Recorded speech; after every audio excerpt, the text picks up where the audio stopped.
हरे जय राधा माधव कुंज बिहारी जय राधा माधव कुंज बिहारी हरे कृष्णा कृष्णा कृष्णा हरे हरे हरे रामा राम राम हरे हरे हरे कृष्णा कृष्णा कृष्णा हरे हरे हरे राम राम राम हरे हरे ॐ अज्ञानतिमिरान्धस्य ज्ञानाञ्जनशलाकया चक्षुरुन्मिलितं येन तस्मै श्रीगुरुवे नमः। श्रीचैतन्यमनोभीष्टं स्थापितं येन भूतले स्वयं रूपा कदा मह्यं ददाति स्वपदान्तिकं।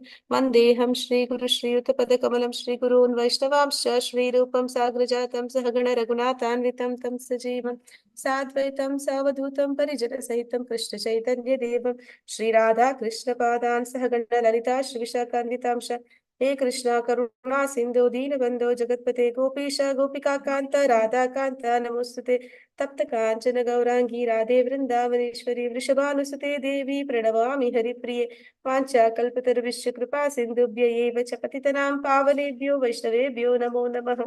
नमो ओं विष्णुपादाय कृष्णप्रेष्ठाय भूतले श्रीमते भक्तिवेदांत स्वामिनिति नामिने नमस्ते सरस्वते गौरी गौरवाणी प्रचारिणी निर्विशेष शून्यवादि पाश्चात्य देशतारिणी जयो श्री कृष्ण चैतन्य प्रभु नित्यानंद श्री अद्वैत गदाधर श्रीवासादि गौर भक्त वृंद हरे कृष्णा कृष्ण कृष्ण हरे हरे हरे राम राम राम हरे हरे ಹರೇ ಕೃಷ್ಣ. ಎಲ್ಲರಿಗೂ ಭಗವದ್ಗೀತೆ ಮಂಗಳೂರು ಇಸ್ಕಾನ್ ಅವರು ಆಯೋಜಿಸಿರುವ ಭಗವದ್ಗೀತೆಯ 18 ದಿನಗಳ ಅಧ್ಯಾಯಕ್ಕೆ ಸ್ವಾಗತ. ಹರೇ ಕೃಷ್ಣ. हरे कृष्ण माता जी। हरे कृष्ण माता जी. हरे कृष्ण.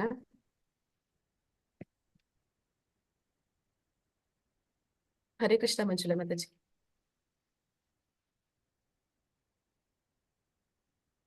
हरे कृष्ण मंजुला माता जी. ಓದ್ತೀನಿ ಮಾತಾಜಿ. ಹರೇ ಕೃಷ್ಣ. ಹಾ ಮಾತಾಜಿ. ಶ್ರೀ ಬರೀ ಶ್ಲೋಕ ಮಾತ್ರ. ಆಯ್ತು ಮಾತಾಜಿ. ಶ್ರೀ ಭಗವಾನ್ ಉವಾಚ ಅನಾಶ್ರಿತ ಕರ್ಮ ಫಲಂ ಕಾರ್ಯಂ ಕರ್ಮ ಕರೋತಿ ಯಾ ಸ ಸನ್ಯಾಸಿ ಚ ಯೋಗಿ ಚ ನ ನಿರಗ್ನಿರ್ನ ಚಾಕ್ರಿಯ.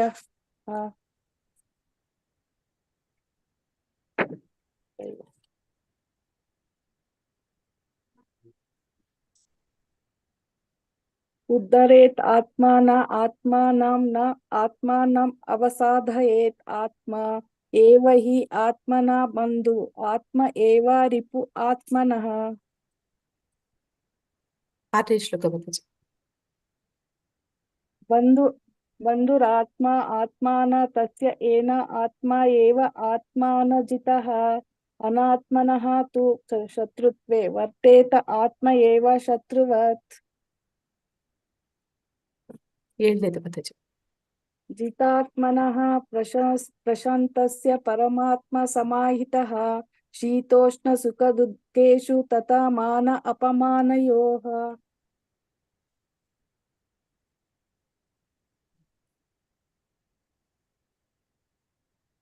योगी इंचित सततम आत्मानं रहसि स्थित एकाकी यत चित्त आत्मा निराशि अपरिग्रहः.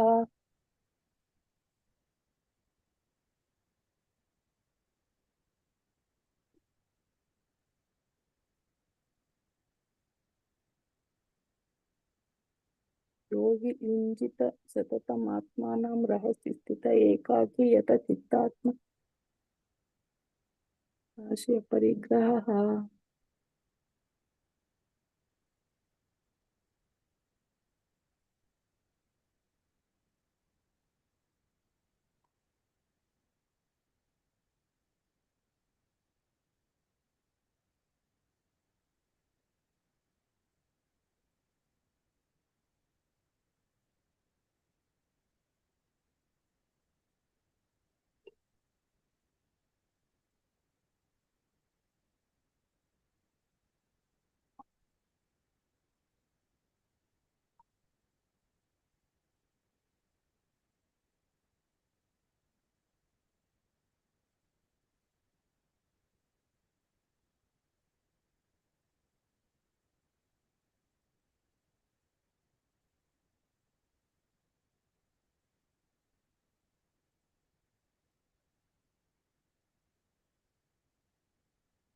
ಹರೇ ಕೃಷ್ಣ ಮಾತಾಜಿ. ಹಾ ಮಾತಾಜಿ, ಅದೇ ಸ್ಟಾಪ್ ಆಯ್ತು ಮಾತಾಜಿ. ಹೋಸ್ಟ್ ಮಾಡಿ ಮತ್ತೆ. ಓ, ನಾನೇ ಆಗಿದ್ದೀನ ಮಾತಾಜಿ.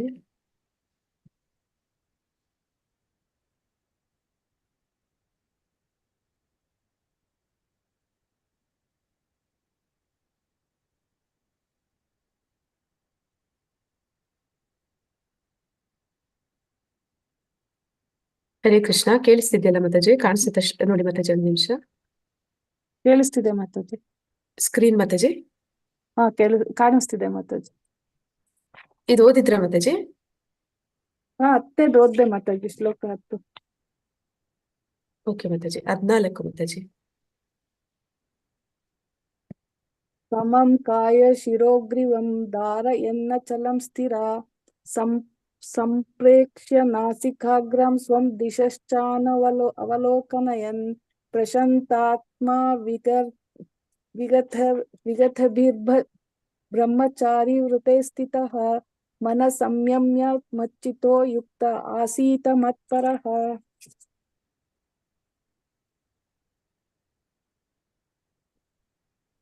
15 ಮಾತಾಜಿ.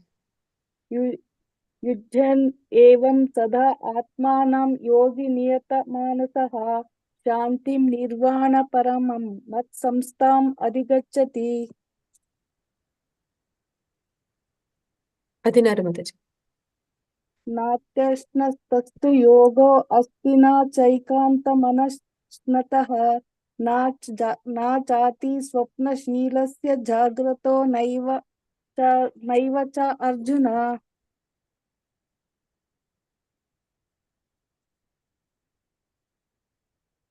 26 ಮಾತಾಜಿ. यतो यतो निश्चलति मनश्चलमस्थिरं ततस्ततो नियम्ये तदात्मन्येव वशं न येत्. 30 ಮಾತಾಜಿ. यो मां पश्यति सर्वत्र सर्वं च मयि पश्यति तस्याहं न प्रणश्यामि स च मे न प्रणश्यति. 33 ಮಾತಾಜಿ. योऽयं योगस्त्वया प्रोक्ता साम्येन मधुसूदन एतस्याहं न पश्यामि च इच्छलात्वात् स्थितिं स्थिराम्.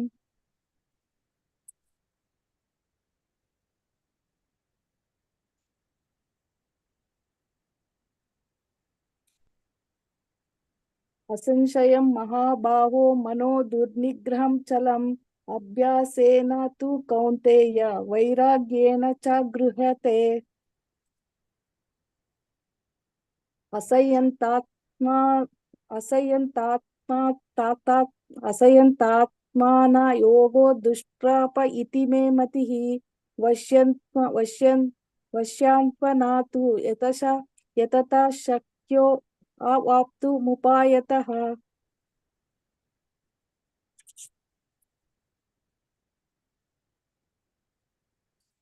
आयति श्रद्धयोपेतो योग च लितमानसः अप्राप्य योग संसिद्धिं कां गतिं कृष्ण गच्छति.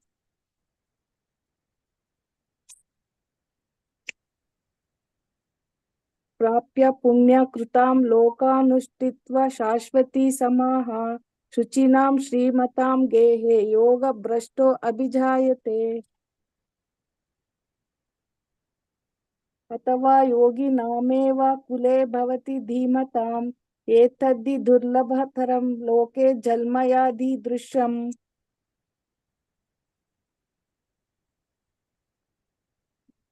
योगिनामापि सर्वेषां मद्गतेनान्तरात्मना श्रद्धावान् भजते यो मां सा मे युक्ततमो मतः.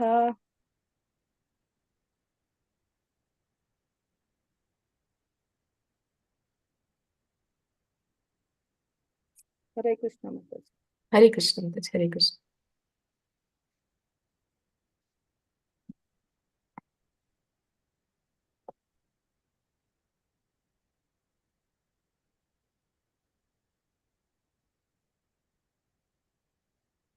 ಹರೇ ಕೃಷ್ಣ ಎಲ್ಲರಿಗೆ. ಇವತ್ತಿನ ಅಧ್ಯಾಯ 6. ಅಧ್ಯಾಯದ ಹೆಸರು ಧ್ಯಾನ ಯೋಗ. ನಾವು ಇಲ್ಲಿವರೆಗೂ ಕರ್ಮಯೋಗದ ಬಗ್ಗೆ ತಿಳ್ಕೊಂಡ್ವಿ. ಅಂದ್ರೆ ಮೊದಲ 6 ಅಧ್ಯಾಯಗಳು ಕರ್ಮಯೋಗದ ಬಗ್ಗೆ ಇರುವಂತದ್ದು. ಈ ಅಧ್ಯಾಯ ಕೂಡ ಕರ್ಮಯೋಗದ ಬಗ್ಗೆನೇ ನಮಗೆ ತಿಳಿಸ್ಕೊಡುವಂಥದ್ದು. ಕರ್ಮಯೋಗದ ಬಗ್ಗೆ ತಿಳಿಸ್ಕೊಡುವಂತಹ ಕೊನೆಯ ಅಧ್ಯಾಯ ಇದು. ಇಲ್ಲಿ ನಾವು ಅಷ್ಟಾಂಗ ಯೋಗದ ಬಗ್ಗೆ ತಿಳ್ಕೊಳ್ತೀವಿ. ಅಷ್ಟಾಂಗ ಯೋಗದಲ್ಲಿ ಧ್ಯಾನ ಯೋಗ ಮತ್ತೆ ಅಂದ್ರೆ ಭಗವಂತನ ಜೊತೆ ಹೇಗೆ ಸಂಪರ್ಕವನ್ನು ಏರ್ಪಡಿಸ್ಕೊಳ್ಳೋದು ಅಂದ್ರೆ ಆ ಧ್ಯಾನದ ಮೂಲಕ ಭಗವಂತನನ್ನ ಸಂಪರ್ಕಿಸುವಂತದನ್ನ ನಾವು ಈ ಅಧ್ಯಾಯದ ಮೂಲಕ ತಿಳ್ಕೊಳ್ಳಿಕ್ಕಿದೀವಿ. ಮೊದಲಿಗೆ ಈ ಅಧ್ಯಾಯದಲ್ಲಿ ಏನೆಲ್ಲ ವಿಷಯಗಳಿದೆ ಅಂದ್ರೆ ಅಷ್ಟಾಂಗ ಯೋಗದಲ್ಲಿ ಮುನ್ನಡೆಯುವುದು. ಅಷ್ಟಾಂಗ ಯೋಗದಲ್ಲಿ ಮುನ್ನಡೆಯುವುದರ ಬಗ್ಗೆ ಹೇಳ್ತಾರೆ. ಮತ್ತೆ ಅಷ್ಟಾಂಗ ಯೋಗದಲ್ಲಿ ಏನೆಲ್ಲ ಹಂತಗಳು ಇದೆ, ಮತ್ತೆ ಮನಸ್ಸನ್ನು ಯಾವಾಗ ಯೋಗ ಪದ್ಧತಿಯಲ್ಲಿ ನಾವು ಭಗವಂತನ ಜೊತೆ ಸಂಪರ್ಕ ಏರ್ಪಡಿಸ್ಕೋಬೇಕಂದ್ರೆ ಮನಸ್ಸು ಅದು ಚಂಚಲವಾದ್ದು, ಅದನ್ನ ನಿಯಂತ್ರಿಸುವ ಅವಶ್ಯಕತೆ ಬಗ್ಗೆ ತಿಳ್ಕೊತೀವಿ. ಮತ್ತೆ ವಿಫಲ ಯೋಗಿ ಯಾರು ಈ ರೀತಿ ಒಂದು ಭಗವಂತನ ಜೊತೆ ಸಂಪರ್ಕವನ್ನು ಏರ್ಪಡಿಸ್ಕೊಳ್ಳುವ ಪ್ರಯತ್ನದಲ್ಲಿ ಇರ್ತಾರೆ, ಅಂತವರು ಒಂದ್ ವೇಳೆ ಪ್ರಯತ್ನದಲ್ಲಿ ಅವರು ಸಫಲರಾಗದೆ ಹೋದ್ರೆ, ವಿಫಲರಾದ್ರು ಅಂದ್ರೆ ಅಂತವರ ಪರಿಸ್ಥಿತಿ ಏನು ಅಂತ ಅರ್ಜುನ ಕೇಳ್ತಾರೆ. ನಂತರ ಭಕ್ತಿ ಯೋಗ ಅತ್ಯುನ್ನತ ಯೋಗಿ ಅಂದ್ರೆ ಭಕ್ತಿ ಯೋಗಿ ಅತ್ಯುನ್ನತ ಯೋಗಿ ಅಂತಂದ್ರೆ ಅಷ್ಟಾಂಗ ಯೋಗ ಅನ್ನುವಂಥದ್ದು ಅದಕ್ಕಿಂತ ಸುಲಭವಾದ್ದು ಭಕ್ತಿ ಯೋಗ ಅನ್ನೋದನ್ನ ನಾವು ಈ ಅಧ್ಯಾಯದ ಮೂಲಕ ಕಾಣ್ಲಿಕ್ಕಿದೀವಿ. ಯೋಗದ ನಿಜವಾದ ಅರ್ಥವೇನು? ಹರೇ ಕೃಷ್ಣ. ನಮ್ಗೆಲ್ಲ ತಿಳಿದ ಹಾಗೆ ಯೋಗ ಅಂದ್ರೆ ಏನು ಅಂತ ಹೇಳ್ತೀರಾ ಯಾರಾದ್ರು? ಇದು ಭಗವಂತನೊಂದಿಗೆ ಸಂಪರ್ಕ ಏರ್ಪಡಿಸಿಕೊಳ್ಳೋದು. ಅದು ನಮಗೆ ತಿಳಿದ ಯೋಗ ಮಾತಾಜಿ. ಯೋಗ ಅಂದ್ರೆ ಜನಸಾಮಾನ್ಯರಿಗೆ ತಿಳಿದಿರುವಂತ ಯೋಗ ಅಂದ್ರೆ ಏನು ಅಂತ ಕೇಳ್ತಾರೆ. ಜನಸಾಮಾನ್ಯರು ಯಾವಾಗ್ಲೂ ಯೋಗ ಅಂದಿದ್ ಕೂಡ್ಲೆ ಅವ್ರ ಮನಸ್ಸಿನಲ್ಲಿ ಏನು ಅರ್ಥ ಆಗುತ್ತೆ, ಅವ್ರಿಗೆ ಯಾವ ರೀತಿ ಅರ್ಥೈಸ್ತಾರೆ ಅದನ್ನು? ಮನಸ್ಸು ಆಸನಗಳು ದೇಹ ಮಾತಾಜಿ. ನಿಯಂತ್ರಣದಲ್ಲಿರೋದು. ಮಾತಾಜಿ ಆಸನಗಳು. ಆಸನಗಳನ್ನ ನೆನಪಿಸ್ತಾರೆ. ಜುಲೈ 21 ಯೋಗ ಡೇ ಅಂತಾರೆ. ಮನಸ್ಸು ಮತ್ತೆ ದೇಹ ಎರಡನ್ನೂ ಹಿಡಿತದಲ್ಲಿಡೋದು. ಮನಸ್ಸು ಮತ್ತೆ ದೇಹವನ್ನ ಸುಸ್ಥಿತಿಯಲ್ಲಿ ಇಟ್ಕೊಳ್ಳುವಂತದನ್ನ ಯೋಗ ಅಂತ ನಾವೆಲ್ಲರೂ ಅಂದ್ರೆ ಸಾಮಾನ್ಯ ಜನರು ಯಾವಾಗ್ಲೂ ಅರ್ಥ ಕೊಡ್ತಾರೆ. ಆದ್ರೆ ನಿಜವಾದ ಯೋಗದ ಅರ್ಥ ಅಂತಂದ್ರೆ ಭಗವಂತನ ಸಂಪರ್ಕಕ್ಕೆ ಬರುವಂತದ್ದು. ನಾವು ಏನು ಯೋಗ ಆಸನಗಳು ಹೇಳ್ತೀವಿ ಅದು ಅಷ್ಟಾಂಗ ಯೋಗದ ಒಂದು ಹಂತ ಮಾತ್ರನೇ, ಅದರಲ್ಲಿ ಒಂದು ಭಾಗ ಅಷ್ಟೇ. ಆದ್ರೆ ನಿಜವಾದ ಪರಿಪೂರ್ಣ ಯೋಗ ಅಂತಂದ್ರೆ ಅದು ಭಗವಂತನ ಜೊತೆ, ಅದರ ಮೂಲ ಉದ್ದೇಶ ಕೊನೆಗೆ ಯೋಗದಲ್ಲಿ ನಾವು ಏನನ್ನ ಸಾಧಿಸ್ತೀವಿ ಅಂದ್ರೆ ಸಮಾಧಿ ಅಂತಾರೆ. ಸಮಾಧಿ ಅದು ಅಂತಿಮವಾದದ್ದು. ಆ ಸಮಾಧಿಯಲ್ಲಿ ಏನು ಅಂತಿಮವಾದ ಉದ್ದೇಶ ಅಂದ್ರೆ ಭಗವಂತನ ಸಂಪರ್ಕವನ್ನು ಏರ್ಪಡಿಸ್ಕೊಳ್ಳೋದೇ ಆ ಯೋಗದ ಮೂಲ ಉದ್ದೇಶ. ಆದ್ರೆ ನಾವು ಸಾಮಾನ್ಯರು ಏನ್ ಅನ್ಕೋತಾರೆ ಅಂದ್ರೆ ಯೋಗ ಅಂದ ಕೂಡಲೇ ಅವರು ಆಸನಗಳು ಅಂತ ಮಾತ್ರನೇ ತಿಳ್ಕೊತೀವಿ. ಇಲ್ಲಿ ಸಾಮಾನ್ಯ ಜನರು ಯಾವ್ದನ್ನೆಲ್ಲ ಯೋಗ ಅಂತ ಕರೀತಾರೆ ಅಂತ ನೋಡ್ತಾ ಇದ್ವಿ. ಅಂದ್ರೆ ಪ್ರಪಂಚಾದ್ಯಂತ ಜುಲೈ 21ರಂದು ಯೋಗ ಡೇ ಅಂತ ಹೇಳಿ ಎಲ್ಲ ಕಡೆ ಯೋಗ ಆಸನಗಳನ್ನ ಮಾಡಿ ತೋರಿಸ್ತಾರೆ. ಆದ್ರೆ ಅವರು ಮಾಡುವಂತದ್ದು ಬರೀ ಆಸನಗಳು. ಯೋಗದ ಹೆಸರಲ್ಲಿ ಈ ರೀತಿ ಎಲ್ಲ ಆಸನಗಳನ್ನ ಮಾಡ್ತಾರೆ. ನಾವು ನೋಡ್ಬೋದು. ಅಂದ್ರೆ ಗರ್ಭಿಣಿ ಸ್ತ್ರೀಯರು ಕೂಡ ಯೋಗ ಮಾಡಿ ಅಂತ ಹೇಳ್ತಾರೆ. ಅಂದ್ರೆ ಅವ್ರು ಮಾಡ್ತಿರುವಂತದ್ದು ಆಸನಗಳನ್ನ.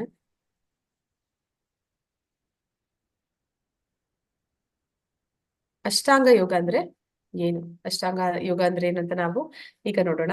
ಶ್ರೀ ಭಗವಾನ್ ಉವಾಚ ಅನಾಶ್ರಿತಃ ಕರ್ಮ ಫಲಂ ಕಾರ್ಯಂ ಕರ್ಮ ಕರೋತಿ ಯಃ ಸ ಸನ್ಯಾಸಿ ಚ ಯೋಗಿ ಚ ನಾನಿರಗ್ನಿರ್ನ ಚಾಕ್ರಿಯಃ. ದೇವೋತ್ತಮ ಪರಮ ಪುರುಷನು ಹೇಳಿದನು, ಕರ್ಮಫಲಕ್ಕೆ ಅಂಟಿಕೊಳ್ಳದೆ ತಾನು ಮಾಡಬೇಕಾದ ಕರ್ಮವನ್ನು ಮಾಡುವವನೇ ಸನ್ಯಾಸಿ, ಅವನೇ ನಿಜವಾದ ಅನುಭಾವಿ. ಅಗ್ನಿಯನ್ನು ಹೊತ್ತಿಸದೆ ಕರ್ತವ್ಯವನ್ನು ಮಾಡದಿರುವವನು ಸನ್ಯಾಸಿ ಅಲ್ಲ, ಯೋಗಿನೂ ಅಲ್ಲ. ಅಂದ್ರೆ ಮೊದಲು ಪರಮಾತ್ಮ ಹೇಳ್ತಿರುವಂತದ್ದು ಯಾವ್ದು ನಿಜವಾಗ್ಲೂ ಸನ್ಯಾಸ ನಾವು ನೋಡಿದ್ವಿ ನಿನ್ನೆ ಅಧ್ಯಾಯದಲ್ಲಿ. ಕರ್ಮ ಸನ್ಯಾಸ ಯೋಗ ಆ ಅಧ್ಯಾಯದ ಹೆಸರು. ಅಂದ್ರೆ ನಾವು ನಿಜವಾದ ಸನ್ಯಾಸಿ ಅಂತಂದ್ರೆ ಬರೀ ಕಾವಿ ಬಟ್ಟೆನ ತೊಟ್ಕೊಡುವಂತದ್ದಲ್ಲ, ಅಥವಾ ಮನೆ ಜವಾಬ್ದಾರಿಗಳನ್ನ ಬಿಟ್ಟು ಕಾಡಿನಲ್ಲಿ ಬದುಕುವಂತದ್ದಲ್ಲ. ಅಂದ್ರೆ ಯಾರು ಅಗ್ನಿಯನ್ನ ಹೊತ್ತಿಸದೆ, ಅಂದ್ರೆ ಅಡಿಗೆ ಮಾಡ್ಬೇಕಂದ್ರೆ ನಾವು ಅಗ್ನಿಯನ್ನ ಹೊತ್ತಿಸ್ತೀವಿ, ಅಥವಾ ಯಾವ್ದಾದ್ರು ಯಾಗಯಜ್ಞಗಳನ್ನ ಮಾಡ್ಬೇಕಾದ್ರೂ ಕೂಡ ಅಗ್ನಿಯನ್ನ ಹೊತ್ತಿಸ್ತಾರೆ. ಅದನ್ನೆಲ್ಲ ಮಾಡ್ದಿರಾ ಮತ್ತೆ ಅವರ ಕರ್ತವ್ಯಗಳನ್ನ ಸರಿಯಾಗಿ ನಿರ್ವಹಣೆ ಮಾಡ್ದಿರಾ ಅವರನ್ನ ಅವರು ಬರೀ ವೇಷಭೂಷಣಗಳಲ್ಲಿ ಸನ್ಯಾಸಿಯ ಹಾಗೆ ತೋರಿಸ್ಕೊಂಡವರು ನಿಜವಾದ ಸನ್ಯಾಸಿ ಅಲ್ಲ, ಅವ್ರು ಯೋಗಿ ಅಲ್ಲ ಅಂತ ಹೇಳ್ತಾ ಇದಾರೆ. ಹಾಗಾದ್ರೆ ನಿಜವಾದ ಯೋಗಿ ಯಾರು, ಸನ್ಯಾಸಿ ಯಾರು ಅಂತಂದ್ರೆ ಅವನು ಯಾವುದೇ ಒಂದು ಕಾವಿ ಬಟ್ಟೆ ತೊಟ್ಕೊಂಡು ಎಲ್ಲರಿಗೂ ತೋರಿಸ್ಬೇಕಾಗಿಲ್ಲ. ಅವನು ಎಲ್ಲರ ಮಧ್ಯೆ ಜನಸಾಮಾನ್ಯರಲ್ಲಿ ಸಾಮಾನ್ಯನಾಗಿ ಇರ್ಬೋದು. ಆದ್ರೆ ಅವನು ನಿಜವಾದ ಸನ್ಯಾಸಿ ಯಾವಾಗ ಅಂತಂದ್ರೆ ಅವನು ಮನಸ್ಸಿನಿಂದ, ಅಂದ್ರೆ ಅವನು ಕರ್ಮ ಫಲಕ್ಕೆ ಅಂಟ್ಕೊಳ್ತಾ ಇಲ್ಲ. ಅವನು ಏನೇ ಕೆಲಸ ಮಾಡಿದ್ರು ಕೂಡ ಅದ್ರ ಫಲಕ್ಕೆ ಅವನು ಅಂಟ್ಕೊಳ್ದಿರ ಇದ್ದಾನೆ ಅಂತಂದ್ರೆ ಅವನು ನಿಜವಾದ ಸನ್ಯಾಸಿ. ಆ ರೀತಿ ಬೇರೊಬ್ಬರಿಗೆ ಸನ್ಯಾಸಿ ಅಂತ ತೋರಿಸ್ಕೊಳ್ಬೇಕು ಅಂತ ಆ ವೇಷವನ್ನ ಧರಿಸ್ಬೇಕಾಗಿರೋ ಅವಶ್ಯಕತೆ ಇಲ್ಲ ಅವನಿಗೆ. ಎಲ್ಲರ ಮಧ್ಯದಲ್ಲಿ ಇದ್ದು ಕೂಡ ಅವನ ಯಾವುದು ಕರ್ಮದ ಫಲ ಅಂತಂದ್ರೆ ಲಾಭ ನಷ್ಟಗಳು ಏನಿದೆ ಅದಕ್ಕೆ ಅವನು ಯಾವುದೇ ರೀತಿ ಅಂಟ್ಕೊಳ್ಳೋದಿಲ್ಲ. ಅಂದ್ರೆ ನನ್ಗೆ ಇಷ್ಟು ಲಾಭ ಬೇಕು, ಮತ್ತೆ ಆ ಲಾಭ ನಾನು ಇಷ್ಟು ಕೆಲಸ ಮಾಡಿದ್ದೀನಿ, ನನಗೆ ಅದ್ರಲ್ಲಿ ಈ ಲಾಭ ಬರ್ಲೇಬೇಕು, ಬಂದಿಲ್ಲ ಅಂತಂದ್ರೆ ಅವ್ನಿಗೆ ಬೇಸರ ಪಟ್ಕೊಳ್ಬೇಕಾಗಿಲ್ಲ. ಮತ್ತೆ ಅದ್ ನಷ್ಟ ಆದಾಗ್ಲೂ ಕೂಡ ಅವ್ನು ಏನು ಅನ್ಕೊಳ್ಳೋದಿಲ್ಲ. ಎಲ್ಲವೂ ಕೂಡ ಭಗವಂತನ ಇಚ್ಛೆ ಅಂತ ಹೇಳಿ ನನ್ನ ಕರ್ತವ್ಯ ಕೆಲಸ ಮಾಡೋದು ಅಷ್ಟೇ ಅಂತ ತಿಳ್ಕೊಂಡು ಯಾರಿರ್ತಾನೆ ಅವನನ್ನೇ ಇಲ್ಲಿ ನಿಜವಾದ ಸನ್ಯಾಸಿ ಅಂತ ಇಲ್ಲಿ ಕರೀತಾ ಇದ್ದಾರೆ. ಉದ್ಧರೇತ್ ಆತ್ಮನಾತ್ಮಾನಾಂ ನ ಆತ್ಮಾನಾಂ ಅವಸಾದಯೇತ್ ಆತ್ಮೈವ ಹಿ ಆತ್ಮನೋ ಬಂಧುರ್ ಆತ್ಮೈವ ರಿಪುರಾತ್ಮನಃ. ಮನುಷ್ಯನು ತನ್ನ ಮನಸ್ಸಿನ ಸಹಾಯದಿಂದಲೇ ತನ್ನನ್ನು ಉದ್ಧಾರ ಮಾಡಿಕೊಳ್ಳಬೇಕು, ತನ್ನನ್ನು ಹೀನೈಸಿಕೊಳ್ಳಬಾರದು. ಬದ್ಧ ಜೀವಿಗೆ ಮನಸ್ಸೇ ಬಂಧು, ಮನಸ್ಸೇ ಶತ್ರು. ಅಂದ್ರೆ ನಾವು ಈಗ ನೋಡಿದ್ವಿ, ನಿಜವಾದ ಸನ್ಯಾಸಿಯರು ಯಾರು ಅಂತಂದ್ರೆ ಅವನು ಮನಸ್ಸಿನಿಂದ ಯಾವುದೇ ಒಂದು ಕರ್ಮದ ಫಲಕ್ಕೆ ಅಂಟ್ಕೊಳ್ಳದೆ ಇರುವಂತವನು. ಅಂದ್ರೆ ಅವನು ಅದನ್ನ ಹೊರಗಡೆ ತೋರಿಸ್ಕೋಬೇಕು ಅಂತೇನಿಲ್ಲ. ಅವನ ಮನಸ್ಸಿನಿಂದ ಅವನು ಯಾವಾಗ ಅನ್ಕೋತಾನೆ ನನಗೆ ಇದ್ರಲ್ಲಿ ಯಾವುದೇ ಒಂದು ಆಸಕ್ತಿ ಇಲ್ಲ, ನಾ ಮಾಡ್ತಿರುವಂತದ್ದು ನನ್ನ ಕೆಲಸ, ಆ ಕೆಲಸದಲ್ಲಿ ಆಸಕ್ತಿ ಇದೆ, ಜವಾಬ್ದಾರಿಯಿಂದ ಕರ್ತವ್ಯ ಅಂತ ಹೇಳಿ ಮಾಡ್ತೀನಿ. ಆದ್ರೆ ಅದರಿಂದ ಏನು ಫಲಗಳು ಬರುತ್ತೆ, ಅದರ ಕೊನೆಯಲ್ಲಿ ಏನು ಪ್ರತಿಫಲಗಳಿದೆ, ಅದರಲ್ಲಿ ನನಗೆ ಯಾವುದೇ ಇಚ್ಛೆ ಅನ್ನೋದಿಲ್ಲ. ಆ ರೀತಿ ಒಂದು ಮನಸ್ಥಿತಿನಲ್ಲಿ ಇರುವಂತವನಿಗೆ ಅವನ ಮನಸ್ಸು ಅದವನ ಬಂಧು ಆಗುತ್ತೆ. ಆದ್ರೆ ಯಾವಾಗ ಒಬ್ಬನ ಮನಸ್ಸು ಈ ಅರಿಷಡ್ ವರ್ಗಗಳ ಹಿಂದೆ ಹೋಗುತ್ತೆ, ಕಾಮದ ಜೊತೆಲಿ ಕ್ರೋಧ, ಅವೆಲ್ಲವೂ ಕೂಡ ಅಕ್ಕ ತಂಗಿರ ಹಾಗೆ ಕಾಮ, ಕ್ರೋಧ, ಮೋಹ, ಕಾಮ, ಕ್ರೋಧ, ಮದ, ಮೋಹ, ಮತ್ಸರ. ಆರು ಹೇಳಿದ್ನ ಮಾತಾಜಿ? ಲೋಭ ಹೇಳಿದ್ನ? ಹರೇ ಕೃಷ್ಣ. ಹರೇ ಕೃಷ್ಣ ಪ್ರಭುಜಿ. ಹರೇ ಕೃಷ್ಣ. ಹರೇ ಕೃಷ್ಣ ಪ್ರಭುಜಿ. ಜಯ ಶ್ರೀ ಕೃಷ್ಣ. ಹರೇ ಕೃಷ್ಣ. ಹರೇ ರಾಮ ಹರೇ ರಾಮ ರಾಮ ರಾಮ ಹರೇ ಹರೇ. ಹರೇ ಕೃಷ್ಣ. ಹರೇ ರಾಮ ಹರೇ ರಾಮ. ಮಾತಾಜಿ ಮ್ಯೂಟ್ ಮಾಡಿ ಮಾತಾಜಿ, ಅವರು ಹರೇ ಜಪ ಕೃಷ್ಣ. ಮಾಡ್ತಿದ್ದಾರೆ. ಹರೇ ರಾಮ ಹರೇ ರಾಮ ಹರೇ ಕೃಷ್ಣ. ಮ್ಯೂಟ್ ಮಾಡ್ಕೊಂಡು ಸ್ಟ್ಯಾಂಡ್ ಮಾಡಿ ಪ್ರಭುಜಿ.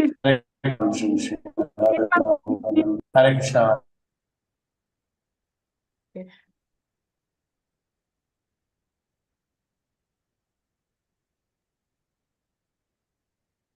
ಯಾವ ವ್ಯಕ್ತಿ ಈ ಅರಿಷಡ್ ವರ್ಗಗಳಲ್ಲಿ ಸಿಕ್ಕಾಕೊಳ್ಳೋದಿಲ್ವೋ ಅವನ ಮನಸ್ಸು ಯಾವಾಗ್ಲೂ ಬಂಧು ಆಗುತ್ತೆ. ಆದ್ರೆ ಈ ಅರಿಷಡ್ ವರ್ಗಗಳಲ್ಲಿ ಅವನ ಮನಸ್ಸು ಅದು ಸಿಕ್ಕಾಕೊಂಡಿದೆ. ಯಾಕೆ ಅವನ ಮನಸ್ಸು ಆ ರೀತಿ ಸಿಕ್ಕಾಕೊಂಡಿದೆ ಅಂದ್ರೆ ಐಹಿಕ ಭೋಗದ ವಿಷಯಗಳಲ್ಲಿ ಅವನಿಗೆ ಆಸಕ್ತಿ ಹೆಚ್ಚುತ್ತಾ ಹೋದಾಗ ಅವನ ಮನಸ್ಸು ಅವನಿಗೆ ಶತ್ರುವಾಗಿ ಪರಿಣಮಿಸುತ್ತೆ.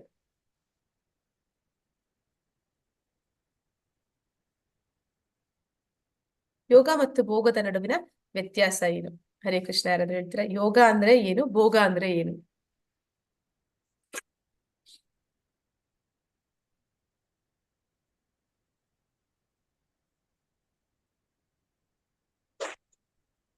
ಹರೇ ಕೃಷ್ಣ. ಭೋಗ ಅಂತಂದ್ರೆ ಅನುಭವಿಸೋದು ಅಂತ ಹೇಳಿ. ಹಾ ಮಾತಾಜಿ. ಯೋಗ ಅಂತಂದ್ರೆ ನಾವು ಪಡ್ಕೊಳ್ಳೋದು ಅಂತ ಮಾತಾಜಿ.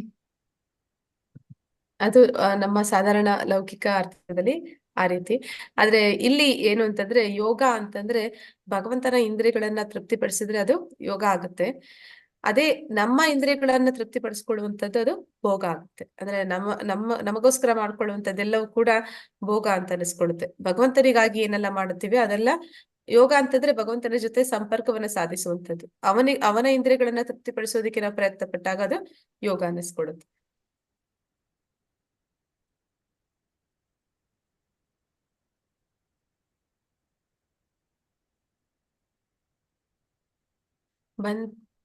ನಾ ಹೇಳಿದ್ದ ಮಾತಾಜಿ? ಇಲ್ಲ ಮಾತಾಜಿ. ಬಂಧುರ್ ಆತ್ಮನಾತ್ಮಾನಸ್ ತಸ್ಯ ಏನಾತ್ಮೈ ವಾತ್ಮನಾ ಜಿತಃ ಆತ್ಮನಸ್ತು ಶತ್ರುತ್ವೇ ವರ್ತೆ ಆತ್ಮ ಇವ ಶತ್ರುವತ್. ಅನುವಾದ: ಯಾರ ಮನಸ್ಸನ್ನು ಗೆದ್ದಿದ್ದಾನೋ ಅವನಿಗೆ ಮನಸ್ಸು ಬಂಧುವಾಗುತ್ತದೆ, ಆದರೆ ಹಾಗೆ ಮಾಡದಿರುವವನಿಗೆ ಅವನ ಮನಸ್ಸೇ ಅತ್ಯಂತ ದೊಡ್ಡ ಶತ್ರುವಾಗುತ್ತೆ. ಆದ್ರೆ ಈ ಮನಸ್ಸು ಅದು ನಮ್ಮನ್ನ ಬಂಧನಕ್ಕೂ ಈಡು ಮಾಡುತ್ತೆ, ಮತ್ತೆ ಆ ಮನಸ್ಸು ನಮ್ಮನ್ನ ಈ ಬಂಧನದಿಂದ ಮುಕ್ತಿನೂ ಕೂಡ ಕೊಡಿಸುವಂಥದ್ದು. ಯಾವಾಗ ನಮ್ಮ ಮನಸ್ಸು ಭಗವಂತನ ಕಡೆ ಕೇಂದ್ರೀಕೃತವಾಗುತ್ತೆ, ಅದು ನಮ್ಮನ್ನ ಈ ಐಹಿಕವಾಗಿ ಬಂಧನದಿಂದ ಮುಕ್ತಿನ ಕೊಡುವಂತೆ ಮಾಡುತ್ತೆ. ಅದೇ ಮನಸ್ಸು ಯಾವಾಗ ಭೋಗ ಜೀವನದಲ್ಲಿ ನಮ್ಮನ್ನ ತೊಡಗಿಸುತ್ತೆ, ಆಗ ಅದು ನಮ್ಮನ್ನ ಈ ಭೌತಿಕ ಜಗತ್ತಿಗೆ ನಮ್ಮನ್ನ ಬಂಧಿಸಿ ಅದು ನಮ್ಮ ಶತ್ರುವಾಗುತ್ತೆ ಅಂತಲ್ಲಿ ಹೇಳ್ತಿದ್ದಾರೆ. ಜಿತತಾತ್ಮನ ಪ್ರಶಾಂತಸ್ಯ ಪರಮಾತ್ಮ ಸಮಾಹಿತಃ ಶೀತೋಷ್ಣ ಸುಖ ದುಃಖೇಶು ತಥಾ ಮಾನ ಅಪಮಾನಯು. ಅನುವಾದ: ಮನಸ್ಸನ್ನು ಗೆದ್ದವನು ಆಗಲೇ ಪರಮಾತ್ಮನನ್ನು ಮುಟ್ಟಿದಂತೆ, ಏಕೆಂದರೆ ಅವನು ಶಾಂತಿಯನ್ನು ಸಾಧಿಸಿದ್ದಾನೆ. ಅಂತಹ ಮನುಷ್ಯನಿಗೆ ಸುಖ ದುಃಖಗಳು, ಶೀತೋಷ್ಣಗಳು, ಮಾನ ಅಪಮಾನಗಳು ಎಲ್ಲವೂ ಒಂದೇ. ಅಂದ್ರೆ ಯಾರು ಮನಸ್ಸನ್ನ ಗೆದ್ದಿದ್ದಾರೆ, ಅಂದ್ರೆ ಯಾರಿಗೆ ಅವರ ಮನಸ್ಸನ್ನ ಪರಮಾತ್ಮನ ಸೇವೆಯಲ್ಲಿ ತೊಡಗಿಸ್ತಾ ಇದ್ದಾರೆ, ಯಾವಾಗ್ಲೂ ಸದಾಕಾಲ ಮನಸ್ಸನ್ನ ಭಗವಂತನ ವಿಷಯಗಳನ್ನ ಕೇಳೋದ್ರಲ್ಲಿ, ಮತ್ತೆ ಅವನ ಕೇಳಿದ್ದು ಮತ್ತೆ ಹೇಳಿದ್ದು ಭಗವಂತನ ವಿಷಯದಲ್ಲೇ ಸಮಯವನ್ನು ಕಳೀತಾ ಇದ್ದಾಗ ಸ್ಮರಣೆ ಕೂಡ ಭಗವಂತನದೇ ಆಗ್ತಿರುತ್ತೆ. ಯಾವುದರ ಬಗ್ಗೆ ನಾವು ಹೆಚ್ಚು ಸಮಯ ಕೊಡ್ತೀವಿ, ಹೆಚ್ಚು ಗಮನ ಕೊಡ್ತೀವಿ, ಅದೇ ನಮ್ಮ ತಲೆಯಲ್ಲಿ ಯಾವಾಗ್ಲೂ ಓಡ್ತಾ ಇರುತ್ತೆ. ಹಾಗೆ ನಾವ್ ಯಾವಾಗ್ಲೂ ಭಗವಂತನ ಕಾರ್ಯದಲ್ಲಿ ತೊಡಗಿರ್ತೀವಿ, ಆಗ ಅವನ ವಿಷಯವಾಗಿ ಏನೆಲ್ಲ ಮಾತಾಡಿದೀವಿ, ಹೇಳಿದೀವಿ ಅಥವಾ ಕೇಳಿದೀವಿ, ಅದು ನಮ್ಮ ಸ್ಮರಣೆಯಲ್ಲಿ ಬರ್ತಾ ಇರುತ್ತೆ. ಮತ್ತೆ ಅವ್ರು ಏನ್ ಮಾಡ್ತಾರೆ ಅಂದ್ರೆ ಆಗ್ಲೇ ಶಾಂತಿಯನ್ನು ಸಾಧಿಸಿದ್ದಾರೆ. ಅಂದ್ರೆ ಯಾವಾಗ ಒಂದು ಮನಸ್ಸು ಪರಿಪೂರ್ಣವಾಗಿ ಭಗವಂತನ ವಿಷಯದಲ್ಲಿ ಅದು ಕೇಂದ್ರೀಕೃತ ಆಗುತ್ತೆ, ಆಗ ಬೇಡದ ವಿಷಯಗಳೆಲ್ಲ ದೂರ ಆಗುತ್ತೆ. ಈ ಬೇಡದ ವಿಷಯಗಳು ನಮ್ಮಲ್ಲಿ ಅಶಾಂತಿಯನ್ನು ಹುಟ್ಟಿಸುವಂತವು. ಅದ ಕಾರಣ ಯಾವಾಗ ಭಗವಂತನ ಮನಸ್ಸು ತುಂಬಿಸ್ತೀವಿ, ಮನಸ್ಸಲ್ಲಿ ಅಂದ್ರೆ ಒಂದು ಪಾತ್ರೆ ತುಂಬಾ ನೀರನ್ನ ತುಂಬಿಸಿದ್ರೆ ಅದ್ರಲ್ಲಿ ಬೇರೆ ಏನು ಹಾಕೋದಕ್ಕೆ ಜಾಗ ಇರಲ್ಲ. ಹಾಗೆ ನಾವು ಆ ಮನಸ್ಸು ತುಂಬಾ ಭಗವಂತನ ವಿಷಯವನ್ನೇ ತುಂಬಿಸ್ತಾ ಹೋದಾಗ ಅದು ನಮಗೆ ಶಾಂತಿಯನ್ನ ಕೊಡುವಂಥದ್ದು. ಅಂತಹ ಮನುಷ್ಯನಿಗೆ ಸುಖ ದುಃಖ ಯಾರು ಭಗವಂತನಲ್ಲಿ ಸದಾಕಾಲ ಅವನ ವಿಷಯ ನಿಜವಾದ ಆನಂದವನ್ನು ಕೊಡುತ್ತೆ, ಅದರಲ್ಲಿ ಆನಂದದಲ್ಲಿ ಯಾರು ಮುಳುಗ್ಬಿಟ್ಟಿರ್ತಾರೆ ಅವರ ಜೀವನದಲ್ಲೂ ಕೂಡ ಬೇರೆಯೊಬ್ಬರ ಜೀವನದಲ್ಲಿ ಆದ ಹಾಗೆ ಎಲ್ಲ ಸುಖ ದುಃಖ ಕಷ್ಟ ಸುಖ ಎಲ್ಲ ಬರ್ತಾ ಇರುತ್ತೆ. ಆದ್ರೆ ಅವರಿಗೆ ಅದರಲ್ಲಿ ಯಾವುದೇ ಒಂದು ಆಸಕ್ತಿ ಇಲ್ಲದೆ ಇರುವ ಕಾರಣ ಅವ್ರು ಎಲ್ಲವನ್ನೂ ಕೂಡ ಒಂದೇ ರೀತಿ ಕಾಣ್ತಾ ಇರ್ತಾರೆ. ಸುಖ ಬಂದ್ರೂ ಕೂಡ ಅವ್ರಿಗೆ ಏನು ಅನ್ಸೋದಿಲ್ಲ, ದುಃಖ ಬಂದಾಗ್ಲೂ ಅವ್ರಿಗೆ ಏನು ಅನ್ಸೋದಿಲ್ಲ. ಶೀತೋಷ್ಣ ಮಾನ ಅಪಮಾನ, ಅವ್ರಿಗೆ ಯಾರಾದ್ರೂ ಅವಮಾನ ಮಾಡಿದ್ರು ಅವ್ರಿಗೇನು ಅನ್ಸಲ್ಲ, ಯಾರಾದ್ರೂ ಅವ್ರನ್ನ ಹೊಗಳಿ ಹೇಳಿದ್ರು ಕೂಡ ಅವ್ರಿಗೇನು ಅನ್ಸೋದಿಲ್ಲ. ಅವ್ರಿಗೆ ಯಾವಾಗ್ಲೂ ಕೂಡ ಅವರ ಮನಸ್ಸು ಬೇರೆ ಕಡೆ ಇರುತ್ತೆ, ಅಂದ್ರೆ ಅವರ ಮನಸ್ಸು ಸದಾ ಭಗವಂತನ ವಿಚಾರಗಳಲ್ಲಿಯೇ ಮುಳುಗಿರುತ್ತೆ. ಆದ ಕಾರಣ ಈ ಭೌತಿಕ ಜಗತ್ತಿನಲ್ಲಿ ಏನೆಲ್ಲಾ ನಡೀತಾ ಇರುತ್ತೆ ಅದರ ಕಡೆಗೆ ಅವ್ರಿಗೆ ಯಾವುದೇ ಒಂದು ಹೆಚ್ಚಿನ ಆಸಕ್ತಿ ಇರೋದಿಲ್ಲ. ಅದರಿಂದ ಅವರು ಜೀವನದಲ್ಲಿ ಶಾಂತವಾಗಿರ್ತಾರೆ ಅಂತೇಳಿ ಹೇಳ್ತಾ ಇದ್ದಾರೆ. ಯೋಗಿ ಯುಂಜಿತ ಸತತಂ ಆತ್ಮನಂ ರಹಸಿ ಸ್ಥಿತಃ ಏಕಾಕಿ ಯತಚಿತ್ತಾತ್ಮ ನಿರಾಶೆ ಅಪರಿಗ್ರಹ. ಅನುವಾದ: ಯೋಗಿಯು ತನ್ನ ದೇಹ ಮನಸ್ಸು ಮತ್ತು ಆತ್ಮಗಳನ್ನು ಪ್ರಭುವಿನ ಸಂಬಂಧದಲ್ಲಿ ಸದಾ ತೊಡಗಿಸಬೇಕು. ಆತನು ಏಕಾಂತದಲ್ಲಿ ವಾಸ ಮಾಡಬೇಕು ಮತ್ತು ಯಾವಾಗಲೂ ಎಚ್ಚರದಿಂದ ತನ್ನ ಮನಸ್ಸನ್ನು ನಿಯಂತ್ರಣದಲ್ಲಿ ಇಡಬೇಕು. ಆತನು ಬಯಕೆಗಳಿಂದ ಮತ್ತು ಗಳಿಕೆಯ ಆಸೆಯಿಂದ ಮುಕ್ತನಾಗಿರಬೇಕು. ಇಲ್ಲಿ ನಾವು ಹೇಳ್ತಿರುವಂತದ್ದು ಅಷ್ಟಾಂಗ ಯೋಗಿಯ ಬಗ್ಗೆ ಕೂಡ ಆಗುತ್ತೆ. ಅಷ್ಟಾಂಗ ಯೋಗಿ ಅವನು ಯಾವ ರೀತಿ ಅಷ್ಟಾಂಗ ಯೋಗವನ್ನ ಮಾಡ್ತಾನೆ ಅಂದ್ರೆ ಅವನ ದೇಹ ಮನಸ್ಸು ಮತ್ತು ಆತ್ಮಗಳನ್ನ ಭಗವಂತನ ಕಡೆ ತೊಡಗಿಸ್ತಾನೆ. ಅಂದ್ರೆ ಈ ಅಷ್ಟಾಂಗ ಯೋಗಿ ಯಾವ ರೀತಿ ತೊಡಗಿಸ್ತಾನೆ ಅಂತಂದ್ರೆ ಅವನು ಪ್ರಯತ್ನ ಪೂರ್ವಕವಾಗಿ ತೊಡಗಿಸುವಂತದ್ದು. ಅಂದ್ರೆ ಅವನ ಮನಸ್ಸು ದೇಹ ಆತ್ಮಗಳನ್ನ ಅವನು ಪ್ರಯತ್ನ ಪಡ್ತಾನೆ. ಅಂದ್ರೆ ಏಕಾಂತದಲ್ಲಿ ಕುತ್ಕೊಂಡು ಅದನ್ನ ಭಗವಂತನ ಕಡೆಗೆ ತಿರುಗಿಸುವಂತ ಪ್ರಯತ್ನ ಮಾಡ್ತಾನೆ. ಆದ್ರೆ ಇಲ್ಲಿ ಯಾರು ಭಕ್ತನಿರ್ತಾನೆ ಅವನಿಗೆ ಈ ರೀತಿ ಒಂದು ಕೃತಕವಾಗಿ ತನ್ನ ಮನಸ್ಸನ್ನ ಅಥವಾ ದೇಹ ಆತ್ಮಗಳನ್ನ ಭಗವಂತನ ಕಡೆ ಬಲವಂತವಾಗಿ ಅದನ್ನ ಅವನ ಸಂಬಂಧದಲ್ಲಿ ತೊಡಗಿಸುವ ಅವಶ್ಯಕತೆ ಇರೋದಿಲ್ಲ, ಅದು ಸ್ವಾಭಾವಿಕವಾಗಿ ಆಗ್ತಾ ಇರುತ್ತೆ. ಆದ್ರೆ ಇಲ್ಲಿ ಅಷ್ಟಾಂಗ ಯೋಗಿ ಯಾರಿದ್ದಾರೆ ಅವರು ಏಕಾಂತದಲ್ಲಿ ವಾಸ ಮಾಡಿ ಅವರು ಪ್ರಯತ್ನಪೂರ್ವಕವಾಗಿ ಇದನ್ನ ಮಾಡ್ತಾರೆ. ಯಾವಾಗ್ಲೂ ಎಚ್ಚರದಿಂದ ತನ್ನ ಮನಸ್ಸನ್ನು ನಿಯಂತ್ರಣದಲ್ಲಿ ಇಡ್ತಾರೆ. ಆತನು ಬಯಕೆಗಳಿಂದ ಮತ್ತು ಗಳಿಕೆಯ ಆಸೆಯಿಂದ ಮುಕ್ತನಾಗಿರ್ಬೇಕು ಅಂತಂದ್ರೆ ಅವರಿಗೆ ಯಾವುದೇ ಒಂದು ಐಹಿಕ ಬಯಕೆಗಳು ಅನ್ನೋದು ಇರಬಾರ್ದು, ಆಸೆಗಳು ಅನ್ನೋದು ಇರಬಾರ್ದು, ಮತ್ತೆ ಲಾಭ ಮಾಡಬೇಕು ಆ ರೀತಿಯ ಒಂದು ಮನಸ್ಥಿತಿ ಅವರಲ್ಲಿ ಇರಬಾರ್ದು. ಅಷ್ಟಾಂಗ ಯೋಗದಲ್ಲಿ ಬರುವಂತಹ ಹಂತಗಳು: ಯಮ ನಿಯಮ, ಆಸನ, ಪ್ರಾಣಾಯಾಮ, ಪ್ರತ್ಯಾಹಾರ, ಧಾರಣ ಮತ್ತು ಧ್ಯಾನ, ಕೊನೆಗೆ ಸಮಾಧಿ. ಈ ಅಂದ್ರೆ 8 ಅಷ್ಟ ಅಂತಂದ್ರೆ 8 ಹಂತಗಳು ಏನಿದೆ ಅದನ್ನೇ ಅಷ್ಟಾಂಗ ಯೋಗ ಅಂತ ಕರೀತಾರೆ. ಇಲ್ಲಿ ಯಮ ಅಂತಂದ್ರೆ ಏನು ಅಂತಂದ್ರೆ ನಾವು ಆಂತರಿಕ ಶಿಸ್ತು, ಬಾಹ್ಯ ಶಿಸ್ತು ಅಂತ ಹೇಳ್ತಾ ಇದ್ದಾರೆ. ಅಂದ್ರೆ ನಾವು ಏನೆಲ್ಲ ಮಾಡಬಾರ್ದು, ಯಮ ಅಂತಂದ್ರೆ ನಾವ್ ಏನೆಲ್ಲ ಮಾಡಬಾರ್ದು, ನಿಯಮ ಅಂದ್ರೆ ನಾವ್ ಏನೆಲ್ಲ ಮಾಡ್ಬೇಕು ಅನ್ನುವಂಥದ್ದು.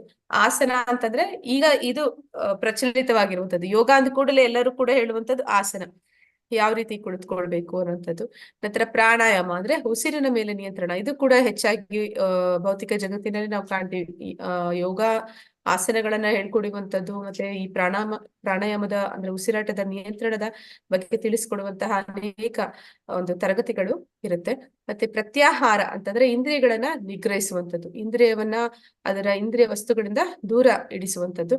ಧಾರಣ ಅಂತಂದ್ರೆ ಏಕಾಗ್ರತೆ, ಅಂದ್ರೆ ಕಾನ್ಸಂಟ್ರೇಷನ್, ಅಂದ್ರೆ ನಾವು ಪ್ರಯತ್ನ ಮಾಡ್ತಾ ಇದೀವಿ, ಭಗವಂತನನ್ನೇ ಮನಸ್ಸನ್ನ ಕೇಂದ್ರೀಕರಿಸುವಂತಹ ಪ್ರಯತ್ನ ಮಾಡ್ತೀವಿ. ಧ್ಯಾನ ಅಂದ್ರೆ ಆಗ್ಲೇ ಅವರು ಧಾರಣದಿಂದ ಅಂದ್ರೆ ಏಕಾಗ್ರತೆ ಅವರು ಸಾಧಿಸಿದ್ದಾರೆ ಅಂತ ಹೇಳ್ತಾರೆ. ಅಂದ್ರೆ ಅದಕ್ಕೆ ಇಲ್ಲಿ ಏನು ಉದಾಹರಣೆ ಕೊಡ್ತಾರೆ ಅಂದ್ರೆ, ದೀಪವನ್ನ ಹೊತ್ತಿಸಿದಾಗ ಗಾಳಿ ಬರ್ಲಿಲ್ಲ, ಬೀಸ್ಲಿಲ್ಲ ಅಂತಂದ್ರೆ ಅದು ಹೇಗೆ ಒಂದೇ ಸಮನೆ ಉರಿಯುತ್ತೆ, ಆ ರೀತಿ ಆ ವ್ಯಕ್ತಿಯ ಮನಸ್ಸು ಪರಿಪೂರ್ಣವಾಗಿ ಯಾವುದೇ ರೀತಿ ಒಂದು ಚಂಚಲವಾಗಿ ಇಲ್ದಿರ ಅದು ಪರಿಪೂರ್ಣವಾಗಿ ಭಗವಂತನ ಕಡೆ ಮಗ್ನವಾಗುತ್ತೆ ಅಂತ. ನಂತರ ಸಮಾಧಿ ಅಂತಂದ್ರೆ ಪರಮಾತ್ಮನ ನಿರಂತರ ದರ್ಶನ. ಯಾರು ಅಷ್ಟಾಂಗ ಯೋಗಿ ಇದ್ದಾನೆ ಅವನು ತನ್ನ ಹೃದಯದಲ್ಲಿ ಭಗವಂತನನ್ನ ಸದಾ ಕಾಣ್ತಾನೆ. ನಮ್ಮೆಲ್ಲರಿಗೂ ಗೊತ್ತಿದೆ ಭಗವಂತ ಪರಮಾತ್ಮ ನಮ್ಮ ಹೃದಯದಲ್ಲಿ ಇದ್ದಾನೆ ಅಂತ, ಆದ್ರೆ ನಾವ್ ಯಾರು ಕಾಣ್ಲಿಕ್ಕೆ ಸಾಧ್ಯ ಆಗಲ್ಲ. ಆದ್ರೆ ಈ ಅಷ್ಟಾಂಗ ಯೋಗಿ ಯಾರಿದ್ದಾನೆ ಅವನು ಪ್ರಯತ್ನ ಪೂರ್ವಕವಾಗಿ ಇಷ್ಟೆಲ್ಲ ಹಂತಗಳನ್ನ ಸಾಧಿಸಿ ಕೊನೆಗೆ ನಿರಂತರವಾಗಿ ಭಗವಂತನನ್ನ ಪರಮಾತ್ಮನನ್ನ ಅವನ ಹೃದಯದಲ್ಲಿ ಅವನು ದರ್ಶನ ಮಾಡ್ತಾನೆ. ಯಮ ಅಂತಂದ್ರೆ ಆತನು ಏಕಾಂತದಲ್ಲಿ ವಾಸ ಮಾಡಬೇಕು ಮತ್ತು ಯಾವಾಗಲೂ ಎಚ್ಚರದಿಂದ ತನ್ನ ಮನಸ್ಸನ್ನು ನಿಯಂತ್ರಣದಲ್ಲಿ ಇಡಬೇಕು. ಯಾರು ಅಷ್ಟಾಂಗ ಯೋಗಿ ಇದ್ದಾರೆ ಅವರು ಕಾಡಿಗೆ ಹೋಗ್ತಾರೆ. ಅಂದ್ರೆ ಇದು ಸತ್ಯಯುಗದಲ್ಲಿ ಆಗ್ತಾ ಇದ್ದಂಥದ್ದು. ವಾಲ್ಮೀಕಿ ಮಹರ್ಷಿಗಳು 60,000 ವರ್ಷ ಅವರು ತಪಸ್ಸನ್ನ ಮಾಡ್ತಾರೆ. ಹಾಗೆ ಮಾಡುವಾಗ ಅವರು ಏಕಾಂತ ಸ್ಥಳದಲ್ಲಿ ಇರ್ಬೇಕಾಗುತ್ತೆ, ಮತ್ತೆ ಅವರ ಮನಸ್ಸಿನ ಮೇಲೆ ನಿಯಂತ್ರಣವನ್ನು ಕೂಡ ಇಡಬೇಕಾಗುತ್ತೆ. ಅದನ್ನೇ ಇಲ್ಲಿ ಯಮ ಅಂತ ಕರೀತಿದ್ದಾರೆ. ಮತ್ತೆ ನಿಯಮ ಅಂತಂದ್ರೆ ಏನು ಅಂದ್ರೆ ಅವರು ಆಹಾರ, ನಿದ್ರೆ, ವಿಹಾರ ಮತ್ತು ಕೆಲಸಗಳ ಅಭ್ಯಾಸಗಳಲ್ಲಿ ಮಿತವಾಗಿರಬೇಕು. ಅಂದ್ರೆ ಅವರು ಏನು ಆಹಾರ ತಗೋತಾರೆ ಅದನ್ನ ಹೆಚ್ಚಾಗಿ ಕೂಡ ತಗೋಬಾರ್ದು ಅಥವಾ ಕಡಿಮೆ ಕೂಡ ತಗೋಬಾರ್ದು. ನಿದ್ರೆನೂ ಅದೇ ರೀತಿ ಇರಬೇಕು. ಮತ್ತೆ ಆಹಾರ ವಿಹಾರಗಳು ಎಲ್ಲ ಕೆಲಸ ಪ್ರತಿಯೊಂದು ಕೂಡ ಮಿತವಾಗಿರ್ಬೇಕು. ಯಾವ್ದ್ರಲ್ಲೂ ಕೂಡ ಅವರು ಹೆಚ್ಚಾಗಿ ಮಾಡಬಾರ್ದು. ಅಂದ್ರೆ ಅವರಿಗೆ ಎಷ್ಟು ಅವಶ್ಯಕತೆ ಇದೆ ಆ ದೇಹಕ್ಕೆ ಮನಸ್ಸಿಗೆ ಅಷ್ಟನ್ನೇ ಮಾತ್ರನೇ ಕೊಡ್ಬೇಕು. ಅದನ್ನ ಇಲ್ಲಿ ನಿಯಮ ಅಂತ ಕರೀತಾ ಇದ್ದಾರೆ. ನೆಲದ ಮೇಲೆ ದರ್ಬೆಯನ್ನು ಇಟ್ಟು ಅದಕ್ಕೆ ಜಿಂಕೆಯ ಚರ್ಮದಿಂದ ಮುಚ್ಚಬೇಕು. ಪೀಠವು ಬಹಳ ಎತ್ತರವಾಗಿಯೂ ಇರಬಾರದು, ಬಹಳ ತಗ್ಗಿಯೂ ಇರಬಾರದು, ಮತ್ತು ಅದು ಪವಿತ್ರವಾದ ಸ್ಥಳದಲ್ಲಿ ಇರಬೇಕು. ದೇಹ, ಕುತ್ತಿಗೆ ಮತ್ತು ಶಿರಸ್ಸುಗಳನ್ನು ಒಂದು ಪಂಕ್ತಿಯಲ್ಲಿ ಸ್ಥಿರವಾಗಿರಿಸಿಕೊಂಡು ಮೂಗಿನ ತುದಿಯನ್ನು ಒಂದೇ ಸಮನೆ ದೃಷ್ಟಿಸಬೇಕು. ಪ್ರಶಾಂತಾತ್ಮನಾಗಿ, ನಿರ್ಭಯವಾಗಿ, ಬ್ರಹ್ಮಚಾರಿಯಾಗಿ ಹೃದಯದಲ್ಲಿ ನನ್ನನ್ನೇ ಧ್ಯಾನ ಮಾಡಬೇಕು ಮತ್ತು ನನ್ನನ್ನೇ ಜೀವನದ ಅಂತಿಮ ಗುರಿಯಾಗಿ ಮಾಡಿಕೊಳ್ಳಬೇಕು. ಇದು ಅಷ್ಟಾಂಗ ಯೋಗದ ಬರುವಂತಹ ಒಂದು ಆಸನ. ಅಂದ್ರೆ ಯಾವ ರೀತಿ ಅವರು ಕುಳಿತುಕೊಳ್ಬೇಕು ಅನ್ನೋದನ್ನ ಇಲ್ಲಿ ಹೇಳ್ತಾ ಇದ್ದಾರೆ. ಮೊದಲಿಗೆ ಅವರು ದರ್ಬೆಯ ಹುಲ್ಲನ್ನು ಹಾಕಬೇಕು, ಅದರ ಮೇಲೆ ಜಿಂಕೆಯ ಚರ್ಮದಿಂದ ಅದನ್ನ ಮುಚ್ಚಬೇಕು. ಅಂದ್ರೆ ನಾವ್ಯಾರು ಕೂಡ ಕಾಡಿಗೆ ಹೋಗಿ ನಿರ್ಭಯದಿಂದ ಅಲ್ಲಿ ಯಾವ ಪ್ರಾಣಿಯಿಂದ ಯಾವ್ದ್ರಿಂದ ನಮ್ಗೆ ಏನ್ ತೊಂದರೆ ಬರುತ್ತೆ ಅಂತ ಏನು ಯೋಚನೆ ಮಾಡ್ತೀರಾ?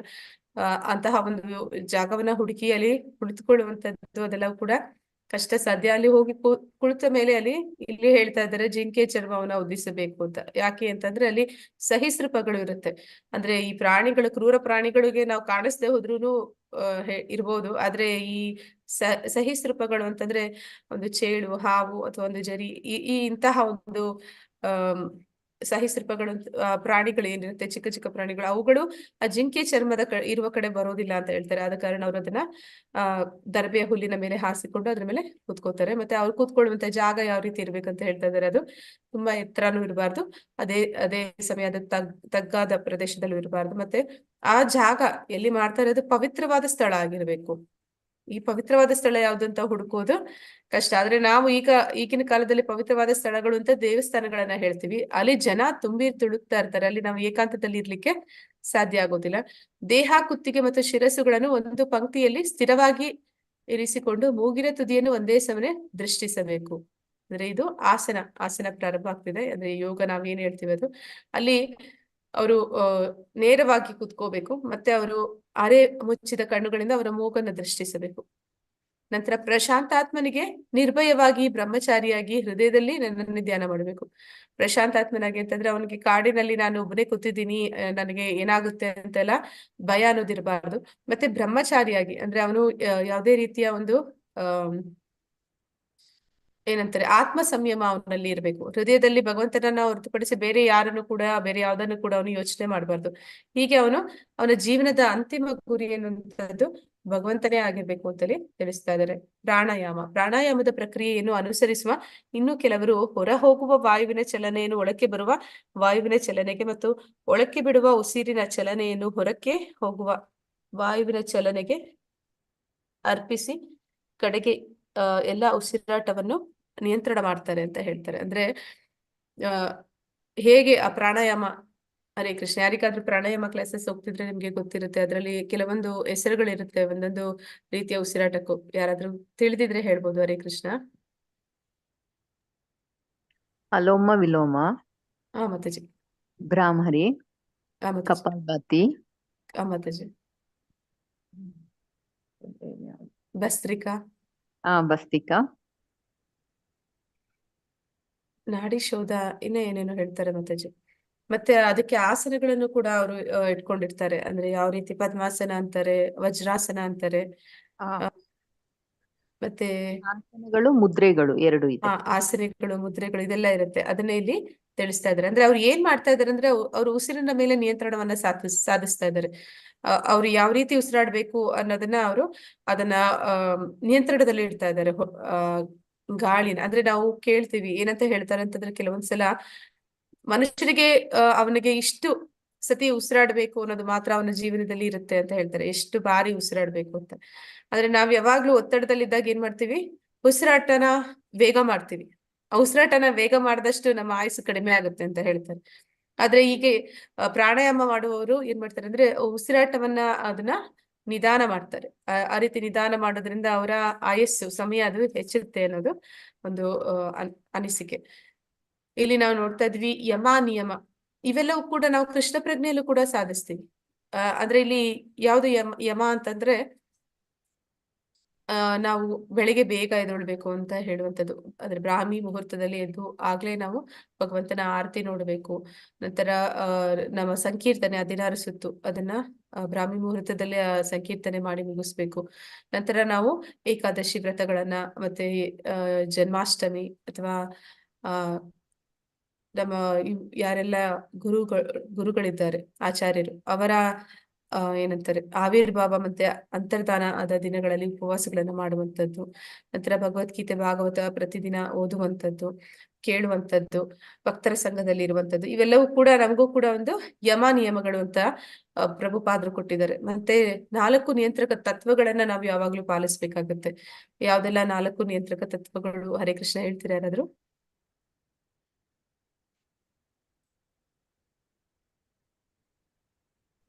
ಪ್ರಭುಪಾದರು ಹೇಳ್ಕೊಟ್ಟಿರೋದು. ಹೇಳಿ ಮಾತಾಜಿ. ಮಾಂಸಾಹಾರ ಸೇವಿಸಬಾರದು, ಮಾತಾಜಿ.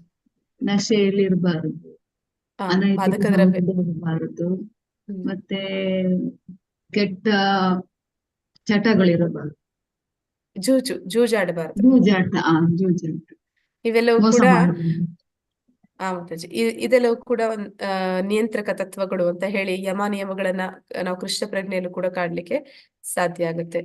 ನಂತರ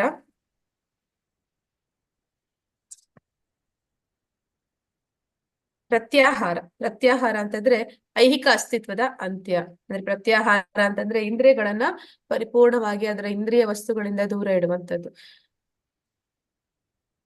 ಧಾರಣ ಅಂತಂದ್ರೆ ಯೋಗಾಭ್ಯಾಸದಿಂದ ಯೋಗಿಯು ತನ್ನ ಮಾನಸಿಕ ಚಟುವಟಿಕೆಗಳನ್ನು ಶಿಸ್ತಿಗೆ ಒಳಪಡಿಸಿ ಯಾವುದೇ ಐಹಿಕ ಬಯಕೆಗಳಿಲ್ಲದೆ ಆಧ್ಯಾತ್ಮಿಕತೆಯಲ್ಲಿ ನೆಲೆಸಿದಾಗ ಆತನನ್ನು ಯೋಗದಲ್ಲಿ ವ್ಯವಸ್ಥಿತವಾಗಿರುವವನೆಂದು ಹೇಳುತ್ತಾರೆ. ಅಂದ್ರೆ ಅವನು ಕಾನ್ಸಂಟ್ರೇಷನ್ ಅಂತಾರೆ, ಏಕಾಗ್ರತೆ ಮಾಡೋದಕ್ಕೆ ಪ್ರಾರಂಭ ಮಾಡ್ತಾನೆ. ಅಂದ್ರೆ ಯಾವಾಗ ಅವನು ಮನಸ್ಸನ್ನ ಅದರ ವಿಷಯಾಸಕ್ತಿಗಳಿಂದ ದೂರ ಇಡ್ತಾನೆ, ಅದನ್ನ ಮನಸ್ಸು ಮುಂದೆ ಹೇಳ್ತಾನೆ ಅರ್ಜುನ ತುಂಬಾ ಚಂಚಲವಾದದ್ದು, ಅದನ್ನ ನಿಗ್ರಹ ಮಾಡೋದು ಕಷ್ಟ ಅಂತ. ಅದು ಮತ್ತೆ ಮತ್ತೆ ಹೋಗ್ತಾ ಇರುತ್ತೆ. ಅಂದ್ರೆ ಮನಸ್ಸಿನ ವೇಗ ಅಂತ ಹೇಳ್ತಾರೆ. ಕೂತಲ್ಲಿಯೇ ನಾವು ತುಂಬಾ ಎಲ್ಲದಕ್ಕಿಂತ ಬೇಗ ಬೇರೆ ಕಡೆಗೆ ನಮ್ಮ ಮನಸ್ಸನ್ನ ಕೊಂಡೋಗೋದಕ್ಕೆ ಸಾಧ್ಯ ಆಗುತ್ತೆ. ಕೂತಲ್ಲಿಯೇ ನಾವ್ ಇಲ್ಲಿದ್ದೀವಿ, ಇನ್ಯಾವುದೋ ಊರಿನಲ್ಲಿ ನಮ್ಮ ತಂದೆ ತಾಯಿನೋ ನಮ್ಮ ಮಕ್ಕಳು ಯಾರಾದ್ರೂ ಇದ್ರೆ ಅವರ ನೆನಪಿಗೆ ಹೋಗಿದೀವಿ ಅಂದ್ರೆ ನಮ್ಮ ಮನಸ್ಸು ಅಲ್ಲಿಗೆ ಹೋಗಿ ಬಂದ್ಬಿಡುತ್ತೆ. ಹಾಗೆ ಆ ಮನಸ್ಸು ತುಂಬಾ ವೇಗವಾಗಿ ಚಂಚಲವಾಗಿ ಅದು ಕೆಲಸ ಮಾಡ್ತಾ ಇರುತ್ತೆ. ಅದನ್ನ ನಾವು ನಿಗ್ರಹ ಮಾಡುವಂಥದ್ದು.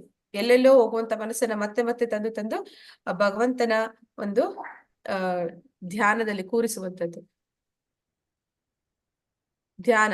ಗಾಳಿ ಬೀಸದ ಸ್ಥಳದಲ್ಲಿ ದೀಪವು ಹೇಗೆ ನಿಶ್ಚಲವಾಗಿರುವುದು ಹಾಗೆಯೇ ಮನಸ್ಸನ್ನು ನಿಯಂತ್ರಿಸಿರುವ ಆಧ್ಯಾತ್ಮವಾದಿಯು ಆಧ್ಯಾತ್ಮಿಕ ಆತ್ಮದ ಧ್ಯಾನದಲ್ಲಿ ನಿಶ್ಚಲನಾಗಿರುತ್ತಾನೆ. ಅಂದ್ರೆ ನಾನು ಆಗ್ಲೇ ಹೇಳಿದೆ, ಧ್ಯಾನ ಅಂತಂದ್ರೆ ಈಗ ಅವನ ಮನಸ್ಸು ಎಲ್ಲೂ ಹೋಗ್ತಿಲ್ಲ. ಅದಕ್ಕೆ ಪ್ರಭುಪಾದರು ಒಂದು ಉದಾಹರಣೆ ಏನ್ ಕೊಡ್ತಾರೆ ಅಂತಂದ್ರೆ, ಮನಸ್ಸು ತುಂಬಾ ಚಂಚಲ, ಅದು ಯಾವಾಗ ಎಲ್ಲಿ ಹೋಗುತ್ತೆ ಹೇಳಕ್ ಆಗಲ್ಲ ಅಂತ ಹೇಳ್ತೀವಿ. ಅದನ್ನ ಅವರು ಎಲ್ಲೇ ಹೋಗಿದ್ರು ಕೂಡ ತಂದು ಮತ್ತೆ ಒಂದೇ ಜಾಗದಲ್ಲಿ ಕೂರಿಸ್ತಾರೆ. ಅಂದ್ರೆ ಅದನ್ನ ಮತ್ತೆ ಮತ್ತೆ ಭಗವಂತನ ಒಂದು ಧ್ಯಾನದಲ್ಲಿ ಕೂರಿಸ್ತಾರೆ. ಆದ್ರೆ ಯಾವಾಗ ಅವನು ಧ್ಯಾನ ಹಂತಕ್ಕೆ ಬರ್ತಾನೆ ಆಗ ಅವನ ಮನಸ್ಸು ಹೇಗಿರುತ್ತೆ ಅಂತಂದ್ರೆ, ಅದಕ್ಕೆ ಪ್ರಭುಪಾದರು ಏನು ಉದಾಹರಣೆ ಕೊಡ್ತಾರೆ ಅಂದ್ರೆ, ಒಂದು ಲೋಟದ ನೀರನ್ನ ಎತ್ತಿ ಮೇಜಿನ ಮೇಲೆ ಇಟ್ರೆ ಅದು ಹೇಗೆ ಸ್ಥಿರವಾಗಿ ನಿಂತ್ಕೊಳ್ಳುತ್ತೆ ಹಾಗೆ ಅವನ ಮನಸ್ಸು ಅತ್ತಿತ್ತ ಚಲಿಸ್ತೀರ. ಅಂದ್ರೆ ಗಾಳಿ ಬೀಸಿದಾಗ ದೀಪ, ಇಲ್ಲಿ ಹೇಳ್ತಾ ಇದಾರೆ, ಎಲ್ಲಿ ಗಾಳಿ ಬೀಸುತ್ತೆ ಅಲ್ಲಿ ದೀಪ ಅಲುಗಾಡ್ತಾ ಇರುತ್ತೆ. ಆದ್ರೆ ಎಲ್ಲಿ ಗಾಳಿನೇ ಬೀಸೋದಿಲ್ಲ ಅಲ್ಲಿ ದೀಪ ಅದು ಸ್ಥಿರವಾಗಿ ಉರಿತಾ ಇರುತ್ತೆ. ಹಾಗೆ ಆ ವ್ಯಕ್ತಿ ಪರಿಪೂರ್ಣವಾಗಿ ಧ್ಯಾನದಲ್ಲಿ ಆ ಭಗವಂತನ ಮೇಲೆ ಧ್ಯಾನವನ್ನ, ಅಂದ್ರೆ ಭಗವಂತನನ್ನ ಮನಸ್ಸಿನಲ್ಲಿ ಅವನು ಸದಾ ಕಾಣೋದಕ್ಕೆ ಏನ್ ಪ್ರಯತ್ನ ಪಡ್ತಿದ್ದ ಅದರಲ್ಲಿ ಅವನು ಸಫಲನಾಗ್ತಾ ಇರ್ತಾನೆ.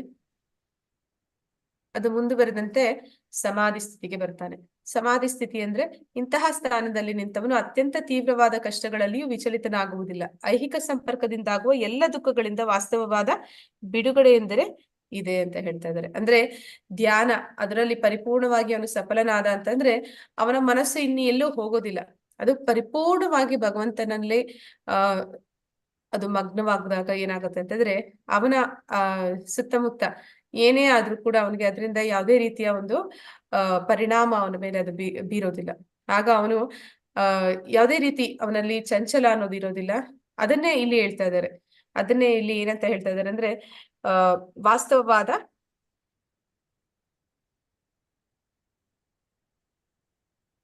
ಇಂತಹ ಸ್ಥಾನದಲ್ಲಿ ನಿಂತವನು ಅತ್ಯಂತ ತೀವ್ರವಾದ ಕಷ್ಟಗಳಲ್ಲಿಯೂ ವಿಚಲಿತನಾಗುವುದಿಲ್ಲ. ಐಹಿಕ ಸಂಪರ್ಕದಿಂದಾಗುವ ಎಲ್ಲ ದುಃಖಗಳಿಂದ ವಾಸ್ತವವಾದ ಬಿಡುಗಡೆ, ಅಂದ್ರೆ ಅವನಿಗೆ ಈ ದುಃಖಗಳು ಏನಿದೆ ಅವುಗಳಿಂದ ನಿಜವಾದ ಬಿಡುಗಡೆ ಅನ್ನೋದು ಅವನಿಗೆ ಸಾಧಿಸೋದಕ್ಕೆ ಸಾಧ್ಯ ಆಗುತ್ತೆ.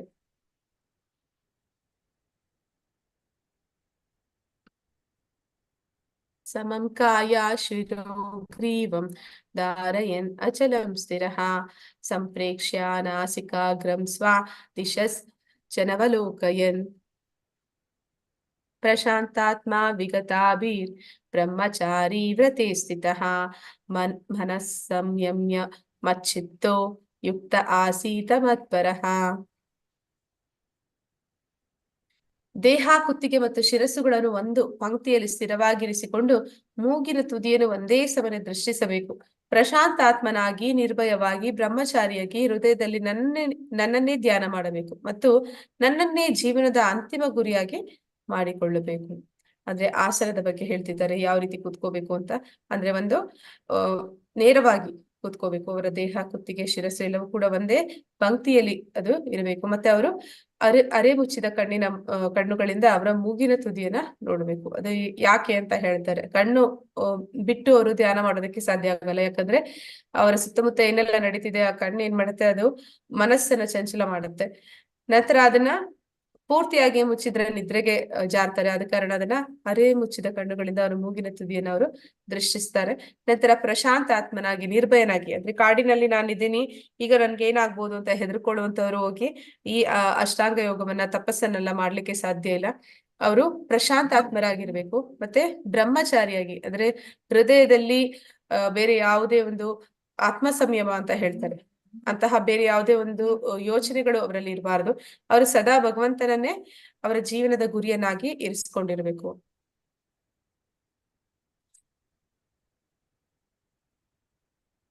ಯುಂಜನ್ ಏವಂ ಸದಾತ್ಮಾನಂ ಯೋಗಿ ನಿಯತಮಾನಸಃ ಶಾಂತಿಂ ನಿರ್ವಾಣ ಪರಮಾಂ ಮತ್ ಸಂಸ್ಥಾಂ ಅಧಿಗಚ್ಚತಿ. ಹೀಗೆ ದೇಹ, ಮನಸ್ಸು ಮತ್ತು ಕಾರ್ಯಗಳ ನಿರಂತರ ನಿಯಂತ್ರಣವನ್ನು ಅಭ್ಯಾಸ ಮಾಡುತ್ತಾ ಯೋಗಿ ತನ್ನ ಮನಸ್ಸನ್ನು ನಿಯತಗೊಳಿಸಿಕೊಂಡು ಭಗವಂತನ ರಾಜ್ಯವನ್ನು ಅಥವಾ ಕೃಷ್ಣನ ನಿವಾಸವನ್ನು ಐಹಿಕ ಅಸ್ತಿತ್ವದ ಅಂತ್ಯದ ಮೂಲಕ ಪಡೆಯುತ್ತಾನೆ. ಅಂದ್ರೆ ಯಾವಾಗ ಅವನು ಈ ರೀತಿ ಕಾಯ ವಾಚ ಮನಸ ಭಗವಂತನ ಧ್ಯಾನದಲ್ಲಿ ತೊಡಗ್ತಾನೆ, ಅಂತಹ ಒಂದು ಅಭ್ಯಾಸದಲ್ಲಿ ಸದಾ ಇರ್ತಾನೆ, ಅಂತವನು ಅವನು ದೇಹತ್ಯಾಗ ಮಾಡಿದ ನಂತರ ಭಗವಂತನನ್ನೇ ಪಡಿತಾನೆ ಅಂತ ಇಲ್ಲಿ ಹೇಳ್ತಾ ಇದ್ದಾರೆ. ನಾತಿ ಅಶ್ನತಸ್ತು ಯೋಗೋ ಅಸ್ತಿ ನಾಚೈಕಾಂತಂ ಅನಶ್ನತಃ ನಾಚಾತಿ ಸ್ವಪ್ನಶೀಲಸ್ಯ ಜಾಗ್ರತೋ ನೈವ ಚಾರ್ಜುನ. ಅರ್ಜುನನೇ, ಮನುಷ್ಯನು ಅತಿ ಹೆಚ್ಚಾಗಿ ತಿಂದರೂ ಅಥವಾ ಅತಿ ಸ್ವಲ್ಪ ತಿಂದರೂ, ಅತಿ ಹೆಚ್ಚಾಗಿ ನಿದ್ರೆ ಮಾಡಿದರೂ ಅಥವಾ ತಕ್ಕಷ್ಟು ನಿದ್ರೆ ಮಾಡದಿದ್ದರೂ ಯೋಗಿ ಆಗಲು ಸಾಧ್ಯವಿಲ್ಲ. ಅಂದ್ರೆ ನಾವು ಹೆಚ್ಚು ಹೆಚ್ಚು ಊಟ ಮಾಡಿದ್ವಿ ಅಂತಂದ್ರೆ ನಮ್ಮಲ್ಲಿ ಆಲಸ್ಯ ಅನ್ನೋದು ಜಾಸ್ತಿ, ಸೋಮಾರಿತನ ಅನ್ನೋದು ಜಾಸ್ತಿ ಆಗುತ್ತೆ. ನಿದ್ದೆ ಕೂಡ ಜಾಸ್ತಿ ನಾವು ಮಾಡ್ತೀವಿ. ಹೆಚ್ಚು ತಿಂತೀವಿ ಅಂತಂದ್ರೆ ಅಂತಹ ವ್ಯಕ್ತಿ ಯೋಗಿ ಆಗೋದಕ್ಕೆ ಸಾಧ್ಯ ಇಲ್ಲ ಅಂತ ಹೇಳಿ ಹೇಳ್ತಾ ಇದ್ದಾರೆ. ಅಥವಾ ಸ್ವಲ್ಪ ತಿಂದ್ರೆ ಆಯಾಸ ಆಗುತ್ತೆ. ಸ್ವಲ್ಪ ತಿಂತಾ ಇದೀವಿ, ಸರಿಯಾಗಿ ಊಟ ಮಾಡ್ತಿಲ್ಲ ಅಂತಂದ್ರೆ ಶಕ್ತಿ ಇರೋದಿಲ್ಲ. ಮತ್ತೆ ಅತಿಯಾಗಿ ನಿದ್ದೆ ಮಾಡುವಂಥದ್ದು, ಅತಿಯಾಗಿ ನಿದ್ರೆ ಮಾಡುವಂಥದ್ದು ಅದು ನಮಗೆ ಸೋಮಾರಿತನವನ್ನ ಬರ್ಸುತ್ತೆ. ಅಂತವ್ರು ಯೋಗಿ ಆಗೋದಕ್ಕೆ ಸಾಧ್ಯ ಇಲ್ಲ. ಮತ್ತೆ ತಕ್ಕಷ್ಟು ನಿದ್ರೆ ಮಾಡದಿದ್ರು ಅವರಿಗೆ ಮನಸ್ಸಿಗೆ ಒಂದು ಶಕ್ತಿ ಅನ್ನೋದು ಇರೋದಿಲ್ಲ. ಮನಸ್ಸು ಅದು ಕೂಡ ಶಕ್ತಿನ ಕಳ್ಕೊಳ್ಳುತ್ತೆ. ನಿದ್ದೆ ಅನ್ನುವಂಥದ್ದು ಮನಸ್ಸಿಗೆ ಬೇಕಾಗುತ್ತೆ. ನಿದ್ದೆ ಅನ್ನುವಂಥದ್ದು ಗಾಢವಾದ ನಿದ್ರೆ ಅನ್ನುವಂಥದ್ದು ಮನಸ್ಸಿನ ಮೇಲೆ ಪರಿಣಾಮವನ್ನು ಬೀರುತ್ತೆ. ಹಾಗೆ ನಿದ್ದೆ ಮಾಡದಿರ ಇದ್ರೂ ಕೂಡ ಮನಸ್ಸಿನ ಮೇಲೆ ನಿಯಂತ್ರಣವನ್ನ ಸಾಧಿಸೋದಕ್ಕೆ ಸಾಧ್ಯ ಆಗೋದಿಲ್ಲ. ಯತೋ ಯತೋ ನಿಶ್ಚರತಿ ಮನಃ ಚಂಚಲಂ ಅಸ್ಥಿರಂ ತತಸ್ತತೋ ನಿಯಮೈತದ್ ಆತ್ಮನಿ ಏವ ವಶಂ ನಯೇತ್. ಅನುವಾದ: ಮನಸ್ಸು ತನ್ನ ಚಂಚಲವಾದ ಮತ್ತು ಅಸ್ಥಿರವಾದ ಸ್ವಭಾವದ ದೆಸೆಯಿಂದ ಎಲ್ಲೆಲ್ಲೇ ಅಲೆದಾಡಲಿ, ಮನುಷ್ಯನು ಅದನ್ನು ಹಿಂದಕ್ಕೆ ಸೆಳೆದು ಆತ್ಮದ ನಿಯಂತ್ರಣಕ್ಕೆ ಒಳಪಡಿಸಬೇಕು. ಅಂದ್ರೆ ಅದು ಚಂಚಲವಾದದ್ದು. ಯಾವುದನ್ನೇ ನೋಡ್ಲಿ ಅಥವಾ ಏನಾದ್ರೂ ಒಂದು ಶಬ್ದವನ್ನ, ಕಣ್ಣು ಮುಚ್ಚಿದ್ದಾರೆ ಅಂದ್ರೂ ಕೂಡ ಯಾವುದೋ ಒಂದು ಶಬ್ದ ಕೇಳಿದ ಕೂಡಲೇ ಮನಸ್ಸು ಅಲ್ಲಿಗೆ ಕೂಡಲೇ ಹೋಗ್ಬಿಡುತ್ತೆ. ಹಾಗೆ ಅದು ತುಂಬಾ ಚಂಚಲವಾದದ್ದು. ಅದು ಅಲ್ಲಿ ಯಾವಾಗ್ಲೂ ಅಲೆದಾಡ್ತಾನೆ ಇರುತ್ತೆ. ಅಂದ್ರೆ ನಾವು ನೋಡ್ತೀವಿ, ಕೆಲವೊಂದು ಸಲ ಕಣ್ಣು ತೆರೆದಿರ್ತಾರೆ, ಎಲ್ಲರ ಎದುರುಗಡೆ ಕೂತಿದ್ದಾರೆ, ಆದ್ರೆ ಅವರ ಮನಸ್ಸು ಇನ್ನೆಲ್ಲೋ ಇದ್ದಾಗ ನೀವು ಮಾತಾಡ್ಸಿದ್ರು ಕೂಡ ಅವ್ರ ಕಿವಿ ಕೇಳಿಸ್ಕೊಳ್ಳೋದಿಲ್ಲ. ನೀವು ಅವ್ರ ಕಣ್ಣೆದುರುಗಡೆ ಹಾದು ಹೋದ್ರು ಕೂಡ ಅವ್ರು ನಿಮ್ಮನ್ನ ನೋಡೋದಿಲ್ಲ. ಅಂದ್ರೆ ಅಷ್ಟೊಂದು ಮನಸ್ಸು ಅನ್ನುವಂಥದ್ದು ಅದು ಚಂಚಲವಾದ್ದು. ಅದು ಯಾವಾಗ್ಲೂ ಕೂಡ ಅಲ್ಲಿ ಇಲ್ಲಿ ಅದು ಚಂಚಲವಾಗಿ ಹೋಗ್ತಾ ಇರುತ್ತೆ. ಆದ ಕಾರಣ ನಾವು ಅದನ್ನ ಮತ್ತೆ ಮತ್ತೆ ನಿಯಂತ್ರಣಕ್ಕೆ ತರಬೇಕು. ಅಂದ್ರೆ ಮತ್ತೆ ಮತ್ತೆ ಅದನ್ನ ಭಗವಂತನ ಒಂದು ಧ್ಯಾನದಲ್ಲಿ ತೊಡಗಿಸುವಂತ ಕೆಲಸವನ್ನ ಮಾಡೋದು. ಯೋ ಮಾಂ ಪಶ್ಯತಿ ಸರ್ವತ್ರ ಸರ್ವಂ ಚ ಮಯಿ ಪಶ್ಯತಿ ತಸ್ಯಾಹಂ ನ ಪ್ರಣಶ್ಯಾಮಿ ಸಾ ಚ ಮೇ ನ ಪ್ರಣಶ್ಯತಿ. ಅನುವಾದ: ಯಾರು ನನ್ನನ್ನು ಎಲ್ಲೆಲ್ಲಿಯೂ ಕಾಣುತ್ತಾನೆಯೋ ಮತ್ತು ನನ್ನಲ್ಲಿ ಎಲ್ಲವನ್ನೂ ಕಾಣುತ್ತಾನೋ ಅವನು ನನ್ನನ್ನು ಯಾವಾಗಲೂ ಕಳೆದುಕೊಳ್ಳುವುದಿಲ್ಲ, ನಾನು ಅವನನ್ನು ಯಾವಾಗಲೂ ಕಳೆದುಕೊಳ್ಳುವುದಿಲ್ಲ. ಅಂದ್ರೆ ಯಾರು ಇದನ್ನ ಭಕ್ತಿ ಮಾರ್ಗದಲ್ಲಿ ತುಂಬಾ ಸುಲಭವಾಗಿ ಸಾಧಿಸೋದಕ್ಕೆ ಸಾಧ್ಯ ಆಗುತ್ತೆ. ಆದ್ರೆ ಯಾರು ನನ್ನನ್ನು ಎಲ್ಲೆಲ್ಲೂ ಕಾಣುತ್ತಾನೋ ಅಂದ್ರೆ, ಈಗ ಒಂದು ತಾಯಿ ತನ್ನ ಮಗು ಶಾಲೆಗೆ ಹೋಗಿದೆ ಅಂತಂದ್ರೆ ಆ ಮಗುವಿನ ಬಟ್ಟೆಗಳು, ಪುಸ್ತಕಗಳು ಅಥವಾ ಆ ಮಗುವಿಗೆ ಸಂಬಂಧಪಟ್ಟಂತಹ ವಸ್ತುಗಳನ್ನ ನೋಡಿದ ಕೂಡಲೇ ಅವಳಿಗೆ, ಅಂದ್ರೆ ಒಂದು ಉದಾಹರಣೆ ಕೊಡ್ತಾರೆ. ತನ್ನ ಮಗುವಿನ ಒಂದು ಶೂಸ್ ಅಲ್ಲಿ ನೋಡಿದ ಕೂಡಲೇ ಅದು ಬಾಟಾ ಕಂಪನಿದ ಶೂ ಆಗಿದ್ರೆ ಅದನ್ನ ನೋಡಿದ ತಕ್ಷಣ ತಾಯಿಗೆ ಬಾಟಾ ಕಂಪನಿ ನೆನಪಾಗೋದಿಲ್ಲ, ತನ್ನ ಮಗು ನೆನಪಾಗುತ್ತೆ ಅಂತ. ಹಾಗೆ ಯಾರು ಭಕ್ತರಿರ್ತಾರೆ ಅವ್ರು ಎಲ್ಲಿ ನೋಡಿದ್ರು, ಏನನ್ನೇ ನೋಡಿದ್ರು ಕೂಡ ಭಗವಂತನನ್ನ ಕಾಣ್ತಾರೆ. ಅಂದ್ರೆ ಎಲ್ಲವನ್ನೂ ಕೂಡ ಭಗವಂತನಿಗೆ ಸಂಬಂಧಿಸಿ ಕಾಣ್ತಾರೆ. ಆದ ಕಾರಣ ಅಂತಹ ಭಕ್ತರು ಯಾರಿದ್ದಾರೆ, ಅಂತಹ ಒಂದು ಯೋಗಿ ಯಾರಿದ್ದಾರೆ, ಯೋಗಿ ಅಂತಂದ್ರೆ ಭಗವಂತನ ಜೊತೆ ಸಂಪರ್ಕವನ್ನು ಏರ್ಪಡಿಸ್ಕೊಂಡಿದ್ದಾರೆ, ಅಂತವರನ್ನ ಭಗವಂತ ಯಾವತ್ತೂ ಅವನು ಕಳೆದುಕೊಳ್ಳೋದಿಲ್ಲ ಅಂತ ಹೇಳ್ತಾನೆ. ಅಂದ್ರೆ ಅಂತಹ ಭಕ್ತರು ಭಗವಂತನಿಗೂ ಕೂಡ ಅಷ್ಟೇ ಇಷ್ಟ ಆಗ್ತಾರೆ. ಅಂತ ಭಕ್ತರು ಯಾವತ್ತೂ ಭಗವಂತನನ್ನ ಮರೆಯೋದಿಲ್ಲ, ಅಂತ ಭಕ್ತರನ್ನ ಭಗವಂತ ಕೂಡ ಮರೆಯೋದಿಲ್ಲ ಅಂತ ಅಲ್ಲಿ ತಿಳಿಸ್ತಾ ಇದ್ದಾರೆ. ಅರ್ಜುನ ಉವಾಚ ಯೋ ಅಯಂ ಯೋಗಸ್ತ್ಯಯಾ ಪ್ರೋಕ್ತ ಸಾಮ್ಯೇನ ಮಧುಸೂದನ ಏತಸ್ಯಹಂ ನ ಪಶ್ಯಾಮಿ ಚಂಚಲತ್ವಾತ್ ಸ್ಥಿತಂ ಸ್ಥಿರಾಂ. ಅರ್ಜುನ ಹೀಗೆ ಹೇಳಿದನು: ಮಧುಸೂದನನೇ, ನೀನು ಸಂಗ್ರಹವಾಗಿ ಹೇಳಿದ ಈ ಯೋಗ ಪದ್ಧತಿಯು ಕಾರ್ಯ ಸಾಧ್ಯವಲ್ಲ ಮತ್ತು ಇದು ಸಹಿಸಲು ಅಸಾಧ್ಯವಾದದ್ದು ಎಂದು ನನಗೆ ತೋರುತ್ತದೆ, ಏಕೆಂದರೆ ಮನಸ್ಸು ಪ್ರಕ್ಷುಬ್ಧವಾದದ್ದು ಮತ್ತು ಚಂಚಲವಾದದ್ದು. ಅಂದ್ರೆ ಇಷ್ಟೊತ್ತು ಭಗವಂತ ಅಷ್ಟಾಂಗ ಯೋಗದ ಬಗ್ಗೆ ಅರ್ಜುನನಿಗೆ ತಿಳಿಸ್ಕೊಟ್ಟ. ಅರ್ಜುನ ಅದನ್ನ ಕೇಳ್ಬಿಟ್ಟು ಏನಂತ ಅವನ ಅಭಿಪ್ರಾಯ ಹೇಳ್ತಾ ಇದ್ದಾನೆ. ನೀನೀಗ ಇಷ್ಟೊತ್ತು ಏನ್ ಹೇಳ್ದೆ ಅಷ್ಟಾಂಗ ಯೋಗ ಅನ್ನುವಂಥದ್ದು. ಅಂದ್ರೆ ಇಲ್ಲಿ ಅರ್ಜುನ ಅವಾಗವಾಗ ಹೇಳ್ತಾ ಇದ್ದಾನೆ, ನಾನು ಕಾಡಿಗೆ ಹೋಗ್ತೀನಿ, ನಾನು ಧ್ಯಾನ ಮಾಡ್ತೀನಿ, ತಪಸ್ ಮಾಡ್ತೀನಿ, ನಾನು ಯುದ್ಧ ಮಾಡೋದಿಲ್ಲ ಅಂತ. ಅದಕ್ಕೆ ಕೃಷ್ಣ ಹೇಳ್ತಾ ಇದ್ದಾನೆ, ನೀನ್ ಕಾಡಿಗೆ ಹೋಗಿ ತಪಸ್ಸನ್ನ ಮಾಡ್ತೀಯ ಅಂತಂದ್ರೆ ಆ ತಪಸ್ಸು ಯಾವ ರೀತಿ ಇರ್ಬೇಕು ಅನ್ನೋದನ್ನ ಇಲ್ಲಿ ಅಷ್ಟಾಂಗ ಯೋಗದ ಮೂಲಕ ಹೇಳ್ತಾ ಇದ್ದಾನೆ. ಅಷ್ಟೆಲ್ಲ ಕೇಳಿದ್ಮೇಲೆ ಅರ್ಜುನನಿಗೆ ಅನಿಸ್ತಾ ಇದೆ, ನನ್ಗೆ ಈ ಯುದ್ಧ ಬೇಡ, ನಾನು ಹೋಗ್ತೀನಿ ಅಂತ ಅಲ್ಲಿಗೆ ಹೋಗೋಕೆ ನಾನು ಯೋಚನೆ ಮಾಡ್ತಾ ಇದ್ದೀನಿ. ಈಗ ನೀನ್ ಹೇಳ್ತಾರ ತಪಸ್ ಕೇಳ್ತಾ ಇದ್ರೆ ಇದು ಕೂಡ ನನ್ ಕೈಲಿ ಆಗಲ್ಲ ಅನ್ಸುತ್ತಾ ಇದೆ ಕೃಷ್ಣ ಅಂತ ಹೇಳ್ತಾ ಇದ್ದಾನೆ. ಯಾಕೆ ಆಗೋದಿಲ್ಲ ಅಂತ ಹೇಳ್ತಾ ಇದ್ದಾರೆ ಅಂದ್ರೆ, ಮನಸ್ಸನ್ನ ನಿಯಂತ್ರಣ ಮಾಡಕ್ ನನ್ಗೆ ಸಾಧ್ಯ ಆಗೋದಿಲ್ಲ ಅಂತ ಇಲ್ಲಿ ಹೇಳ್ತಾ ಇದ್ದಾನೆ. ಕಲಿಯುಗದಲ್ಲಿ ಅಷ್ಟಾಂಗ ಯೋಗ ಅಭ್ಯಾಸ ಮಾಡುವುದು ಏಕೆ ಕಷ್ಟ. ಇಲ್ಲಿ ಅರ್ಜುನ ಹೇಳ್ತಾ ಇದ್ದಾನೆ, ನನ್ನ ಕೈಯಲ್ಲಿ ಅಷ್ಟಾಂಗ ಯೋಗ ಮಾಡೋದಕ್ಕೆ ಸಾಧ್ಯ ಇಲ್ಲ ಅಂತ. ಈಗ ನಿಮ್ಮಲ್ಲಿ ಪ್ರಶ್ನೆ, ನೀವು ಅಷ್ಟಾಂಗ ಯೋಗವನ್ನ ಮಾಡೋದಕ್ಕೆ ಸಾಧ್ಯನಾ? ಕಷ್ಟ ಅಂದ್ರೆ ಯಾಕೆ ಅಂತ ಹೇಳ್ಬೇಕು. ಹರೇ ಕೃಷ್ಣ.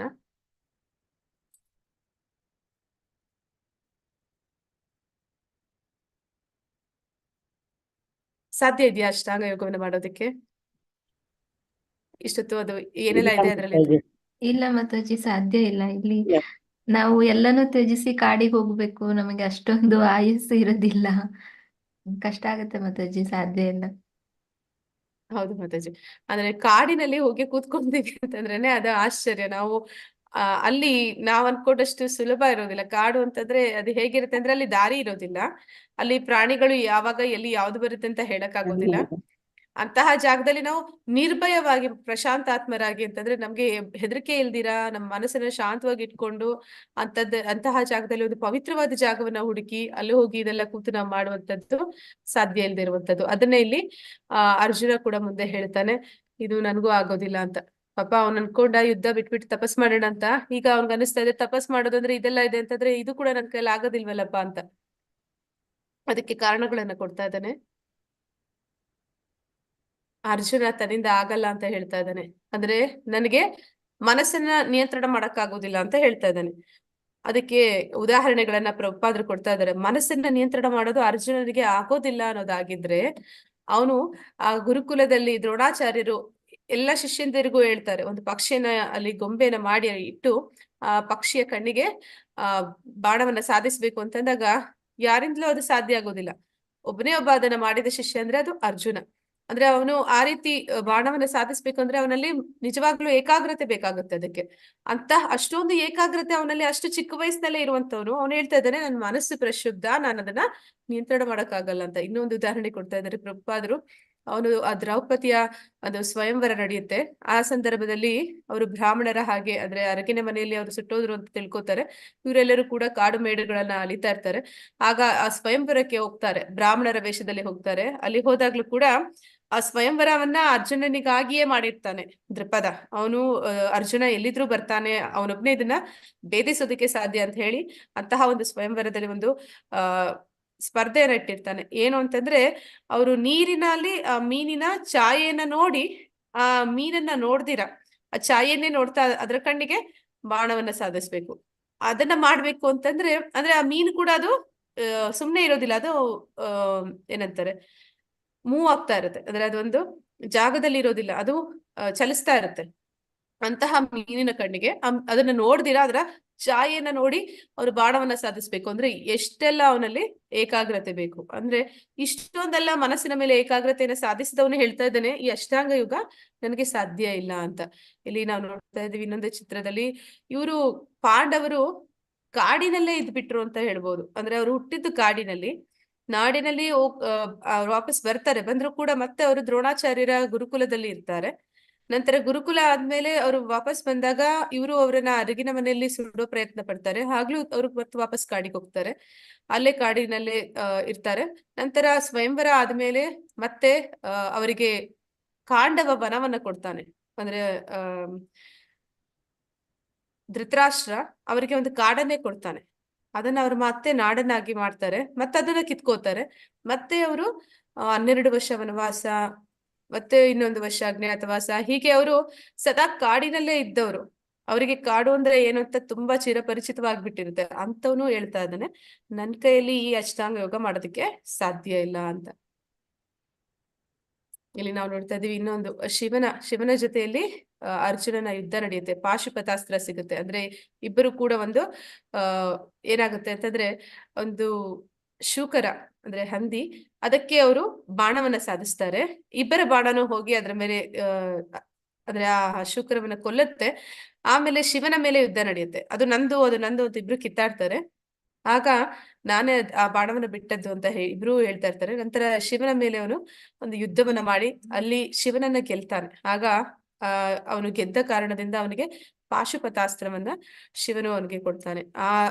ಯುದ್ಧ ಕುರುಕ್ಷೇತ್ರ ಯುದ್ಧದಲ್ಲಿ ಇವೆಲ್ಲವೂ ಕೂಡ ಅವನಿಗೆ ಆ ಯುದ್ಧದಲ್ಲಿ ಅವನಿಗೆ ಸಹಾಯವನ್ನು ಮಾಡುತ್ತೆ. ಅಂದ್ರೆ ಅಷ್ಟೊಂದು ಅವನಿಗೆ ಏಕಾಗ್ರತೆ ಅನ್ನೋದಿದೆ. ಏಕಾಗ್ರತೆ ಅನ್ನೋದಿಲ್ಲ ಅಂತಂದ್ರೆ ಅವನು ಅದರ ಮೇಲೆ ಕರೆಕ್ಟ್ ಆಗಿ ಗುರಿಯನ್ನ ಸಾಧಿಸೋದಕ್ಕೆ ಸಾಧ್ಯ ಇಲ್ಲ. ಮತ್ತೆ ಶಿವನ ಮೇಲೆ ಅವನು ಗೆಲ್ಲೋದಕ್ಕೆ, ಶಿವನನ್ನೇ ಗೆಲ್ಲುವಂತ ಶಕ್ತಿ ಸಾಮರ್ಥ್ಯ ಅವನಲ್ಲಿ ಇತ್ತು ಅನ್ನೋದನ್ನಲ್ಲಿ ಹೇಳ್ತಾ ಇದ್ದಾರೆ. ಅಂತಹ ಅರ್ಜುನ ಹೇಳ್ತಾ ಇದ್ದಾನೆ. ಮತ್ತೆ ಇಲ್ಲಿ ಇನ್ನೊಂದು ತೋರಿಸ್ತಾ ಇದ್ದಾರೆ, ಇದು ನರನಾರಾಯಣ ಋಷಿಗಳು ಅಂತ. ಅಂದ್ರೆ ನರ ಅಂತಂದ್ರೆ ಅರ್ಜುನ, ನಾರಾಯಣ ಅಂದ್ರೆ ಕೃಷ್ಣ. ಇಬ್ರು ಸತ್ಯಯುಗದಲ್ಲಿ ಬರ್ತಾರೆ. ಅಂದ್ರೆ ಪ್ರತಿಯೊಂದು ಯುಗದಲ್ಲೂ ಕೃಷ್ಣ ಹೇಳ್ತಾನೆ, ಪ್ರತಿಯೊಂದು ಯುಗದಲ್ಲೂ ನಾನು ಯಾವಾಗೆಲ್ಲ ಬರ್ತೀನಿ ಅವಾಗ ನನ್ನ ಜೊತೆಯಲ್ಲಿ ನೀನು ಬರ್ತೀಯಾ ಅಂತ ಹೇಳ್ತಾನೆ. ಹಾಗೆ ಅವನು ನಿತ್ಯ ಸಿದ್ಧ ಅಂತ ಹೇಳ್ತಾನೆ. ಅಂದ್ರೆ ಭಗವಂತನ ಶುದ್ಧ ಭಕ್ತ. ಅವನು ಸದಾ ಭಗವಂತನ ಒಂದು ಸಂಗಾತಿ, ಭಗವಂತನ ಜೊತೆಯಲ್ಲೇ ಸದಾ ಇರ್ತಾನೆ ಅಂತವನು ಹೇಳ್ತಾನೆ. ನನ್ನ ಮನಸ್ಸನ್ನ ನಿಯಂತ್ರಿಸಿ ನಾನು ಧ್ಯಾನದಲ್ಲಿ ಭಗವಂತನ ಸ್ಮರಣೆ ಮಾಡೋದಕ್ಕೆ ಆಗೋದಿಲ್ಲ ಅಂತ. ಅಂದ್ರೆ ಭಗವಂತನ ಜೊತೆಯಲ್ಲೇ ಸದಾ ಇರ್ತಾನೆ ಅಂತವನು ಹೇಳ್ತಾನೆ, ನನಗಿದು ಮಾಡಕ್ ಆಗೋದಿಲ್ಲ ಅಂತ. ಯಾಕೆ ಆಗೋದಿಲ್ಲ ಅನ್ನೋದಕ್ಕೆ ಈ ಶ್ಲೋಕದಲ್ಲಿ ಹೇಳ್ತಾ ಇದ್ದಾನೆ. ಚಂಚಲಂ ಹಿ ಮನ ಕೃಷ್ಣ ಪ್ರಮಾದಿ ಬಲವದೃಢಂ ತಸ್ಯಾಹಂ ನಿಗ್ರಹಂ ಮನ್ಯೆ ವಾಯೋರ್ ಇವಸು ದುಷ್ಕರಂ. ಕೃಷ್ಣನೇ ಮನಸ್ಸು ಚಂಚಲವಾದದ್ದು, ಪ್ರಕ್ಷುಬ್ಧವಾದದ್ದು, ಹಠಮಾರಿ ಮತ್ತು ಬಲವಾದದ್ದು. ಅದನ್ನು ನಿಗ್ರಹಿಸುವುದು, ಗಾಳಿಯನ್ನು ನಿಯಂತ್ರಿಸುವುದಕ್ಕಿಂತ ಕಷ್ಟ ಎಂದು ನನಗೆ ತೋರುತ್ತದೆ. ಗಾಳಿನ ಯಾರು ಹಿಡ್ದಿಟ್ಕೊಳಕ್ಕಾಗೋದಿಲ್ಲ. ಆದ್ರೆ ಇವನು ಹೇಳ್ತಾ ಇದ್ದಾನೆ, ಗಾಳಿನ ಒಂದು ವೇಳೆ ನಾ ಹಿಡ್ದಿಟ್ಕೊಂಡ್ ಬಲ್ಲೆ, ಆದ್ರೆ ಮನಸ್ಸನ್ನ ನನ್ನ ಕೈಲಿ ಹಿಡಿತದಲ್ಲಿ ಇಟ್ಕೊಳಕ್ ಆಗೋದಿಲ್ಲ. ಅದು ಅದಕ್ಕಿಂತ ಚಂಚಲ, ಒಂದು ಗಾಳಿಗಿಂತ ಚಂಚಲ ಅಂತಲ್ಲಿ ಹೇಳ್ತಾ ಇದ್ದಾನೆ. ಶ್ರೀ ಭಗವಾನ್ ಉವಾಚ ಅಸಂಶಯಂ ಮಹಾಬಾಹೋ ಮನೋ ದುರ್ನಿಗ್ರಹಂ ಚಲಂ ಅಭ್ಯಾಸೇನಾತು ಕೌಂತೆಯ ವೈರಾಗ್ಯೇಣ ಚ ಗೃಹ್ಯತೆ. ಕೃಷ್ಣ ಹೇಳ್ತಾ ಇದ್ದಾನೆ, ಕೃಷ್ಣ ಹೀಗೆ ಹೇಳಿದನು, ಮಹಾಬಾಹುವು ಕುಂತಿಯ ಮಗನು ಆದ ಅರ್ಜುನನೇ, ಚಂಚಲವಾದ ಮನಸ್ಸನ್ನು ನಿಗ್ರಹಿಸುವುದು ಹೌದು ತುಂಬಾ ಬಹಳ ಕಷ್ಟ. ಆದ್ರೆ ಯೋಗ್ಯವಾದ ವೈರಾಗ್ಯದಿಂದ ಮತ್ತು ಅಭ್ಯಾಸದಿಂದ ಅದನ್ನ ನಿಗ್ರಹಿಸಬಹುದು. ಕೃಷ್ಣ ಹೇಳ್ತಾ ಇದ್ದಾನೆ, ನೀನು ಸತತವಾಗಿ ಅಭ್ಯಾಸ ಮಾಡ್ಬೇಕು. ಅಭ್ಯಾಸ ಮಾಡೋದ್ರಿಂದ, ಅಂದ್ರೆ ಪ್ರಾಕ್ಟೀಸ್ ಮೇಕ್ಸ್ ಮ್ಯಾನ್ ಪರ್ಫೆಕ್ಟ್ ಅನ್ನೋ ತರ, ನೀ ಹೆಚ್ಚು ಹೆಚ್ಚು ಅಭ್ಯಾಸ ಮಾಡಿದಷ್ಟು ನಿನ್ನಿಂದ ಮನಸ್ಸನ್ನು ನಿಗ್ರಹ ಮಾಡೋದಕ್ಕೆ ಸಾಧ್ಯ ಆಗುತ್ತೆ. ಅದಕ್ಕೆ ನೀನು ವೈರಾಗ್ಯವನ್ನ ಸಾಧಿಸ್ಬೇಕಾಗತ್ತೆ ಅಂತ ಇಲ್ಲಿ ಹೇಳ್ತಾ ಇದ್ದಾನೆ.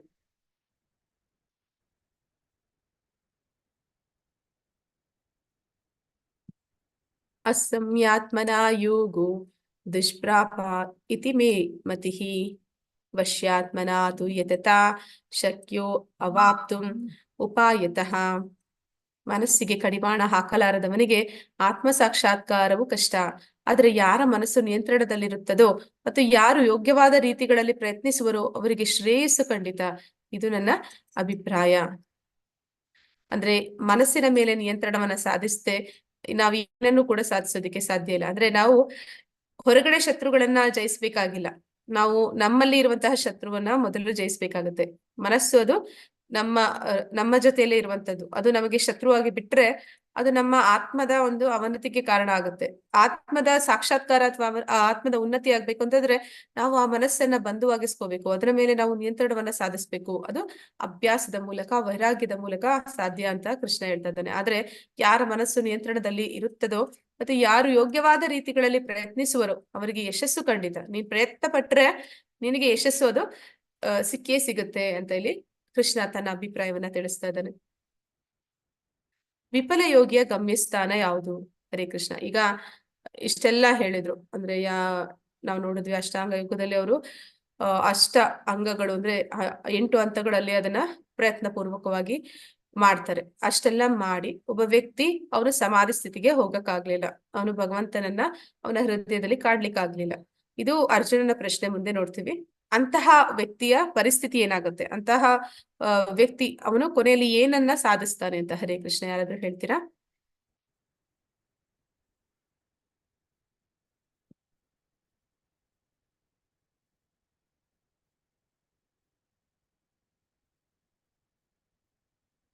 ಪಾಪ ಕಾಡಿಗೆ ಹೋಗಿದ್ದಾನೆ, ಭಯವನ್ನ ಬಿಟ್ಟಿದ್ದಾನೆ, ಮತ್ತೆ ಅಲ್ಲಿ ಕೂತು ಎಲ್ಲರನ್ನು ಅಂದ್ರೆ ಎಲ್ಲ ಒಂದು ಐಹಿಕ ವಿಷಯಾಸಕ್ತಿಗಳನ್ನ ಬಿಟ್ಟಿದ್ದಾನೆ, ಆಸನ ಪ್ರಾಣಾಯಾಮಗಳನ್ನ ಮಾಡ್ತಾ ಇದ್ದಾನೆ, ಮತ್ತೆ ಮನಸ್ಸಿನಲ್ಲಿ ಬೇರೆ ಯಾವುದು ವಿಚಾರಗಳನ್ನ ಬರದೇ ಇರೋ ಹಾಗೆ ನೋಡ್ಕೋತಾ ಇದ್ದಾನೆ, ಅಷ್ಟೆಲ್ಲ ಮಾಡಿದ್ದಾನೆ. ಆದ್ರೆ ಕೊನೆಗೂ ಕೂಡ ಅವನು ಭಗವಂತನನ್ನ ಪರಮಾತ್ಮನನ್ನ ಕಾಣ್ಲಿಕ್ಕೆ ಸಾಧ್ಯ ಆಗ್ಲಿಲ್ಲ.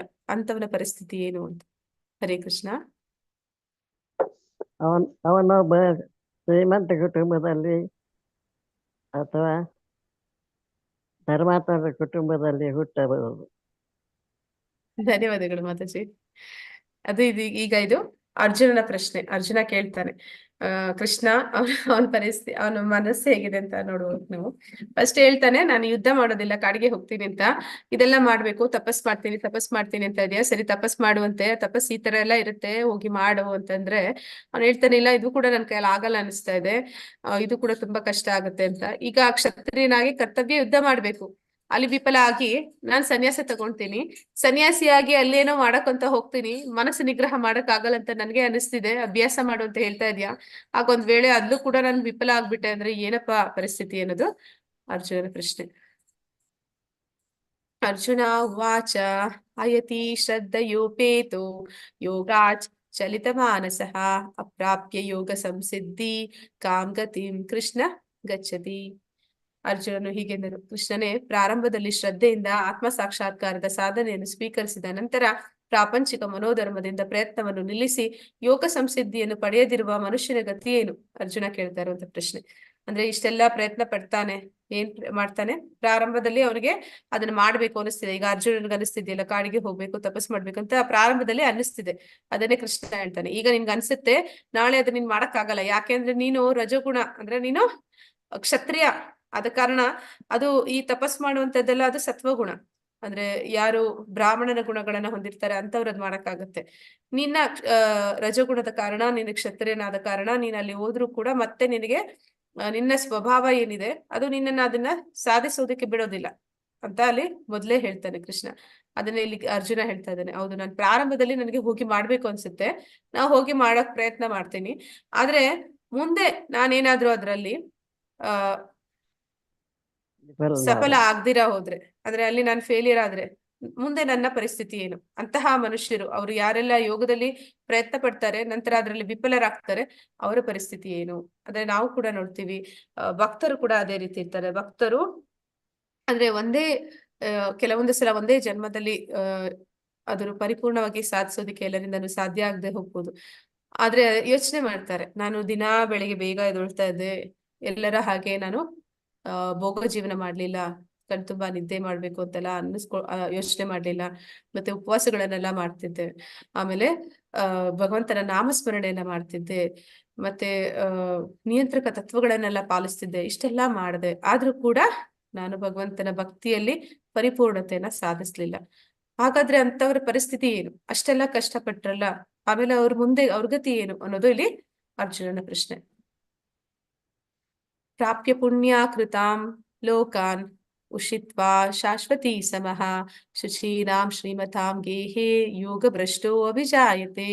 ಕೃಷ್ಣ ಹೇಳ್ತಾ ಇದ್ದಾನೆ, ನೀನ್ ಸ್ವಲ್ಪನಾದ್ರೂ ಪ್ರಯತ್ನ ಪಟ್ಟಿದ್ಯಾ, ಅಂದ್ರೆ ಯೋಗ ಭ್ರಷ್ಟನು ಪುಣ್ಯಜೀವಿಗಳ ಲೋಕಗಳಲ್ಲಿ ಬಹುಕಾಲ ಸಂತೋಷವಾಗಿದ್ದು ಅನಂತರ ಧರ್ಮಾತ್ಮರ ಮನೆಯಲ್ಲಿ ಅಥವಾ ಶ್ರೀಮಂತ ಕುಟುಂಬದಲ್ಲಿ ಹುಟ್ಟುವನು. ಅಂದ್ರೆ ಏನ್ ಹೇಳ್ತಾ ಇದ್ದಾನೆ, ಯೋಗ ಭ್ರಷ್ಟ ಅಂದ್ರೆ ಅವನು ಅದರಲ್ಲಿ ಪರಿಪೂರ್ಣತೆಯನ್ನ ಸಾಧಿಸ್ಲಿಲ್ಲ. ಅದಕ್ಕೆ ಈ ಇದನ್ನ ಪ್ರಭುಪಾದರು ಕೂಡ ಹೇಳ್ತಾರೆ, ಸ್ವಲ್ಪ ಅಪ್ಯಸ್ಯ ಧರ್ಮಸ್ಯ ತ್ರಾಯಿತೋ ಮಹತೋ ಭಯಾತ್ ಅಂತ. ಅಂದ್ರೆ ಹಾಗಂದ್ರೆ ಏನಂತಂದ್ರೆ, ಯಾರು ಭಕ್ತಿ ಮಾರ್ಗದಲ್ಲಿ ಅಥವಾ ಆಧ್ಯಾತ್ಮಿಕ ಮಾರ್ಗದಲ್ಲಿ ಅಥವಾ ಭಗವಂತನ ಜೊತೆ ಸಂಪರ್ಕವನ್ನ ಏರ್ಪಡಿಸ್ಕೋಬೇಕು ಅನ್ನೋ ಪ್ರಯತ್ನದಲ್ಲಿ ಅವನು ಸ್ವಲ್ಪನಾದ್ರೂ ಪ್ರಯತ್ನ ಪಟ್ಟಿದ್ರು ಕೂಡ ಸಾಕು, ಅವನು ದೊಡ್ಡ ದೊಡ್ಡ ಗಂಡಾಂತರದಿಂದ ತಪ್ಪಿಸ್ಕೋತಾನೆ ಅಂತ. ಯಾವ್ದದು ದೊಡ್ಡ ಗಂಡಾಂತರ ಅಂದ್ರೆ, ನಾವು ಪ್ರತಿ ಸತಿ ಎಷ್ಟೆಲ್ಲ ಪಾಪ ಕಾರ್ಯಗಳನ್ನ ಮಾಡ್ತೀವಿ ಅಂತಂದ್ರೆ, ಮುಂದಿನ ಜನ್ಮ ನಮ್ದೊಂದು ಪ್ರಾಣಿ ಜನ್ಮನೋ ಅಥವಾ ಒಂದು ಪಕ್ಷಿನೋ ಅಥವಾ ಒಂದು ಗಿಡ ಮರನೋ ಆಗಿರುತ್ತೆ. ಅಂತಹ ಒಂದು ಜನ್ಮ ಸಿಗದಿರ ಯಾರು ಭಗವಂತನ ಸಂಪರ್ಕ ಏರ್ಪಡಿಸ್ಕೊಳ್ಳೋ ಪ್ರಯತ್ನದಲ್ಲಿ ಒಂದು ಮೊದಲ ಹೆಜ್ಜೆ ಇಟ್ಟಿರ್ತಾನೋ ಅಂತವನು ನಿಶ್ಚಯವಾಗಿ ಒಬ್ಬ ಮನುಷ್ಯ ಜನ್ಮವನ್ನ ಪಡಿತಾನೆ ಅಂತ ಪ್ರಭುಪಾದರು ಹೇಳ್ತಾರೆ. ಇಲ್ಲಿ ಅದೇ ಹೇಳ್ತಾ ಇದ್ದಾರೆ, ಯಾರು ಯೋಗ ಭ್ರಷ್ಟ ಆಗ್ತಾನೆ ಅವನು ಪುಣ್ಯ ಜೀವಿಗಳ ಲೋಕದಲ್ಲಿ ಬಹುಕಾಲ ಸಂತೋಷವಾಗಿದ್ದು, ಅಂದ್ರೆ ಅವನು ಊರ್ಧ್ವ ಲೋಕಗಳಿಗೆ ಹೋಗ್ತಾನೆ. ಆ ಊರ್ಧ್ವ ಲೋಕದಲ್ಲಿ ಅವನು ಅನೇಕ ವರ್ಷಗಳು ಅವನು ಆ ಪುಣ್ಯದ ಫಲವಾಗಿ ಅವನು ಸಂತೋಷವಾಗಿರ್ತಾನೆ. ನಂತರ ಮತ್ತೆ ಅವನು ಇಲ್ಲಿ ಭೂಮಿ ಮೇಲೆ ಹುಟ್ಟಬೇಕಾಗುತ್ತೆ. ಅಂದ್ರೆ ನಮ್ಮ ಕ್ಷೀಣೆ ಪುಣ್ಯ ಮರ್ತ್ಯಲೋಕ ವಿಶಂತಿ ಅಂತ. ಹಾಗೆ ಅವನು ಪುಣ್ಯ ಕ್ಷೀಣಿಸಿದ ನಂತರ ಮತ್ತೆ ಈ ಮರ್ತ್ಯಲೋಕಕ್ಕೆ ಬರ್ತಾನೆ. ಮರ್ತ್ಯಲೋಕಕ್ಕೆ ಬಂದಾಗ್ಲೂ ಕೂಡ ಅವನು ಎಂತಹ ಒಂದು ಜನ್ಮ ಪಡಿತಾನೆ ಅಂತ ಹೇಳ್ತಾ ಇದ್ದಾನೆ. ಧರ್ಮಾತ್ಮರ ಮನೆಯಲ್ಲಿ ಅಥವಾ ಶ್ರೀಮಂತರ ಕುಟುಂಬದಲ್ಲಿ. ಧರ್ಮಾತ್ಮರು ಅಂದ್ರೆ ಇಲ್ಲಿ ಬ್ರಾಹ್ಮಣರು ಅಂತ ಹೇಳ್ತಾರೆ. ಅಂದ್ರೆ ಅವರ ಮನೆಯಲ್ಲಿ ಅವರು ಹುಟ್ಟಿದಾಗಿಂದನೇ ಅವರ ಮನೆಯ ವಾತಾವರಣ ಸಂಸ್ಕಾರ ಎಲ್ಲ ಅದೇ ರೀತಿಯದ್ದಾಗಿರುತ್ತೆ. ಅಂದ್ರೆ ಅವರಿಗೆ ಭಕ್ತಿಯಲ್ಲಿ ತೊಡಗೋದಿಕ್ಕೆ ಅದು ಪೂರಕವಾಗಿರುತ್ತೆ. ಮತ್ತೆ ಶ್ರೀಮಂತರ ಕುಟುಂಬದಲ್ಲಿ ಅಂತಂದ್ರೆ ಅಲ್ಲಿ ಅವರು ಅವರ ದೇಹ ಪೋಷಣೆಗಾಗಿ ಶ್ರಮ ಪಟ್ಟು ಕೆಲಸ ಮಾಡ್ಬೇಕಾಗಿರೋ ಅವಶ್ಯಕತೆ ಇಲ್ಲ. ಅವ್ರ ಹತ್ರ ಹೆಚ್ಚು ಸಮಯ ಕೂಡ ಇರುತ್ತೆ ಭಗವತ್ ಕಾರ್ಯದಲ್ಲಿ ಮುಂದುವರಿಯೋದಕ್ಕೆ. ಆದ್ರೆ ಇದು ಕೂಡ ಒಂದೊಂದು ಸಲ ಪ್ರಭುಪಾದರು ಹೇಳ್ತಾರೆ 50-50 ಅಂತ. ಅಂದ್ರೆ ನಿಮಗೆ ಬ್ರಾಹ್ಮಣರ ಮನೆಯಲ್ಲಿ ಜನ್ಮ ಸಿಕ್ಕಿದ್ರು ಕೂಡ ಇಲ್ಲಿ ನಾವು ನೋಡ್ತೀವಿ ಬ್ರಹ್ಮ ಬಂಧು ಅಂತ ಕರೀತಾರೆ. ಬ್ರಹ್ಮ ಬಂಧು ಅಂತಂದ್ರೆ ತಂದೆ ಕುಟುಂಬ ಎಲ್ಲ ಬ್ರಾಹ್ಮಣರದೇ ಆಗಿರ್ಬೋದು. ಅವರಿಗೆ ಅವರ ಮನೆಯಲ್ಲಿ ಅವರು ಜನ್ಮ ಪಡೆದಿರ್ಬೋದು. ಆದ್ರೆ ಆ ಬ್ರಾಹ್ಮಣನ ಅರ್ಹತೆಗಳನ್ನ ಬೆಳೆಸ್ಕೊಳ್ದಿರನೂ ಹೋಗ್ಬೋದು ಅವರ ಮಕ್ಕಳು. ಅಂತಹ ಒಂದು ಪರಿಸ್ಥಿತಿ ಆ ರೀತಿ ಅವರು ಒಂದು ಜನ್ಮದಲ್ಲಿ ಅದನ್ನ ಪ್ರಯೋಜನ ಪಡೀಲಿಲ್ಲ ಅಂತಂದ್ರೆ ಮತ್ತೆ ಅವರು ಯೋಗದಲ್ಲಿ ಅಷ್ಟು ಸಾಧನೆ ಮಾಡಿದ್ದು ಮತ್ತೆ ಮತ್ತೆ ಜನ್ಮ ಪಡೆಯುವಂತ ಆಗತ್ತಷ್ಟೇ. ಮತ್ತೆ ಶ್ರೀಮಂತರ ಕುಟುಂಬದಲ್ಲಿ ಕೂಡ ಅಷ್ಟೇ, ಅಲ್ಲಿ ಭೋಗ ಜೀವನ ಮಾಡೋದಕ್ಕೆ ಎಲ್ಲಾ ಅವಕಾಶಗಳಿರುತ್ತೆ. ಅಂತಹ ಸಂದರ್ಭ ಇರುವಾಗ ಇವರು ನಾನು ಏನು ಗಳಿಸ್ಬೇಕಾಗಿಲ್ಲ, ಎಲ್ಲ ಕೂಡ ನನಗೆ ತಂದೆ ತಾಯಿ ಅಥವಾ ಅಜ್ಜಿ ತಾತನದೆಲ್ಲ ಇದೆ ಅಂತ ಹೇಳಿ ನಾನ್ ಭಕ್ತಿಯಲ್ಲಿ ತೊಡಗ್ತೀನಿ ಅಂತಂದ್ರೆ ಸಂತೋಷ. ಆ ರೀತಿ ಅವನು ಯೋಚನೆ ಮಾಡ್ದಿರಾ ದೇಹ ಪೋಷಣೆಗೆ ಏನು ಕಷ್ಟಪಡ್ಬೇಕಾಗಿರುವಂತ ಪರಿಸ್ಥಿತಿ ಇಲ್ಲ. ಆದ್ರೆ ಅದನ್ನ ಅವನು ಭೋಗ ಜೀವನ ಮಾಡೋದಕ್ಕೆ ಯೋಚನೆ ಮಾಡ್ದ ಅಂತಂದ್ರೆ ಮತ್ತೆ ಎಲ್ಲ ಅವಕಾಶಗಳನ್ನ ಅವನು ಕಳ್ಕೊಂಡಂಗೆ ಆಗುತ್ತೆ. ಅಥಾವಾ ಯೋಗಿನಾಂ ಯೇವ ಕುಲೇ ಭವತಿ ಧೀಮತಾಂ ಏತದ್ಧಿ ದುರ್ಲಭಾತರಂ ಲೋಕೆ ಜನ್ಮ ಯದೃಶಾಂ. ಅನುವಾದ ಅಥವಾ ದೀರ್ಘಕಾಲದ ಯೋಗಾಭ್ಯಾಸದ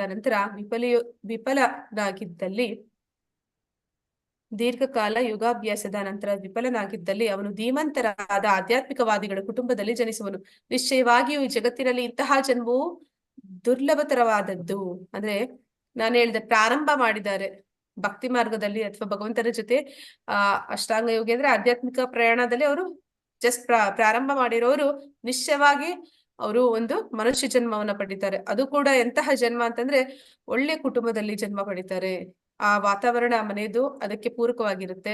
ಮತ್ತೆ ಅಥವಾ ಶ್ರೀಮಂತರ ಮನೆಯಲ್ಲಿ ಹುಟ್ಟುತ್ತಾರೆ. ಆದ್ರೆ ಯಾವೊಬ್ಬ ವ್ಯಕ್ತಿ ದೀರ್ಘಕಾಲ ಮಾಡ್ತಾನೆ ಭಗವಂತನ ಜೊತೆ ಭಕ್ತಿ ಮಾರ್ಗದಲ್ಲಿ ಅಥವಾ ಅವನ ಜೊತೆ ಒಂದು ಸಂಬಂಧ ಏರ್ಪಡಿಸ್ಕೊಳ್ಳೋದ್ರಲ್ಲಿ ಅವನು ತುಂಬಾ ಕಾಲ ಮಾಡ್ತಾನೆ, ಆದ್ರೆ ಅವನು ವಿಫಲನಾಗಿ ಬಿಟ್ಟ ಅಂತಂದ್ರೆ ಏನಾಗುತ್ತೆ ಅಂತ ಕೇಳ್ತಾ ಇದಾರೆ. ಅಂತಹ ವ್ಯಕ್ತಿ ಅವನು ವೈಷ್ಣವರ ಕುಟುಂಬದಲ್ಲಿ ಜನಿಸ್ತಾರೆ ಅಂತ ಹೇಳ್ತಾರೆ. ವೈಷ್ಣವರ ಕುಟುಂಬದಲ್ಲಿ ಅಂತಂದ್ರೆ ಅವ್ರು ಹುಟ್ಟಿದಾಗಿನಿಂದಲೇ ಅಲ್ಲಿ ಭಕ್ತಿಯಲ್ಲಿ ತಂದೆ ತಾಯಿ ಅವ್ರ ಪರಿವಾರದವರು ಎಲ್ಲರೂ ಕೂಡ ಭಕ್ತಿ ಮಾರ್ಗದಲ್ಲಿ ಇರ್ತಾರೆ. ಆ ಮಗುವು ಕೂಡ ಅಲ್ಲಿ ಜನಿಸಿದಂತ ಮಗುಗೂ ಕೂಡ ಅದು ಹುಟ್ಟಿದ ಕೂಡಲೇ ಅವರಿಗೆ ಆ ಭಕ್ತಿ ಎನ್ನುವಂಥದ್ದು ಮತ್ತೆ ಅಂತಹ ಒಂದು ಎಲ್ಲ ಅವಕಾಶಗಳು ಅವ್ರಿಗೆ ಯಥೇಚ್ಛವಾಗಿ ಸಿಗುತ್ತೆ. ಅಂತಹ ಒಂದು ಜನ್ಮ ಅದು ತುಂಬಾ ದುರ್ಲಭವಾದದ್ದು. ಅಂತಹ ಜನ್ಮ ಅವರಿಗೆ ಸಿಗುತ್ತೆ ಅಂತೇಳಿ ಕೃಷ್ಣ ತಿಳಿಸ್ತಾ ಇದ್ದಾನೆ.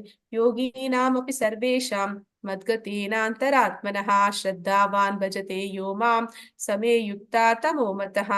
ಯಾರು ಸದಾ ನನ್ನಲ್ಲಿಯೇ ಇರುವನೋ, ತನ್ನಲ್ಲಿರುವ ನನ್ನನ್ನು ಕುರಿತು ಚಿಂತಿಸುವನು, ನನ್ನನ್ನು ಭಜಿಸುವನು, ಅವನೇ ಎಲ್ಲ ಯೋಗಿಗಳಲ್ಲಿ ಯೋಗದಲ್ಲಿ ನನ್ನೊಡನೆ ಅತ್ಯಂತ ಆತ್ಮೀಯವಾಗಿ ಒಂದಾಗಿರುವವನು ಮತ್ತು ಅವನೇ ಎಲ್ಲರಿಗಿಂತ ಶ್ರೇಷ್ಠನಾದವನು. ಇದು ನನ್ನ ಅಭಿಪ್ರಾಯ. ಅಂದ್ರೆ ಎಂತಹ ಭಕ್ತ ಅಥವಾ ಯೋಗಿ ಅಂತಂದ್ರೆ ಭಗವಂತನಿಗೆ ಇಷ್ಟ ಅಂತಂದ್ರೆ ಅವನು ಸದಾ ಭಗವಂತನನ್ನ ಕುರಿತು ಚಿಂತನೆ ಮಾಡ್ತಾ ಇರ್ತಾನೆ. ಇದನ್ನೇ ಇಲ್ಲಿ ಶುದ್ಧ ಭಕ್ತರು, ಅನನ್ಯ ಭಕ್ತರು, ಏಕಚಿತ್ತ ಭಕ್ತಿ ಮಾಡುವಂತವ್ರು ಅಂತ ಹೇಳ್ತಾರೆ. ಅಂದ್ರೆ ಅವ್ರಿಗೆ ಯಾವುದೇ ಒಂದು ತಮ್ಮ ಸ್ವಾರ್ಥ ಅನ್ನುವಂಥದ್ದು ಇಲ್ಲ, ಮತ್ತೆ ಬೇರೆ ಯಾವುದೇ ಒಂದು ವಿಚಾರಗಳಲ್ಲಿ ಅವ್ರಿಗೆ ಯಾವುದೇ ರೀತಿಯ ಆಸಕ್ತಿ ಇಲ್ಲ.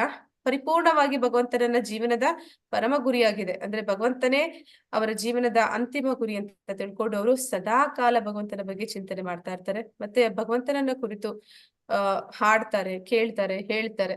ಮತ್ತೆ ಅವರು ಯಾವಾಗ್ಲೂ ಕೂಡ ಭಗವಂತನ ಧ್ಯಾನದಲ್ಲಿ ಒಂದಾಗಿರ್ತಾರೆ. ಭಗವಂತನ ಬಗ್ಗೆನೇ ಅವ್ರು ಯೋಚನೆ ಮಾಡ್ತಾರೆ. ನಾವ್ ಯಾವತ್ತಾದ್ರೂ ನಿದ್ದೆ ಮಾಡಿದ್ರೆ ಕನಸಲ್ಲಿ ಕೃಷ್ಣ ಎಷ್ಟು ವರ್ಷದಿಂದ ನಾವು ಭಕ್ತಿಯಲ್ಲಿದ್ರು ಕೂಡ ಒಂದು ದಿನ ಕೂಡ ಕೃಷ್ಣ ನಮ್ ಕನಸಿನಲ್ಲಿ ಕೂಡ ಬಂದಿರೋದಿಲ್ಲ. ಆದ್ರೆ ಈ ಯೋಗಿ ಏನ್ ಮಾಡ್ತಾರೆ ಅಂದ್ರೆ ಅವ್ನು ಎದ್ದಿರ್ಲಿ ಮಲಗಿರ್ಲಿ ಸದಾ ಕೃಷ್ಣನೇ ಕಾಣ್ತಾ ಇರ್ತಾರೆ. ಅಂತಹ ಒಬ್ಬ ಯೋಗಿ, ಅಂತಹ ಒಬ್ಬ ಭಕ್ತ ಯಾರಿದ್ದಾನೆ ಅವನು ಭಗವಂತನ ಹೇಳ್ತಾ ಇದ್ದಾನೆ ಅಂತವನು ಶ್ರೇಷ್ಠನಾದವನು, ಅಂತವನು ಭಗವಂತನಿಗೆ ತುಂಬಾ ಪ್ರಿಯನಾದವನು ಅಂತ ತಿಳಿಸ್ತಾ ಇದ್ದಾನೆ. ಅವನನ್ನೇ ನಿಜವಾದ ಯೋಗಿ ಅಂತಲ್ಲಿ ಶ್ರೇಷ್ಠವಾದ ಯೋಗಿ ಅಂತ ಕರೀತಾ ಇದ್ದಾನೆ. ಅಂತಹ ಒಬ್ಬ ಉದಾಹರಣೆ ಅಂತಂದ್ರೆ ಅದು ನಾರದ ಮುನಿಗಳು. ನಾರದ ಮುನಿಗಳು ಸದಾ ಕಾಲ ತುಟಿಯ ಮೇಲೆ ಭಗವಂತನ ನಾಮಸ್ಮರಣೆ ಆಗ್ತಿರುತ್ತೆ. ಸದಾ ಕಾಲ ಭಗವಂತನ ಧ್ಯಾನದಲ್ಲಿ ಇರ್ತಾರೆ ಅಂತಂದ್ರೆ ಅವ್ರು ಯೋಚನೆ ಮಾಡೋದು ಮಾತ್ರ ಅಲ್ಲ, ಅವರು ನೆನೆಸಿದಾಗ ಕೃಷ್ಣನ ಮುಂದೆ ಹೋಗಿ ಪ್ರತ್ಯಕ್ಷ ಆಗಿ ನೋಡ್ತಾರೆ, ನೇರವಾಗಿ ನೋಡ್ತಾರೆ. ಅಂತಹ ಶ್ರೇಷ್ಠವಾದ ಯೋಗಿ ಅಂದ್ರೆ ಅದು ನಾರದ ಮುನಿಗಳು. ಇಲ್ಲಿ ಎಲ್ಲಾ ಇತರ ಯೋಗಗಳು ಭಕ್ತಿ ಯೋಗದ ಗುರಿಯ ಕಡೆಗೆ ಮಾರ್ಗಗಳಾಗಿವೆ. ಅಂದ್ರೆ ನಾವು ಕರ್ಮ ಯೋಗ ಅಂತಂದ್ರೆ ಕೆಲಸದ ಮೂಲಕ ಭಗವಂತನ ಸೇವೆನ ಮಾಡುವಂಥದ್ದು. ಜ್ಞಾನ ಯೋಗ ಅಂದ್ರೆ ಭಗವಂತನ ಕುರಿತಾದ ವಿಚಾರಗಳನ್ನ ಶಾಸ್ತ್ರಗಳನ್ನ ಅಧ್ಯಯನ ಮಾಡುವಂಥದ್ದು. ಅಷ್ಟಾಂಗ ಯೋಗ ಅಂದ್ರೆ ಈಗ ನಾವು ನೋಡಿದ ಹಾಗೆ ತಪಸ್ಸನ್ನ ಮಾಡುವಂಥದ್ದು. ಏನೇ ಮಾಡಿದ್ರು ಕೂಡ ಭಕ್ತಿಗೆ ಬರ್ಲಿಲ್ಲ ಅಂತಂದ್ರೆ ಭಗವಂತ ಸಿಗಲ್ಲ. ಅಂದ್ರೆ ಇವೆಲ್ಲವೂ ಕೂಡ ಏಣಿಯ ಮೆಟ್ಟಿಲುಗಳು ಇದ್ದ ಹಾಗೆ. ಯಾರು ಭಕ್ತನಿರ್ತಾನೆ ಅವನು ನೇರವಾಗಿ ಭಗವಂತನನ್ನ ಸಾಧಿಸ್ತಾರೆ. ಯಾರು ಭಕ್ತಿಗೆ ನೇರವಾಗಿ ಹೋಗ್ತಾರೆ ಅವರು ಪ್ರತ್ಯೇಕವಾಗಿ ಕರ್ಮಯೋಗ, ಜ್ಞಾನ ಯೋಗ, ಅಷ್ಟಾಂಗ ಯೋಗಗಳನ್ನ ಮಾಡುವ ಅವಶ್ಯಕತೆ ಇಲ್ಲ. ಆದ್ರೆ ಈ ಕರ್ಮಯೋಗ, ಜ್ಞಾನ ಯೋಗ, ಅಷ್ಟಾಂಗ ಯೋಗ ಯಾರು ಮಾಡ್ತಾ ಇದ್ರೆ ಅವರು ಬಹುನಾಮ್ ಜನ್ಮನಾಮಂತೆ ಜ್ಞಾನವಾನ್ ಮಾಂ ಪ್ರಪದ್ಯತೆ ಅಂತಾರೆ. ಅಂದ್ರೆ ಈ ಜ್ಞಾನಿಗಳು, ಇತರ ಆಧ್ಯಾತ್ಮಿಕವಾದಿಗಳು ಅವ್ರು ಏನ್ ಮಾಡ್ತಾರೆ ಅಂದ್ರೆ ಅನೇಕ ಜನ್ಮಗಳನ್ನ ಪಡ್ಕೊಂಡು ನಿಧಾನವಾಗಿ ಭಕ್ತಿಗೆ ಬರ್ತಾರೆ. ಆದ್ರೆ ಯಾರು ಬುದ್ಧಿವಂತರು ಇರ್ತಾರೆ ಅವರು ನೇರವಾಗಿ ಭಕ್ತಿ ಮಾರ್ಗವನ್ನ ಆರಿಸ್ಕೋತಾರೆ. ಆ ಮೂಲಕ ಅವರು ಭಗವಂತನನ್ನ ಸಾಧಿಸ್ತಾರೆ, ಅಂದ್ರೆ ಭಗವಂತನನ್ನ ಪಡ್ಕೋತಾರೆ. ಇದೆಲ್ಲವೂ ಕೂಡ ಯೋಗಿಗಳು ಮಾಡುವಂತಹ ತಪಸ್ಸು. ಅನೇಕ ರೀತಿಗಳಲ್ಲಿ ಮಾಡ್ತಾರೆ ತಪಸ್ಸನ್ನ. ಇಲ್ಲಿ ನೀರಿನಲ್ಲಿ ಕೂತ್ಕೊಂಡು ತಪಸ್ಸನ್ನ ಮಾಡ್ತಿರುವಂತದ್ದು.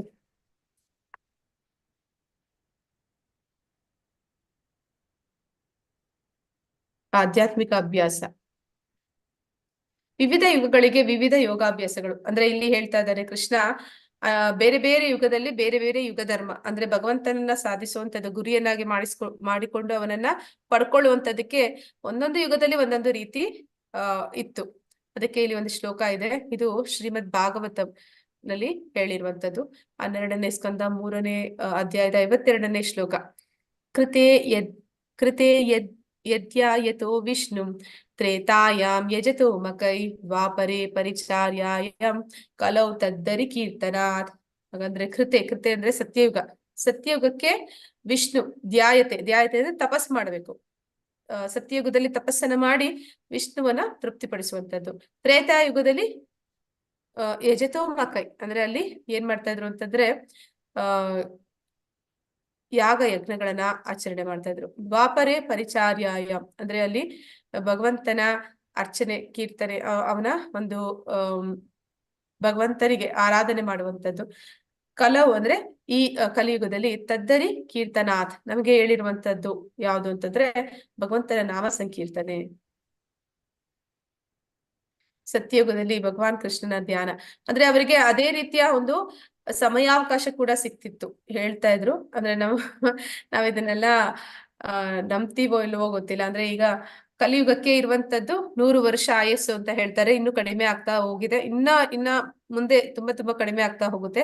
ದ್ವಾಪರ ಯುಗದಲ್ಲಿ 1000 ವರ್ಷ ಅವರು ಬದುಕಿರ್ತಾ ಇದ್ರು. ವಿಸ್ತಾರವಾದ ದೇವಾಲಯಗಳನ್ನ ಮಾಡಿ ಅಲ್ಲಿ ಭಗವಂತನಿಗೆ ಪೂಜೆ ಅರ್ಚನೆಗಳನ್ನ ಮಾಡ್ತಾ ಇದ್ರು. ತ್ರೇತಾಯುಗದ ಜನ ಅವರು 10,000 ವರ್ಷ ಬದುಕಿರ್ತಾ ಇದ್ರು. ಅವರು ಯಜ್ಞಗಳನ್ನ ಆಚರಣೆ ಮಾಡ್ತಾ ಇದ್ರು. ಅವ್ರ ಹತ್ರ ಆ ಯಜ್ಞಕ್ಕೆ ಬೇಕಾಗಿರುವಂತಹ ವಸ್ತುಗಳು ಕೂಡ ಯಥೇಚ್ಛವಾಗಿ ಸಿಗ್ತಾ ಇತ್ತು. ಆಮೇಲೆ ಅಂದ್ರೆ ತ್ರೇತಾಯುಗದಲ್ಲಿ ಅಂದ್ರೆ ಆ ಯಾಗ ಯಜ್ಞಗಳನ್ನ ಮಾಡೋದಕ್ಕೆ ಅವರು ಹೇಳ್ತಾರೆ ಟನ್ ಗಟ್ಲೆ ತುಪ್ಪ ಬೇಕಿತ್ತು. ಅಂದ್ರೆ ಅವ್ರ ಹತ್ರ ಅಷ್ಟೊಂದು ಹಸುಗಳು ಇರ್ತಾ ಇದ್ವು. ಅದರಿಂದ ಅವರು ಇದನ್ನೆಲ್ಲ ಮಾಡ್ಲಿಕ್ಕೆ ಸಾಧ್ಯ ಆಗ್ತಾ ಇತ್ತು. ಈಗ ತುಪ್ಪ ಅನ್ನುವಂಥದ್ದು ಏನಂತಾರೆ ವನಸ್ಪತಿ ಅಂತ ಬಳಸ್ತಾರೆ. ಹಾಗೆ ತುಪ್ಪ ಅನ್ನುವಂಥದ್ದು ದುಬಾರಿ ಆಗ್ತಾ ಇದೆ. ಯಾಕಂದ್ರೆ ಗೋವುಗಳ ರಕ್ಷಣೆ ಮಾಡ್ತಾ ಇಲ್ಲ. ತ್ರೇತಾಯುಗದಲ್ಲಿ ಜನ ಅಂದ್ರೆ ಅವರು ಶ್ರೀಮಂತಿಕೆ ಇತ್ತು. ಆದ ಕಾರಣ ಅವರು ಯಾಗ ಯಜ್ಞಗಳನ್ನ ರಾಜರುಗಳು ಆಚರಣೆ ಮಾಡ್ತಾ ಇದ್ರು. ಮತ್ತೆ ಸತ್ಯಯುಗದಲ್ಲಿ ತಪಸ್ಸನ್ನ ಮಾಡ್ತಿದ್ರು. ಅಂದ್ರೆ ಅವರು 1,00,000 ವರ್ಷ ಬದುಕಿರ್ತಾ ಇದ್ರು. ಅದರಿಂದ ಯಾರವರು ಕೃಷ್ಣ ಯಾರು ಮಾತಾಜಿ ಅವರು ರಾಮಾಯಣ ಬರೆದವರು? ವಾಲ್ಮೀಕಿ. ವಾಲ್ಮೀಕಿ ಮಹರ್ಷಿ, ಅದೇ. ಧನ್ಯವಾದಗಳು ಮಾತಾಜಿ. ಸಡನ್ ಆಗಿ ಅವ್ರ ಹೆಸರು ಬರ್ತಾಯಿತ್ತು. ವಾಲ್ಮೀಕಿ ಮಹರ್ಷಿಗಳು ಅವರು ಒಬ್ಬ ಯಾರಾಗಿರ್ತಾರೆ, ರತ್ನಾಕರ ಆಗಿರ್ತಾರೆ, ಅಂದ್ರೆ ಒಬ್ಬ ಬೇಡ ಆಗಿರ್ತಾರೆ. ನಂತರ ನಾರದರ ಮುನಿಗಳು ಅವ್ರಿಗೆ ಜೀವನದ ಮೂಲ ಉದ್ದೇಶ ಏನು, ಅವ್ರು ಏನ್ ಮಾಡ್ತಾ ಇದ್ದಾರೆ, ಅವ್ರಿಗೆ ಒಂದು ಆತ್ಮ ಸಾಕ್ಷಾತ್ಕಾರವನ್ನ ಕೊಟ್ಟಾಗ ಅವ್ರು ತಪಸ್ಸಿಗೆ ಕೂತ್ಕೋತಾರೆ. 60,000 ವರ್ಷ ತಪಸ್ಸನ್ನ ಮಾಡ್ತಾರೆ. 60,000 ವರ್ಷ ತಪಸ್ಸನ್ನ ಮಾಡಿ ನಂತರ ಅವರು ವಾಲ್ಮೀಕಿ ಅಂತ ಅವ್ರಿಗೆ ಹೆಸರು ಕೊಡ್ತಾರೆ. ಹೀಗೆ ಅವರು ತಪಸ್ಸನ್ನ ಮಾಡ್ತಾ ಇದ್ರು ಸತ್ಯಯುಗದಲ್ಲಿದ್ದಂಥವ್ರು. ಆದ ಕಾರಣ ಅಂದ್ರೆ ಅವ್ರಿಗೆ ಅಷ್ಟು ಆಯಸ್ಸಿತ್ತು, 1,00,000 ವರ್ಷ ಆಯಸ್ಸಿತ್ತು. ಅಂದ್ರೆ ಆಗ ಯಥೇಚ್ಛವಾಗಿ ಕಾಡುಗಳಿದ್ವು, ಮತ್ತೆ ಅಲ್ಲಿ ಹೋಗಿ ತಪಸ್ಸನ್ನ ಮಾಡ್ತಾ ಇದ್ರು. ಆದ್ರೆ ಈಗ ಅಷ್ಟೆಲ್ಲ ಕಾಡುಗಳು ನಮ್ಗೆ ನೋಡ್ಲಿಕ್ಕೆ ಸಾಧ್ಯ ಇಲ್ಲ, ಎಲ್ಲ ಕಡೆ ಜನ ಜಂಗುಳಿ ತುಂಬಿ ಹೋಗಿದೆ. ಕಲಿಯುಗದ ಪ್ರಸ್ತುತ ಯುಗ, ಭಗವಂತನ ಪವಿತ್ರ ನಾಮ ಪಠನೆ. ಅಂದ್ರೆ ನಮ್ಗೆ ತಪಸ್ ಮಾಡೋಷ್ಟು ಆಯಸ್ಸು, ಸಮಯಾವಕಾಶ ಇಲ್ಲ. ಯಾಗ ಯಜ್ಞ ಮಾಡೋಷ್ಟು, ದುಬಾರಿ ಯಜ್ಞಗಳನ್ನ ಮಾಡೋಷ್ಟು ನಾವು ಶ್ರೀಮಂತರು ಅಲ್ಲ. ಅಥವಾ ಭಗವಂತನ ಅರ್ಚನೆ ಮಾಡುವಂತ, ಅಂದ್ರೆ ದೇವಾಲಯಗಳನ್ನ ಕಟ್ಟಿ ನಿಮಿಷ ನಿಮಿಷಕ್ಕೂ ಭಗವಂತನಿಗೆ ಒಂದು ನೈವೇದ್ಯ ಅರ್ಪಣೆ ಮಾಡಿ ಅವನ ಪೂಜೆಗಳನ್ನ ಮಾಡುವಷ್ಟು ನಾವು ಸಮಯವನ್ನ ಇಟ್ಕೊಂಡಿಲ್ಲ. ಪ್ರತಿದಿನ 1 ಸತಿ 2 ಸತಿ ಭಗವಂತನ ಮುಂದೆ ನಿಂತು ದೀಪ ಹಚ್ಚೋದಕ್ಕೆ ನಮ್ಗೆ ಸಮಯ ಕಷ್ಟ ಅನ್ನೋ ರೀತಿ ನಾವು ಕಲಿಯುಗದ ಜನ. ಆದ ಕಾರಣ ನಮಗೆ ಸುಲಭ ಆಗ್ಲಿ ಅಂತ ಹೇಳಿ ಭಗವಂತ ಕೂಡ ಕೊಟ್ಟಿರುವಂತದ್ದು ಭಗವಂತನ ನಾಮ ಸಂಕೀರ್ತನೆ, ಭಗವಂತನ ಜಪ ಯಜ್ಞವನ್ನ ಕೊಟ್ಟಿದ್ದಾನೆ ಭಗವಂತ ನಮಗೆ. ಆದ ಕಾರಣ ನಾವೆಲ್ಲರೂ ಕೂಡ ಹರೇ ಕೃಷ್ಣ ಮಹಾಮಂತ್ರವನ್ನ ಪ್ರತಿದಿನ 16 ಸುತ್ತು ಜಪವನ್ನು ಮಾಡಬೇಕು. ಧರ್ಮ ಗ್ರಂಥದ ಉಲ್ಲೇಖಗಳು ಕಲಿ ಸಂತ್ರಸ್ತೆ ಉಪನಿಷತ್ ಏನ್ ಹೇಳ್ತಾರೆ ಅಂದ್ರೆ, ಹರೇ ಕೃಷ್ಣ ಕೃಷ್ಣ ಕೃಷ್ಣ ಹರೇ ಹರೇ, ಹರೇ ರಾಮ ರಾಮ ರಾಮ ಹರೇ ಹರೇ. ಎಲ್ಲಾ ವೈದಿಕ ಸಾಹಿತ್ಯವನ್ನು ಶೋಧಿಸಿದ ನಂತರ ಈ ಯುಗಕ್ಕೆ ಹರೇ ಕೃಷ್ಣ ಜಪಕ್ಕಿಂತ ಹೆಚ್ಚು ಭವ್ಯವಾದ ಧರ್ಮದ ವಿಧಾನವನ್ನು ಕಂಡು ಹಿಡಿಯಲು ಆಗುವುದಿಲ್ಲ. ಹರೇ ಕೃಷ್ಣ. ಇದು ಕಲಿ ಸಂತ್ರಸ್ತೆ ಉಪನಿಷತ್ತಿನಲ್ಲಿ ಕೊಟ್ಟಿರುವಂತದ್ದು. ನಾವ್ ಅನ್ಕೋತೀವಿ ಹರೇ ಕೃಷ್ಣ ಮಹಾಮಂತ್ರ ನಾವ್ ಏನ್ ಜಪ ಮಾಡ್ತಾ ಇದೀವಿ ಅದು ಇಸ್ಕಾನ್ ಅವ್ರಿಗೆ ಮಾತ್ರನೇ ಇರುವಂತದ್ದು, ಇಸ್ಕಾನ್ ಅವರು ಅವರಾಗಿ ಅವರೇ ಸೃಷ್ಟಿಸಿಕೊಂಡಿದ್ದಂಥದ್ದು. ಅದು ಅಲ್ಲ. ಅದಕ್ಕೆ ಇಲ್ಲಿ ಅನೇಕ ಪುರಾವೆಗಳನ್ನ ಕೊಡ್ತಾ ಇದ್ದಾರೆ. ಕಲಿ ಸಂತ್ರಸ್ತೆ ಉಪನಿಷತ್ತಿನಲ್ಲೇ ಇದು ಹೇಳಿರುವಂತದ್ದು ಅಂತ. ನಾರಾಯಣ ಸಂಹಿತದಲ್ಲೂ ಕೂಡ ಹೇಳಿದ್ದಾರೆ, ಕಲಿಯುಗದಲ್ಲಿ ಜನರಿಗೆ ಕೇವಲ ಪರಮೇಶ್ವರನ ಪವಿತ್ರ ನಾಮದ ಜಪವನ್ನ ಮಾಡಬೇಕು. ಕಲಿಯುಗದ ಜನರಿಗೆ ಇರುವಂತಹ ಒಂದೇ ಒಂದು ಮಾರ್ಗ ಭಗವಂತನನ್ನ ಪಡ್ಕೊಳ್ಳಿಕ್ಕೆ ಅಂತಂದ್ರೆ ಅದು ಭಗವಂತನ ಪವಿತ್ರ ನಾಮದ ಜಪ ಮಾಡುವ ಮೂಲಕ. ಇದು ಶ್ರೀ ಚೈತನ್ಯ ಚರಿತಾಮೃತ ಆದಿಲೀಲಾ ಅದರಲ್ಲಿ ಹೇಳಿದ್ದಾರೆ, ಹರೇ ನಾಮ ಏವ ಕೇವಲಂ ಫಲೋ ನಾಸ್ತಿ ಏವ ನಾಸ್ತಿ ಏವ ಗತಿರನ್ಯತ. ಅಂದ್ರೆ ಕಲಿಯುಗದ ಜನರಿಗೆ ಭಗವಂತ ಕಲಹ ಮತ್ತು ಕಪಟದ ಈ ಯುಗದಲ್ಲಿ ಬಿಡುಗಡೆಗೆ ಏಕೈಕ ಮಾರ್ಗವೆಂದರೆ ಭಗವಂತನ ಪವಿತ್ರ ಹೆಸರುಗಳನ್ನು ಜಪಿಸುವುದು. ಅದನ್ನ ಇಲ್ಲಿ ಹೇಳ್ತಾ ಇದ್ದಾರೆ ಚೈತನ್ಯ ಮಹಾಪ್ರಭುಗಳು. ಬೇರೆ ದಾರಿ ಇಲ್ಲ, ಅದನ್ನ 3 ಸತಿ ಹೇಳ್ತಾ ಇದ್ದಾರೆ. ಬೇರೆ ದಾರಿ ಇಲ್ಲ, ಇನ್ಯಾವುದೇ ದಾರಿ ಇಲ್ಲ ಕಲಿಯುಗದ ಜನರಿಗೆ ಭಗವಂತನನ್ನ ಪಡ್ಕೋಬೇಕು ಅಂತಂದ್ರೆ ಅವನ ಪವಿತ್ರ ನಾಮದ ಹೆಸರನ್ನ ಜಪಿಸಬೇಕು ಅಂತ. ಇತಿ ಷೋಡಶಕಂ ನಾಮ್ನಂ ಕಲಿಕಲ್ಮಶ ನಾಶನಂ ನಾಥ ಪರತರೋಪಾಯ ಸರ್ವ ವೇದೇಶು ದೃಶ್ಯತೆ. ಇದು ಶ್ರೀಮದ್ ಭಾಗವತಂನಲ್ಲಿ ಹೇಳಿರುವಂತದ್ದು 12ನೇ ಸ್ಕಂದದ 3ನೇ ಅಧ್ಯಾಯದ 51ನೇ ಶ್ಲೋಕ. ಇದರ ಅರ್ಥ, ದೋಷಗಳಿಂದ ತುಂಬಿ ಹೋದ ಕಡಲಿನಂತಿರುವ ಈ ಕಲಿಯುಗದಲ್ಲಿ ಒಂದು ವರವಿದೆ. ಅದೇನು? ಹರೇ ಕೃಷ್ಣ ಮಂತ್ರವನ್ನು ಜಪಿಸುವಷ್ಟರಿಂದಲೇ ವ್ಯಕ್ತಿಯು ಮುಕ್ತಿಯನ್ನು ಪಡೆಯಬಹುದು. ಅಂದ್ರೆ ಹೇಳ್ತಾರೆ, ಏನಂತ ಹೇಳ್ತಾರೆ ಅಂತಂದ್ರೆ, ಕಲಿಯುಗದ ಜನ ಪಾಪಿಗಳು, ಪತಿತಾತ್ಮರು. ಇಲ್ಲಿ ಯಾವುದೇ ಒಂದು ಒಳ್ಳೆ ವಿಷಯಗಳು ನಮ್ಗೆ ಕಾಣ್ಲಿಕ್ಕೆ ಸಿಗೋದಿಲ್ಲ. ಸತ್ಯಯುಗ, ದ್ವಾಪರ ಯುಗ, ತ್ರೇತಾಯುಗಗಳಿಗೆ ಹೋಲಿಸಿದ್ರೆ ಕಲಿಯುಗದ ಜನ ತುಂಬಾ ಅದೃಷ್ಟಹೀನರು ಅಂತ. ಆದ್ರೆ ಇವ್ರ ಹತ್ರ ಒಂದೇ ಒಂದು ವರ ಇದೆ ಅಂತೆ. ಏನದು ವರ ಅಂತಂತಂದ್ರೆ, ಹಿಂದಿನ ಕಾಲದಲ್ಲಿ ಜನ ಮನಸ್ಸಿನಲ್ಲಿ ಯಾವ್ದಾದ್ರು ಒಂದು ಕೆಟ್ಟ ಆಲೋಚನೆ ಬಂತಂದ್ರೆ ಅದಕ್ಕೂ ಕೂಡ ಅವ್ರಿಗೆ ಒಂದು ಪಾಪ ಮಾಡಿದ ಒಂದು ಪನಿಷ್ಮೆಂಟ್ ಅಂತ ಏನದು ಅವ್ರಿಗೆ ಶಿಕ್ಷೆ ಆಗ್ತಿತ್ತು ಅಂತ. ಆದ್ರೆ ಈಗಿನ ಕಾಲದಲ್ಲಿ ಕಲಿಯುಗದಲ್ಲಿ ನಾವು ಮನಸ್ಸಿನಲ್ಲಿ ಎಷ್ಟೇ ಕೆಟ್ಟದನ್ನ ಯೋಚನೆ ಮಾಡಿದ್ರು ಕೂಡ ಅದಕ್ಕೆ ನಮ್ಗೆ ಯಾವ್ದೇ ಶಿಕ್ಷೆ ಆಗೋದಿಲ್ಲ ಅಂತೆ. ಆದ್ರೆ ನಾವ್ ಅದನ್ನ ಮಾಡಿದಾಗ ನಮ್ಗೆ ಶಿಕ್ಷೆ ಆಗುತ್ತೆ ಅಂತ. ಆದ್ರೆ ಇಂದಿನ ಕಾಲದಲ್ಲಿ ಸತ್ಯಯುಗ, ತ್ರೇತಾಯುಗ, ದ್ವಾಪರ ಯುಗಗಳಲ್ಲಿ ಇಲ್ಲದಂತಹ ಒಂದು ಅವಕಾಶ ಇಲ್ಲಿ ಏನಿದೆ ಅಂತಂದ್ರೆ, ನಾವು ಮನಸ್ಸಿನಲ್ಲಿ ಮಾತ್ರನೇ ಒಂದು ಒಳ್ಳೆದನ್ನ ಆಲೋಚನೆ ಮಾಡಿದ್ರು ಸಾಕಂತೆ, ಅದರ ಪುಣ್ಯ ಸಿಗುತ್ತಂತೆ. ಆದ ಕಾರಣ ನಾವು ಒಂದು ಪುಣ್ಯ ಕಾರ್ಯವನ್ನ ನೇರವಾಗಿ ಮಾಡಿಲ್ಲ ಅಂದ್ರೂ ಕೂಡ ಮನಸ್ಸಿನಲ್ಲಿ ಅದನ್ನ ಯೋಚನೆ ಮಾಡಿದ್ರು ಕೂಡ ಅದಕ್ಕೊಂದು ಫಲ ಇದೆ ಅಂತ, ಅದಕ್ಕೊಂದು ಪುಣ್ಯ ಫಲ ಇದೆ ಅಂತ. ಹಾಗೆ ಈ ದೋಷದಿಂದ ತುಂಬಿರುವಂತಹ ಕಲಿಯುಗಕ್ಕೆ ಇರುವಂತಹ ಒಂದು ವರ ಅಂತಂದ್ರೆ ಭಗವಂತನ ನಾಮ ಸಂಕೀರ್ತನೆಯನ್ನ ಮಾಡುದು ಅಷ್ಟೇ. ಅಷ್ಟರಿಂದಲೇ ಅವನು ಮುಕ್ತಿಯನ್ನ ಪಡಿಬಹುದು. 60 ವರ್ಷ ತಪಸ್ಸು ಅಂತಂದ್ರೆ ಅದು ಸುಮ್ನೆ ಅಲ್ಲ. ಅಥವಾ ಒಂದು ಯಾಗ ಯಜ್ಞಗಳನ್ನ ಮಾಡ್ಬೇಕು ಅಂತಂದ್ರೆ ಎಷ್ಟು ಕಷ್ಟ ಆಗತ್ತೆ ಒಬ್ಬ ವ್ಯಕ್ತಿಗೆ. ಇಲ್ಲ ಅಂತಂದ್ರೆ ಅವನು ಪ್ರತಿದಿನ ಭಗವಂತನ ಒಂದು ಆಲಯಕ್ಕೆ ಹೋಗಿ ನಿಮಿಷಕ್ಕೂ ಒಂದು ಪ್ರಸಾದ ನೈವೇದ್ಯವನ್ನ ಅರ್ಪಿಸಿ ಅರ್ಚನೆ ಪೂಜೆಗಳನ್ನ ಮಾಡಿಸ್ಬೇಕು ಅಂತಂದ್ರೂ ಕೂಡ ಎಷ್ಟೆಲ್ಲ ಶ್ರಮ ಅನ್ನೋದಿರುತ್ತೆ. ಅದ್ ಯಾವ್ದು ಮಾಡ್ದಿರನೆ ಬರೀ ಕೂತಲ್ಲಿಯೇ 16 ಸುತ್ತು ಜಪವನ್ನ 2 ಗಂಟೆ ಹಿಡಿಯುತ್ತೆ ಅಷ್ಟೇ. ಅಷ್ಟು ಮಾಡೋದ್ರಿಂದಾನೇ ಅವ್ರು ಏನ್ ಪಡ್ಕೋತಾ ಇದಾರೆ, ಒಂದು ಲಾಭವನ್ನ ಅವ್ರು ಏನ್ ಪಡ್ಕೋತಾ ಇದಾರೆ, ಒಂದು ಭಗವಂತನ ಒಂದು ಸಾನ್ನಿಧ್ಯವನ್ನ ಅದನ್ನ ಸಾಧಿಸೋದಿಕ್ಕೆ ಸಾಧ್ಯ ಆಗುತ್ತೆ ಕಲಿಯುಗದ ಜನರಿಗೆ ಅಂದ್ರೆ ಅವರು ನಿಜವಾಗ್ಲೂ ಕೂಡ ಅವ್ರಿಗೆ ಇದು ಒಂದು ವರದಾನ ಅಂತ ಇಲ್ಲಿ ಹೇಳ್ತಾ ಇದ್ದಾರೆ. ಹರೇ ಕೃಷ್ಣ ಕೃಷ್ಣ ಕೃಷ್ಣ ಹರೇ ಹರೇ, ಹರೇ ರಾಮ ರಾಮ ರಾಮ ಹರೇ ಹರೇ. ಅದನ್ನ ನಾವು ಒಬ್ಬರೇ ಕೂತು ಮಾಡಿದ್ರೆ ಅದು ಜಪ. ಆದ್ರೆ ಅದನ್ನ ನಾವು ಎಲ್ಲ ವೈಷ್ಣವರ ಜೊತೆಗೂಡಿ ಸಾಧು ಸಂಘದಲ್ಲಿ ಹಾಡ್ತೀವಿ ಅವ್ರ ಜೊತೆಯಲ್ಲಿ ಅಂತಂದ್ರೆ ಅದನ್ನ ಸಂಕೀರ್ತನೆ ಅಂತ ಕರಿತಾ ಇದ್ದಾರೆ. ಮತ್ತೆ ಶಾಸ್ತ್ರ ಸಂದರ್ಭ ಜಪಕ್ಕಾಗಿ ಪ್ರಭುವಿನ ಪವಿತ್ರ ನಾಮ ಅಂದ್ರೆ ಎಲ್ಲಾ ಶಾಸ್ತ್ರಗಳಲ್ಲೂ ಇದ್ರ ಬಗ್ಗೆ ಉಲ್ಲೇಖ ಇದೆ. ಎಲ್ಲಾ ಶಾಸ್ತ್ರಗಳಲ್ಲೂ ಇದ್ರ ಬಗ್ಗೆ ತಿಳಿಸ್ಕೊಟ್ಟಿದ್ದಾರೆ. ಇದು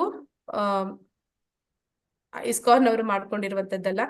ಇದು ವಾಸ್ತವದಲ್ಲಿ ಅನೇಕ ಉಪನಿಷತ್ತುಗಳಲ್ಲಿ ಮತ್ತೆ ಎಲ್ಲ ಧರ್ಮ ಶ್ರೀಮದ್ ಭಾಗವತ ಅಂತಹ ಒಂದು ಗ್ರಂಥಗಳಲ್ಲೂ ಕೂಡ ಅದರ ಬಗ್ಗೆ ಉಲ್ಲೇಖ ಇದೆ. ಭಗವಂತನ ಪವಿತ್ರ ನಾಮಸ್ಮರಣೆಯ ಬಗ್ಗೆ. ಯಜ್ಞಾನಾಂ ಜಪ ಯಜ್ಞೋಸ್ಮಿ, ಸಮಸ್ತ ಯಜ್ಞಗಳು ಪವಿತ್ರವಾದದ್ದು ನಾಮ ಸಂಕೀರ್ತನೆ ಅಂದ್ರೆ ಭಗವದ್ಗೀತೆಯಲ್ಲೂ ಕೂಡ ಮುಂದೆ 10ನೇ ಅಧ್ಯಾಯದ 25ನೇ ಶ್ಲೋಕದಲ್ಲಿ ಸ್ವತಃ ಕೃಷ್ಣ ಹೇಳ್ತಾನೆ, ಯಜ್ಞಗಳಲ್ಲಿ ನಾನು ಜಪ ಯಜ್ಞ ಅಂತ. ಮಹಾಮಂತ್ರವನ್ನು ಜಪಿಸಲು ಹೀಗೆ ಮಾಡಿ. ಹರೇ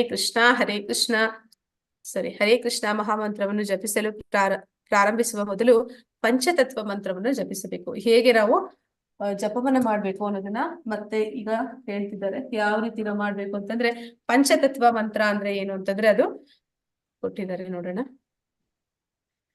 ಇಲ್ಲಿ ನಾವು ನೋಡ್ತಾ ಇದ್ದೀವಿ ಚೈತನ್ಯ ಮಹಾಪ್ರಭುಗಳು, ಮತ್ತೆ ಇದು ನಿತ್ಯಾನಂದ ಪ್ರಭುಗಳು, ಅದ್ವೈತ ದಾಸ್, ಮತ್ತೆ ಇವರು ಗದಾಧರ ಪಂಡಿತರು, ಮತ್ತೆ ಇವರು ಶ್ರೀವಾಸಾದಿ ಅಂತ. ಅಂದ್ರೆ ಇಲ್ಲಿ ಚೈತನ್ಯ ಮಹಾಪ್ರಭುಗಳು ಸ್ವತಃ ಕೃಷ್ಣ, ಇಲ್ಲಿ ನಿತ್ಯಾನಂದ ಪ್ರಭುಗಳು ಬಲರಾಮ, ಮತ್ತೆ ಇಲ್ಲಿರುವಂತಹ ಅದ್ವೈತ ಆಚಾರ್ಯರು ಅವರು ಒಂದು ಮಹಾವಿಷ್ಣು, ಅದೇ ಸಮಯದಲ್ಲಿ ಅವರು ಸದಾಶಿವ ಕೂಡ. ಮತ್ತೆ ಚೈತನ್ಯ, ನಿತ್ಯಾನಂದ ಪ್ರಭುಗಳು ಮತ್ತೆ ಗದಾಧರ ಪಂಡಿತ, ಇದು ಸ್ವತಃ ರಾಧಾರಾಣಿ. ಅಂದ್ರೆ ನಾವ್ ಅನ್ಕೋತೀವಿ ಹೆಂಗಸು ಗಂಡಸು ಅಂತ. ಆತ್ಮಕ್ಕೆ ಯಾವುದೇ ಒಂದು ಹೆಂಗಸು ಗಂಡಸು ಅನ್ನುವಂಥದ್ದು ಇರೋದಿಲ್ಲ. ಆತ್ಮ ಅದು ಯಾವುದೇ ಒಂದು ದೇಹವನ್ನ ಪಡಿಲಿಕ್ಕೆ ಸಾಧ್ಯ. ಇಲ್ಲಿ ರಾಧಾರಾಣಿ ಗದಾಧರ ಪಂಡಿತರಾಗಿ ಬಂದಿದ್ದಾರೆ. ಇಲ್ಲಿ ಶ್ರೀವಾಸಾದಿ ಅಂದ್ರೆ ಸ್ವತಃ ನಾರದರು, ಬ್ರಹ್ಮ ಕೂಡ ಅಲ್ಲಿ ಅವರ ಜೊತೆಯಲ್ಲಿ. ಅಂದ್ರೆ ಭಗವಂತ ಅವನು ಯಾವಾಗೆಲ್ಲ ಭೂಮಿ ಮೇಲೆ ಬರ್ತಾನೆ ಎಲ್ಲ ಅವನ ಸಂಗಡಿಗರು ಅವ್ರ ಜೊತೆಲಿ ಬರ್ತಾರೆ. ಹಾಗೆ ಇವರೆಲ್ಲರೂ ಕೂಡ, ಅಂದ್ರೆ ನಾವು ಅರ್ಜುನ ಕೂಡ ಬರ್ತಾನೆ, ಅವರನ್ನ ಅಲ್ಲಿ ರಮಾನಂದರಾಯ ಅಂತ ಕರೀತಾರೆ. ಹೀಗೆ ಇವರು ಈ ಹರೇ ಕೃಷ್ಣ ಮಹಾಮಂತ್ರವನ್ನ ಎಲ್ಲರಿಗೂ ಕೂಡ ಪ್ರಚಲಿತಗೊಳಿಸಿದಂತವ್ರು. ಇವರನ್ನ ಪಂಚತತ್ವ ಮಂತ್ರ ಅಂತಂದ್ರೆ ಅವರನ್ನ ಕುರಿತಾಗಿ ಕೇಳ್ಕೊಳ್ಳುವಂಥದ್ದು. ನಾನೀಗ ಜಪವನ್ನ ಮಾಡ್ತಾ ಇದ್ದೀನಿ, ಆ ಜಪದಲ್ಲಿ ಯಾವುದೇ ಅಪರಾಧಗಳು ಆಗ್ಬಾರ್ದು ಅಂತ ಹೇಳಿ ಅವರನ್ನ ಪ್ರಾರ್ಥನೆ ಮಾಡ್ಕೊಡುವಂಥದ್ದು. ಜಪ ಮಾಡೋದಕ್ಕೆ ಪ್ರಾರಂಭಿಸೋದಕ್ಕೆ ಮುಂಚೆ. ಸುಚಿತ್ರ ಮಾತಾಜಿ, ಹರೇ ಕೃಷ್ಣ. ಹರೇ ಕೃಷ್ಣ ಮಾತಾಜಿ. ಮಾತಾಜಿ, ಇದು ಅಟೆಂಡೆನ್ಸ್ ಲಿಂಕ್ ನೀವು ಶೇರ್ ಮಾಡ್ತಿಲ್ಲ ಅನ್ಸುತ್ತೆ. ಅಟೆಂಡೆನ್ಸ್ ಯಾರು ಮಾಡ್ತಿಲ್ಲ ನಿಮ್ ಬ್ಯಾಚ್ ಅವರು. ಸೊ ಎಲ್ಲಾ ಡಿವೋಟೀಸ್ಗೂ ಇನ್ಫಾರ್ಮ್ ಮಾಡಿ ಮಾತಾಜಿ, ಅಟೆಂಡೆನ್ಸ್ ಸಬ್ಮಿಟ್ ಮಾಡ್ಲಿಕ್ಕೆ. ಮಾತಾಜಿ ಆಗ್ತಾ ಇದ್ದಾರಲ್ಲ ಮಾತಾಜಿ, ಇಲ್ಲ ಪ್ರತಿದಿನ ಮಂಜುಳಾ ಮಾತಾಜಿ ಆಗ್ತಾ ಇದ್ದಾರೆ. ಇಲ್ಲ, ಬರ್ತಾ ಇಲ್ಲ ನನ್ಗೆ ಮಾತಾಜಿ. ನೀವ್ ಹಾಕಿದಿರಲ್ಲ ಅದೇನೇನಾ ಲಿಂಕು? ಅದೇ ಲಿಂಕ್. ಯಾರು ಅಟೆಂಡೆನ್ಸ್ ಅದೇ ದಿನ ನೀವು ಹಾಕ್ತಾ ಇದ್ದೀರಾ ಭಕ್ತಿ ಶಾಸ್ತ್ರಿದು ಮಾತಾಜಿ, ಅದು ಅಟೆಂಡೆನ್ಸ್ ಲಿಂಕ್ ಅಲ್ಲ. ಅದು ಭಕ್ತಿ ಶಾಸ್ತ್ರಿದಲ್ಲ, ಅದು ನಾವು ಹೊಸದಾಗಿ ಸಂಗೀತಮಯ ಮಾತಾಜಿ ಕ್ರಿಯೇಟ್ ಮಾಡಿರೋದು. ಅದನ್ನ ಮಂಜುಳಾ ಮಾತಾಜಿ ಅದನ್ನ ಕಾಪಿ ಮಾಡ್ಕೊಳ್ಳಿ ಮಾತಾಜಿ. ನಾನು ಟ್ರೈ ಮಾಡ್ತೀನಿ. ಕಾಪಿ ಮಾಡ್ಕೊಂಡು ದಯವಿಟ್ಟು ಎಲ್ಲರೂ ಅಟೆಂಡೆನ್ಸ್ ಹಾಕಿ.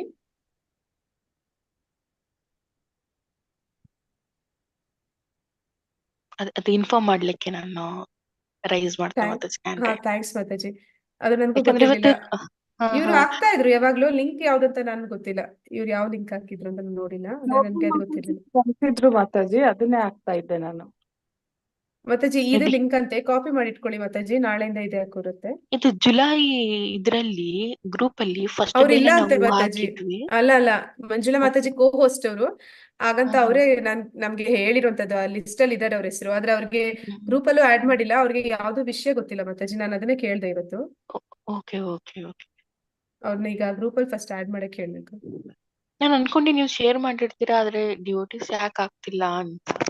ಹಾಗಾಗಿ ಇವತ್ತು ನಾನೇ ಶೇರ್ ಮಾಡ್ತಾ ಇದಾರೆ ಹೇಳ್ತೀನಿ ಮಾತಾಜಿ, ನಾನು ಅದೇ ಕೇಳ್ದೆ, ಅವ್ರು ಆಗ್ತಿದ್ರು ಅಟೆಂಡೆನ್ಸ್. ನನ್ಗೆ ಗೊತ್ತಿಲ್ಲ ಅವರು ಭಕ್ತಿ ಶಾಸ್ತ್ರಿದು ಅದು ಲಿಂಕ್ ಆಗಿತ್ತು ಅಂತ. ಹ್ಮ್. ಈಗ ರೂಪಾನವ್ರು ಓಕೆ ಮಾತ್ರ ಮಾತಾಜಿ, ಹಾಕಿದ್ದಾರೆ. ಕಂಟಿನ್ಯೂ ಮಾಡಿ ಓಕೆ ಮಾತಾಜಿ. ಮಾತಾಜಿ, ಸಾರಿ ಥ್ಯಾಂಕ್ಸ್ ಡಿಸ್ಟರ್ಬ್ ಮಾತಾಜಿ. ಹರೇ ಕೃಷ್ಣ. ಎಲ್ಲರೂ ಕೂಡ ದಯವಿಟ್ಟು ಮಾತಾಜಿ ಹಾಕಿರುವಂತಹ ಲಿಂಕ್ಗೆ ಎಲ್ಲರೂ ಕೂಡ ಅಟೆಂಡೆನ್ಸ್ ಹಾಕಿ. ಮಾತಾಜಿ 3 ಗಂಟೆ ಕ್ಲಾಸ್ ಅಲ್ಲಿ ನಾನು ಅಟೆಂಡ್ ಮಾಡ್ತಿದ್ದೆ. ಪರವಾಗಿಲ್ಲ ಮಾತಾಜಿ, ನೀವು ಯಾವ್ದಾದ್ರು ಕ್ಲಾಸ್ ಅಲ್ಲಿ ಅಟೆಂಡ್ ಮಾಡಿ, ಎರಡಕ್ಕೂ ಮಾಡ್ಬೇಕು. ಅಟೆಂಡೆನ್ಸ್ ಹಾಕ್ಬಹುದು. ಆಯ್ತು. ಮಾತಾಜಿ ಅಟೆಂಡೆನ್ಸ್ ಹಾಕುದು ಹೇಗೆ? ಮಾತಾಜಿ ಆ ಲಿಂಕ್ ನ ಕ್ಲಿಕ್ ಮಾಡಿ, ಈಗ ಅದು ಹಾಕಿದ್ರಲ್ಲ ಒಂದು ಲಿಂಕ್, ಅದನ್ನ ಕ್ಲಿಕ್ ಮಾಡ್ಬಿಟ್ಟು ಅಲ್ಲಿ ಪ್ರೆಸೆಂಟ್ ಕೊಡ್ಬೇಕು ಅಷ್ಟೇ ಅಲ್ಲ ಮಾತಾಜಿ? ಅವ್ರ ಹೆಸರು ಕೊಡ್ಬೇಕಾ? ಹೌದು. ಇಮೇಲ್ ಐಡಿ, ಹೆಸರು, ಫೋನ್ ನಂಬರ್, ಫೋನ್ ನಂಬರು, ನೀವು ಯಾವ ಬ್ಯಾಚ್ ಅಂತ ಆಪ್ಷನ್ ಇದೆ ಅದು ಸೆಲೆಕ್ಟ್ ಮಾಡಿ, ಟೈಮಿಂಗ್ಸ್ ಇರುತ್ತೆ, ಪ್ರೆಸೆಂಟ್ ಅನ್ನೋದನ್ನ ಕ್ಲಿಕ್ ಮಾಡಿ. ಅದೇನಾದ್ರೂ ಇಮೇಲ್ ಕೇಳಿದ್ರೆ ನೀವು ಲಾಗಿನ್ ಆಗ್ಲಿಕ್ಕೆ, ಸಬ್ಮಿಟ್ ಮಾಡ್ಲಿಕ್ಕೆ, ಸೊ ನೀವು ಲಾಗಿನ್ ಆಗಿ ಇಮೇಲ್ ಐಡಿ ಕೊಟ್ಟು ಲಾಗಿನ್ ಆಗಿ, ಅವಾಗ ಅದು ಬರುತ್ತೆ, ಸಬ್ಮಿಟ್ ಮಾಡ್ಬೋದು. ಹಾಗೆ ಮಾಡಿ ಮಾತಾಜಿ. ಇದೊಂದ್ ಸ್ವಲ್ಪ ಅಟೆಂಡೆನ್ಸ್ದು ಹಾ ಮಾತಾಜಿ, ಸ್ವಲ್ಪ ಇದ್ ಮಾಡ್ಕೊಳ್ಳಿ ಮಾತಾಜಿ, ಹಾ ಯಾಕಂದ್ರೆ ಮಾತಾಜಿ. ಕಂಪಲ್ಸರಿ ಹೇಳಿದಾರಲ್ಲ ಹಾಗಾಗಿ. ನಾನ್ ದಿನ ಹಾಕಿದ್ದಾರೆ ಮಾತಾಜಿ, ನಾನ್ ದಿನಾನು ಹಾಕಿದ್ದಾರೆ, ಅದ್ರಿಂದ ನಾನು ಆಗ್ತಾ ಇದೆ ಅಂತಾನೆ ಅನ್ಕೋತಾ ಇದೀನಿ. ಮೇ ಬಿ ಬೇರೆ ಯಾವ್ದಾದ್ರು ಲಿಂಕ್ ಇದ್ ಮಾಡ್ತಿದಾರೇನೋ ಅಂತ ಹಾ, ಅನ್ಸುತ್ತೆ. ಇರ್ಲಿ ಈಗ ನೀವ್ ಮಾತಾಜಿ, ಹೇಳಿನೇ ಗೊತ್ತಾಗಿದೆ ಮಾತಾಜಿ, ಅದು ಬೇರೆದಂತ. ಇರ್ಲಿ ಪರವಾಗಿಲ್ಲ. ಹೆಂಗು ನಿಮ್ ಹತ್ರ ಇರುತ್ತೆ ಅಲ್ಲ ಅಕೌಂಟ್, ಸ್ಕ್ರೀನ್ ಶಾಟ್ ಏನಾದ್ರು ಇಟ್ಕೊಂಡಿರ್ತೀರಲ್ಲ, ಪರವಾಗಿಲ್ಲ. ಓಕೆ ಮಾತಾಜಿ. ಗುರುಪ್ರಸಾದ್ ಚಿಕ್ಕಣ್ಣ 6 AM ಅಂತ ಹಾಕಿದ್ದಾರೆ. ಈಗ ಯಾವ ಟೈಮಿಂಗ್ ನೀವು ಅಟೆಂಡ್ ಮಾಡಿರ್ತೀರೋ ಆ ಟೈಮಿಂಗ್ ನೀವು ಸಬ್ಮಿಟ್ ಮಾಡಿ. ಯಾಕಂದ್ರೆ ನಿಮ್ಗೆ ಅಲ್ಲಿ ಅಟೆಂಡೆನ್ಸ್ ಫಾರ್ಮ್ ಅಲ್ಲಿ ಇದೆ 6 AM, 3 PM. 6 AM ಅಟೆಂಡ್ ಮಾಡಿ 5 PM ಅಟೆಂಡ್ ಮಾಡಿದ್ರೆ ಅವಾಗನು ಹಾಕಿ, ಪರವಾಗಿಲ್ಲ. ಅದೇ ಓಕೆ, ಯಾವ ಕ್ಲಾಸ್ ಅಲ್ಲಿ ಈಗ ಕೇಳ್ತಾ ಇದ್ದೀರಾ ಆ ಟೈಮ್ ದ ಸಬ್ಮಿಟ್ ಓಕೆ ಮಾಡ್ಬೇಕಾಗುತ್ತೆ. ಹರೇ ಕೃಷ್ಣ.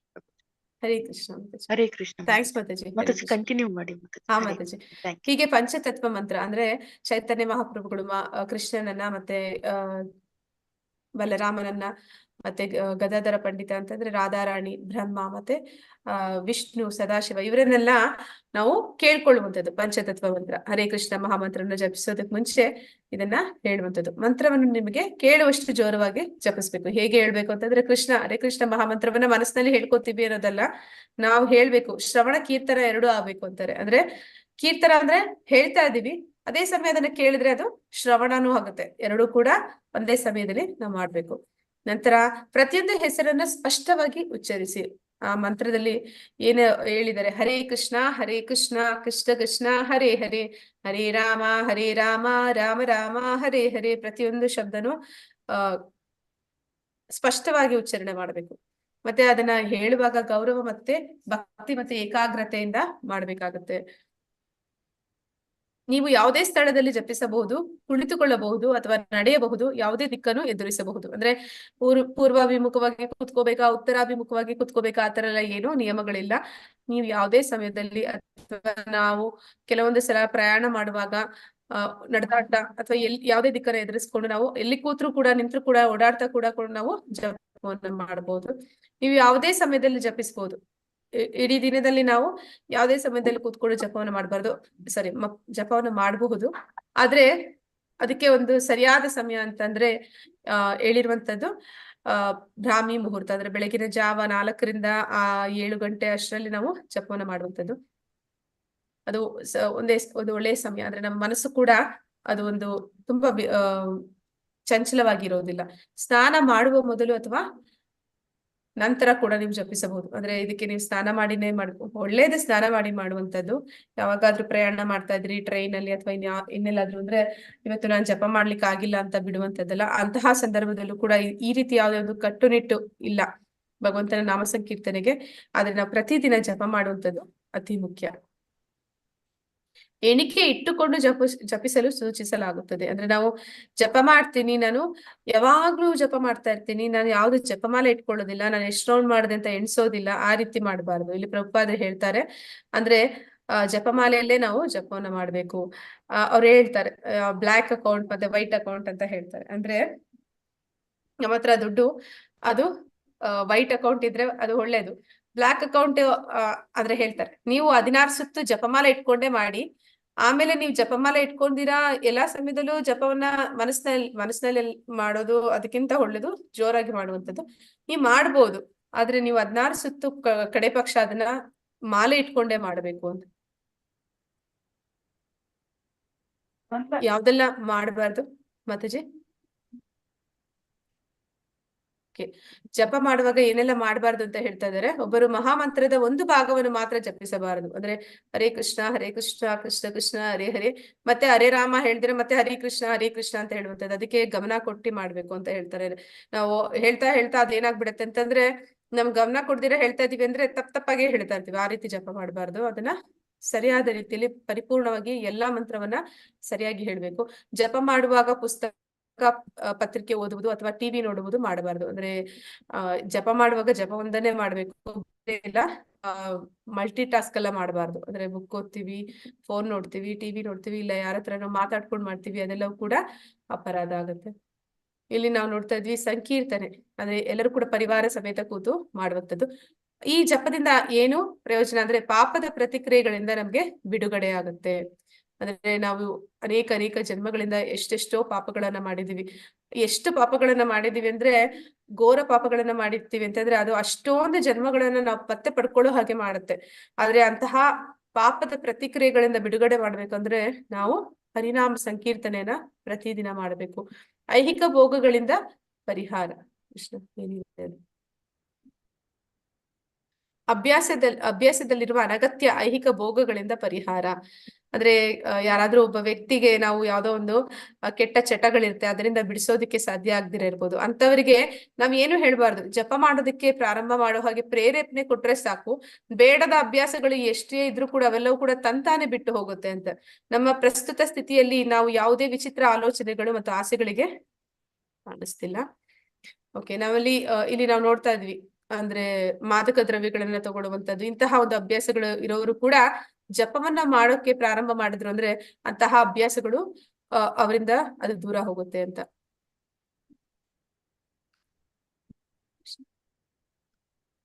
ಮಾನಸಿಕ ಒತ್ತಡದಿಂದ ಬಿಡುಗಡೆ. ಯಾರು ಈ ರೀತಿ ಸಂಕೀರ್ತನೆ ಮಾಡ್ತಾರೆ ಅವರಲ್ಲಿ ಯಾವುದೇ ಒಂದು ಮನಸ್ಸು ಅಟ್ಲೀಸ್ಟ್ ಆ ಸಂಕೀರ್ತನೆ ಮಾಡುವ ಒಂದು 2 ಗಂಟೆ ಸಮಯ ಆದ್ರೂ ಕೂಡ ಬೇಡದ್ದು ಒಂದು ಋಣಾತ್ಮಕ ಒಂದು ಆಲೋಚನೆಗಳು ಏನಿದೆ ಅದೆಲ್ಲವೂ ಕೂಡ ದೂರ ಆಗಿ ಅವ್ರಿಗೆ ಒಂದು ಮಾನಸಿಕ ಒತ್ತಡ ಅನ್ನೋದೇನಾದ್ರು ಇದ್ರೆ ಅದರಿಂದ ಅವರು ಬಿಡುಗಡೆಯನ್ನ ಪಡಿತಾರೆ. ಮನಸ್ಸಿನ ಶಾಂತಿ ಮತ್ತೆ ನೆಮ್ಮದಿ. ಮನಸ್ಸಿಗೆ ಶಾಂತಿ ಮತ್ತೆ ನೆಮ್ಮದಿ ಸಿಗುತ್ತೆ. ನಾವು ನೋಡ್ತೀವಿ ಪ್ರಭುಪಾದರು ಯಾವಾಗ ಈ ಪಾಶ್ಚಾತ್ಯ ದೇಶಗಳಿಗೆ ಹೋಗಿ ಈ ಸಂಕೀರ್ತನೆ ಯಜ್ಞದ ಬಗ್ಗೆ ಮತ್ತೆ ಹರೇ ಕೃಷ್ಣ ಮಹಾಮಂತ್ರದ ಬಗ್ಗೆ ಕೃಷ್ಣ ಪ್ರಜ್ಞೆ ಬಗ್ಗೆ ಅವರು ಹೇಳಲಿಕ್ಕೆ ತಿಳಿಸ್ಕೊಡ್ಲಿಕ್ಕೆ ಹೋದ್ರು. ಆಗ ಅಲ್ಲಿದ್ದಂತಹ ಹಿಪ್ಪಿಗಳು ಯಾರಿದ್ರು ಅವರೆಲ್ಲರೂ ಕೂಡ ತುಂಬಾ ಶ್ರೀಮಂತರ ಮಕ್ಕಳಾಗಿದ್ರು. ಅವ್ರ ಹತ್ರ ಬೇಕಾದಷ್ಟು ಹಣ ಇತ್ತು, ಆದ್ರೆ ನೆಮ್ಮದಿ ಇಲ್ಲ, ಸಂತೋಷ ಇಲ್ಲ. ಆದ ಕಾರಣ ಅವರು ಮಾದಕ ದ್ರವ್ಯಗಳಿಗೆ ವ್ಯಸನಿಗಳಾಗಿದ್ರು. ಅಂತವರನ್ನ ಯಾವಾಗ ಅವರು ಪರಿವರ್ತನೆ ಮಾಡಿದ್ರು ಆಗ ಅವರಲ್ಲಿ ನಿಜವಾದ ಸಂತೋಷ ಅಂದ್ರೆ ಏನು, ಆನಂದ ಅಂದ್ರೆ ಏನು, ನೆಮ್ಮದಿ ಅಂದ್ರೆ ಏನು, ಶಾಂತಿ ಅಂದ್ರೆ ಏನು ಅಂತ ಅವ್ರು ಕಂಡುಕೊಂಡ್ರು. ಅವರು ಅದನ್ನ ಹೇಳ್ತಾರೆ. ನಾವ್ ಅದನ್ನೆಲ್ಲ ಅಂದ್ರೆ ತಂದೆ ತಾಯಿ ಅವ್ರು ಏನು ಹಣ ಮಾಡಿಟ್ಟಿದ್ರು ಅದನ್ನೆಲ್ಲ ಬಿಟ್ಟು ನಾವ್ ಇಲ್ಲಿಗೆ ಯಾಕೆ ಬಂದ್ವಿ ಅಂತಂದ್ರೆ ನಮ್ಗೆ ಅಲ್ಲಿ ನೆಮ್ಮದಿ ಇರ್ಲಿಲ್ಲ, ಶಾಂತಿ ಇರ್ಲಿಲ್ಲ. ಅದನ್ನ ನಾವು ನಿಜವಾಗ್ಲೂ ಇಲ್ಲಿ ಭಗವಂತನ ಸಂಕೀರ್ತನೆಯಲ್ಲಿ ಭಕ್ತರ ಮಧ್ಯದಲ್ಲಿ ಕಂಡುಕೊಂಡ್ವಿ ಅಂತ ಹೇಳ್ತಾರೆ. ನಿಜವಾದ ಸಂತೋಷ ಅದು ಭಗವಂತನ ನಾಮ ಸಂಕೀರ್ತನೆಯಲ್ಲಿ ಸಿಗುತ್ತೆ. ಆ ಸಂಕೀರ್ತನೆಯನ್ನ ಸತತವಾಗಿ ಮಾಡ್ತಾ ಇದ್ರೆ ಜ್ಞಾನೋದಯ ಆಗುತ್ತೆ. ಅಂತಂದ್ರೆ ನಮಗೆ ಭಗವಂತ ಹೃದಯದಲ್ಲಿ ಎಲ್ಲಾ ವಿಷಯವನ್ನು ಕೂಡ ಸ್ಪಷ್ಟವಾಗಿ ತಿಳಿಸ್ಕೊಡ್ತಾನೆ. ಆ ಜ್ಞಾನವನ್ನ ಭಗವಂತ ಸ್ವತಃ ಅವನ ಶಾಸ್ತ್ರದ ಮೂಲಕ, ಗುರುವಿನ ಮೂಲಕ ಅಥವಾ ಸ್ವತಃ ಅವನೇ ಚೈತ್ಯ ಗುರುವಾಗಿ ನಮ್ಗೆ ಆ ಜ್ಞಾನದ ಬೆಳಕನ್ನ ನಮ್ಮ ಹೃದಯದಲ್ಲಿ ಅವನು ಬೆಳಗಿಸ್ತಾನೆ. ಹರೇ ಕೃಷ್ಣ ಜಪ ಮಾಡುವ ಬಗ್ಗೆ ಜನರು ಏನು ಹೇಳುತ್ತಾರೆ? ಇಲ್ಲಿ ಅನೇಕ ಜನ ಆಗ್ಲೇ ಹರೇ ಕೃಷ್ಣ ಮಹಾಮಂತ್ರ ಜಪ ಮಾಡುವವರು ಇದ್ದಾರೆ. ಅವರ ಅಭಿಪ್ರಾಯದಲ್ಲಿ ಹರೇ ಕೃಷ್ಣ ಮಹಾಮಂತ್ರ ಅವರ ಜೀವನದಲ್ಲಿ ಯಾವ ರೀತಿ ಒಂದು ಪರಿವರ್ತನೆಯನ್ನ ತಂದಿದೆ ಅನ್ನೋದನ್ನ ಅವರು ಹೇಳ್ಕೊಂಡಿದ್ದಾರೆ. It's really a process of having realisation of God. ಅಂದ್ರೆ ಇದು ಒಂದು ಪ್ರಾಸೆಸ್ ಅಂದ್ರೆ ಏನಂತ ಹೇಳ್ತಾರೆ ಕನ್ನಡದಲ್ಲಿ?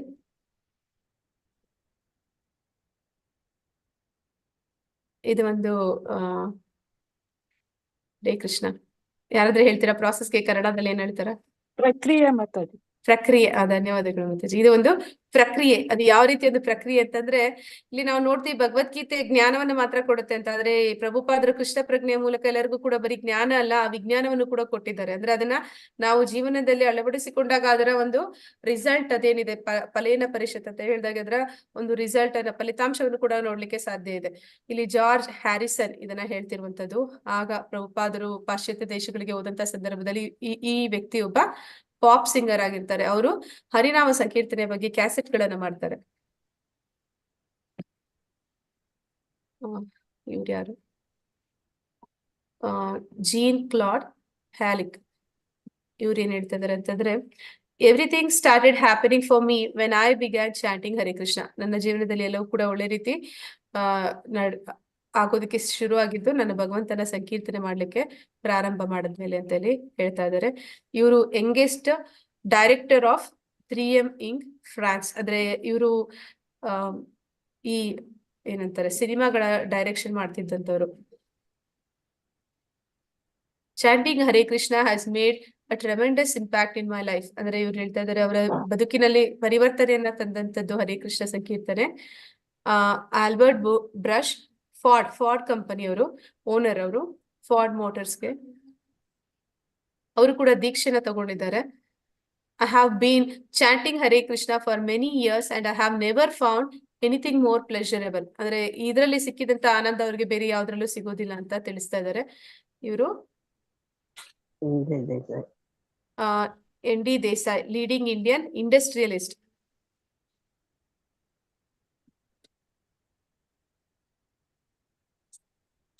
Chanting Hare Krishna has helped me face all the ups and downs in my life with a great confidence and peace of mind. ನನ್ನ ಜೀವನದಲ್ಲಿ ಏರಿಳಿತಗಳು ಬಂದಾಗ ಅದನ್ನ ನಾನು ಏನಂತಾರೆ ಕಾನ್ಫಿಡೆನ್ಸ್ ಆಗಿ ಅದನ್ನ ಫೇಸ್ ಮಾಡೋದಕ್ಕೆ ನನಗೆ ಹರೇ ಕೃಷ್ಣ ಮಹಾಮಂತ್ರ ಸಹಾಯ ಮಾಡ್ತು ಅಂತ ಮಫತ್ಲಾಲ್ ಕಂಪನಿ CEO ಅವರು.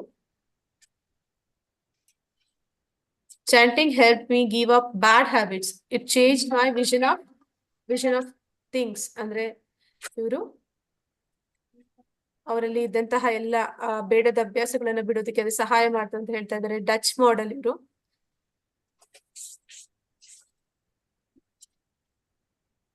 By starting to chant Hare Krishna I feel tremendous happiness. ನನಗೆ ಸಂಕೀರ್ತನೆ ಮಾಡುವಾಗ ಅಪಾರವಾದ ಆನಂದ ನನ್ನಲ್ಲಿ ಇರುತ್ತೆ ಅಂತ ಹೇಳ್ತಾ ಇದ್ದಾರೆ. ಇವರು ಕೂಡ model, European model. My outlook towards life is lot more brighter after starting to associate with Hare Krishna devotees and chanting the Mahamantra. ಅಂದ್ರೆ ಅವ್ರಿಗೆ ಈ ಪ್ರಪಂಚವನ್ನ ನೋಡುವಂತಹ ಒಂದು ಒಂದು ದೃಷ್ಟಿಕೋನ ಬದಲಾಯ್ತು ಯಾವಾಗ ನಾನು ಈ ಭಕ್ತರ ಸಂಘದಲ್ಲಿ ಹರೇ ಕೃಷ್ಣ ಮಹಾಮಂತ್ರದ ಜಪವನ್ನು ಮಾಡಲಿಕ್ಕೆ ಪ್ರಾರಂಭ ಮಾಡಿದೆ ಅಂತ ಹೇಳ್ತಾ ಇದ್ದಾರೆ. ಇವರು ನೇವಿ ಆಫೀಸರ್.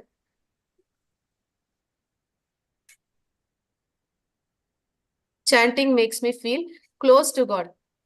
ಅಂದ್ರೆ ಇವರಿಗೆ ಹರೇ ಕೃಷ್ಣ ಸಂಕೀರ್ತನೆ ಮಾಡಿದಾಗ ಅವರು ಭಗವಂತನಿಗೆ ಹತ್ರ ಆಗುವಂತ ಅನುಭವ ಅವರಿಗೆ ಆಗುತ್ತೆ ಅಂತ ಹೇಳ್ತಾ ಇದ್ದಾರೆ. ಇವರು Italy's top furniture designer. Mahamantra significantly reduces stress, depression and the mode of ignorance and considerably increases the mode of goodness. ಅಂದ್ರೆ ಇಲ್ಲಿ ಇವ್ರು ಹೇಳ್ತಾ ಇದ್ದಾರೆ, ನಾವು ಹರೇ ಕೃಷ್ಣ ಮಹಾಮಂತ್ರವನ್ನ ಜಪ ಮಾಡ್ತಿದ್ದಷ್ಟು ಆ ಮಾನಸಿಕ ಒತ್ತಡ ಅಥವಾ ಯಾವುದೋ ಒಂದು ತಮೋಗುಣ ಅಂತೆಲ್ಲ ಇರುತ್ತೆ, ಅದೆಲ್ಲವೂ ಕೂಡ ಹೋಗಿ ನಾವು ಸತ್ವಗುಣಕ್ಕೆ ಬರ್ತೀವಿ ಅಂತ ಹೇಳ್ತಿದ್ದಾರೆ. ಇವರು master of social service program at Florida state university researcher. ಇವ್ರು ರಿಸರ್ಚ್ ಮಾಡಿದ್ದಾರೆ, ಹರೇ ಕೃಷ್ಣ ಮಹಾಮಂತ್ರದ ಮೇಲೆ ರಿಸರ್ಚ್ ಮಾಡಿದ್ದಾರೆ. ಆ ರೀತಿ ರಿಸರ್ಚ್ ಮಾಡಿ ಅವರ ಅಭಿಪ್ರಾಯದಲ್ಲಿ ತಿಳಿಸ್ತಾ ಇದ್ದಾರೆ. ಯಾವಾಗ ಹರೇ ಕೃಷ್ಣ ಮಹಾಮಂತ್ರ ಸಂಕೀರ್ತನೆ ಮಾಡ್ತೀವಿ, ನಮ್ಮಲ್ಲಿರುವಂತಹ ಒಂದು ಋಣಾತ್ಮಕ ವಿಷಯಗಳು ಏನೆಲ್ಲ ಇರುತ್ತೆ, ಅಂದ್ರೆ ಒಂದು ಡಿಪ್ರೆಷನ್ ಅಂತಾರೆ ಅಥವಾ ಏನಂತಾರೆ ಒತ್ತಡ ಏನಿರುತ್ತೆ ಜೀವನದಲ್ಲಿ, ಅದೆಲ್ಲವೂ ಕೂಡ ಅದರಿಂದ ಹೊರಗಡೆ ಬರೋದಕ್ಕೆ, ಮತ್ತೆ ಸೋಮಾರಿತನ ಅದರಿಂದ ಹೊರಗಡೆ ಬರೋದಕ್ಕೆ, ಮತ್ತೆ ಅದು ನಮ್ಮನ್ನ ಸತ್ವಗುಣಕ್ಕೆ ತರುತ್ತೆ ಅನ್ನೋದನ್ನ ತಿಳಿಸ್ತಾ ಇದ್ದಾರೆ. Stressed out I chant, it's one thing which charges my batteries, it clears my mind and brings me back in focus. ಅಂದ್ರೆ ನಾನು ಯಾವಾಗ ಹರೇ ಕೃಷ್ಣ ಮಹಾಮಂತ್ರವನ್ನ ಜಪ ಮಾಡ್ಲಿಕ್ಕೆ ಪ್ರಾರಂಭ ಮಾಡ್ತೀನಿ, ಆಗ ಅದು ನನ್ನ ಮನಸ್ಸು ತಿಳಿಯಾಗುತ್ತೆ, ಮತ್ತೆ ಅದು ನನ್ನನ್ನ ಮತ್ತೆ ನನ್ನ ಕೆಲಸದಲ್ಲಿ ಒಂದು ಕಾನ್ಸಂಟ್ರೇಷನ್ ಅಂತ ಏನಂತಾರೆ, ಏಕಾಗ್ರತೆ ತರುತ್ತೆ ಅಂತ ಹೇಳಿ ತಿಳಿಸ್ತಾ ಇದ್ದಾರೆ. ಯಾರಿವ್ರು ಅಂದ್ರೆ printing executive. When I'm nervous, I find chanting very calmly. I don't get shaken up at little things. ಸಣ್ಣ ಪುಟ್ಟ ವಿಷಯಗಳಿಗೆ ಮನಸ್ಸು ಅದು ವಿಚಲಿತ ಆಗೋದಿಲ್ಲ ನಾನು ಹರೇ ಕೃಷ್ಣ ಮಹಾಮಂತ್ರವನ್ನ ಜಪ ಮಾಡುವಾಗ ಅಂತ ತಿಳಿಸ್ತಾ ಇದ್ದಾರೆ. ಇವರು ಮರ್ಚೆಂಟೈಸರ್.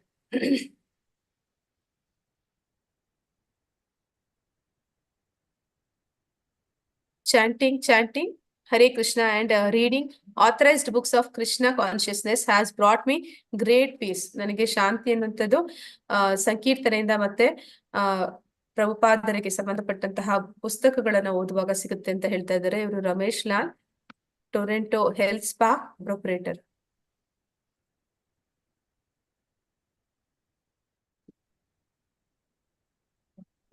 ಹರೇ Krishna Krishna Krishna Hare Hare, Hare Rama Rama Rama Hare Hare, and be happy. ಅಂದ್ರೆ ನಾವು ಕೂಡ ಅವರ ಹಾಗೆ ಹರೇ ಕೃಷ್ಣ ಸಂಕೀರ್ತನೆ, ಅದಕ್ಕೆ ಇಲ್ಲಿ ನಾವು ನೋಡಿದ್ವಿ ಅನೇಕ ಜನ ಅದರಲ್ಲಿ ತೊಡಗಿಸಿಕೊಂಡಿದ್ದಾರೆ, ಅದರಿಂದ ಅವರು ಫಲಿತಾಂಶಗಳನ್ನು ಕೂಡ ಪಡೆದಿದ್ದಾರೆ. ನಾವು ನೋಡಿದ್ವಿ ಇವತ್ತು ಅಷ್ಟಾಂಗ ಯೋಗದ ಬಗ್ಗೆ. ಅಷ್ಟಾಂಗ ಯೋಗದಲ್ಲಿ ಕೃಷ್ಣ ಅಂದ್ರೆ ಅರ್ಜುನ ಅವಾಗವಾಗ ಹೇಳ್ತಾನೆ 3ನೇ ಅಧ್ಯಾಯದಲ್ಲಿ ಮತ್ತೆ 5ನೇ ಅಧ್ಯಾಯದಲ್ಲಿ, ಕೃಷ್ಣ ನಾನು ಏನ್ ಮಾಡ್ಲಿ, ಸನ್ಯಾಸ ತಗೊಳ್ಳ, ಯುದ್ಧ ಮಾಡ್ಲಾ ಅಂತ. ಅದಕ್ಕೆ ಕೃಷ್ಣ ಸನ್ಯಾಸ ಅಂತ ತುಂಬಾ ಕೇಳ್ತಾ ಇದಾರೆ ಅಂತ ಹೇಳಿ ಅಷ್ಟಾಂಗ ಯೋಗದ ಬಗ್ಗೆ, ತಪಸ್ಸಿನ ಬಗ್ಗೆ ಅರ್ಜುನನಿಗೆ ತಿಳಿಸ್ಕೊಡ್ತಾರೆ. ಆ ರೀತಿ ತಿಳಿಸ್ಕೊಟ್ಟಾಗ ಅರ್ಜುನ ಅಯ್ಯೋ ಇದು ಕೂಡ ಕಷ್ಟ ಇದೆ, ನಾನಿಲ್ಲಿ ಮಾಡಕ್ ಆಗುತ್ತಾ ಅಂತ ಹೇಳಿ ನನ್ ಕೈಲಿ ಆಗೋದಿಲ್ಲ ಅಲ್ಲ ಕೃಷ್ಣ ಅಂತ ಹೇಳ್ತಾನೆ. ನಂತರ ನಾವು ನೋಡ್ತೀವಿ ಹೇಗೆ ಅಷ್ಟಾಂಗ ಯೋಗಕ್ಕಿಂತ ತುಂಬಾ ಸುಲಭವಾದದ್ದು ಭಕ್ತಿ ಮಾರ್ಗ. ಅದು ಕಲಿಯುಗಕ್ಕೆ ಹೇಳಿರುವಂತದ್ದು ಜಪಯಜ್ಞದ ಬಗ್ಗೆ. ಜಪಯಜ್ಞ ಯಾವ ರೀತಿ ಮಾಡ್ಬೇಕು, ಆ ಜಪಯಜ್ಞವನ್ನ ಯಾರೆಲ್ಲ ಮಾಡ್ತಾ ಇದ್ದಾರೆ, ಅದರಿಂದ ಏನೆಲ್ಲ ಫಲಿತಾಂಶಗಳನ್ನ ಪಡ್ಕೊಂಡಿದ್ದಾರೆ, ಇದೆಲ್ಲವನ್ನು ಕೂಡ ನಾವು ನೋಡಿದ್ವಿ. ಇದು ಇಸ್ಕಾನ್ ಅವರು ರೂಪಿಸಿರುವಂತಹ ಮಂತ್ರ ಅಲ್ಲ, ಇದು ಸ್ವತಃ ಅನೇಕ ಉಪನಿಷತ್ತುಗಳಲ್ಲಿ ಮತ್ತೆ ಶಾಸ್ತ್ರಗಳಲ್ಲಿ ಹೇಳಿರುವಂತದ್ದು. ಅದಕ್ಕೆ ಪುರಾವೆಗಳನ್ನು ಕೂಡ ನಾವು ನೋಡಿದ್ವಿ. ಇಲ್ಲಿಗೆ ಇವತ್ತಿನ ಅಧ್ಯಾಯ ಮುಗಿತು. ಯಾರಿಗಾದ್ರೂ ಏನಾದ್ರೂ ಪ್ರಶ್ನೆಗಳಿದ್ದಲ್ಲಿ ಕೇಳಬಹುದು. ಹರೇ ಕೃಷ್ಣ. ವಾಂಛಾ ಕಲ್ಪತರುಭ್ಯಶ್ಚ ಕೃಪಾ ಸಿಂಧುಭ್ಯ ಏವ ಚ ಪತಿತನಾಂ ಪಾವನೇಭ್ಯೋ ವೈಷ್ಣವೇಭ್ಯೋ ನಮೋ ನಮಃ. ಅನಂತ ಕೋಟಿ ವೈಷ್ಣವವೃಂದ ಕಿ ಜೈ. ನಾಮಾಚಾರ್ಯ ಹರಿದಾಸ್ ಠಾಕೂರ್ ಕಿ ಜೈ. ಹರೇ ಕೃಷ್ಣ. ಪ್ರಶ್ನೆಗಳಿದ್ದವ್ರು ಕೇಳ್ಬೋದು. ಹರೇ ಕೃಷ್ಣ.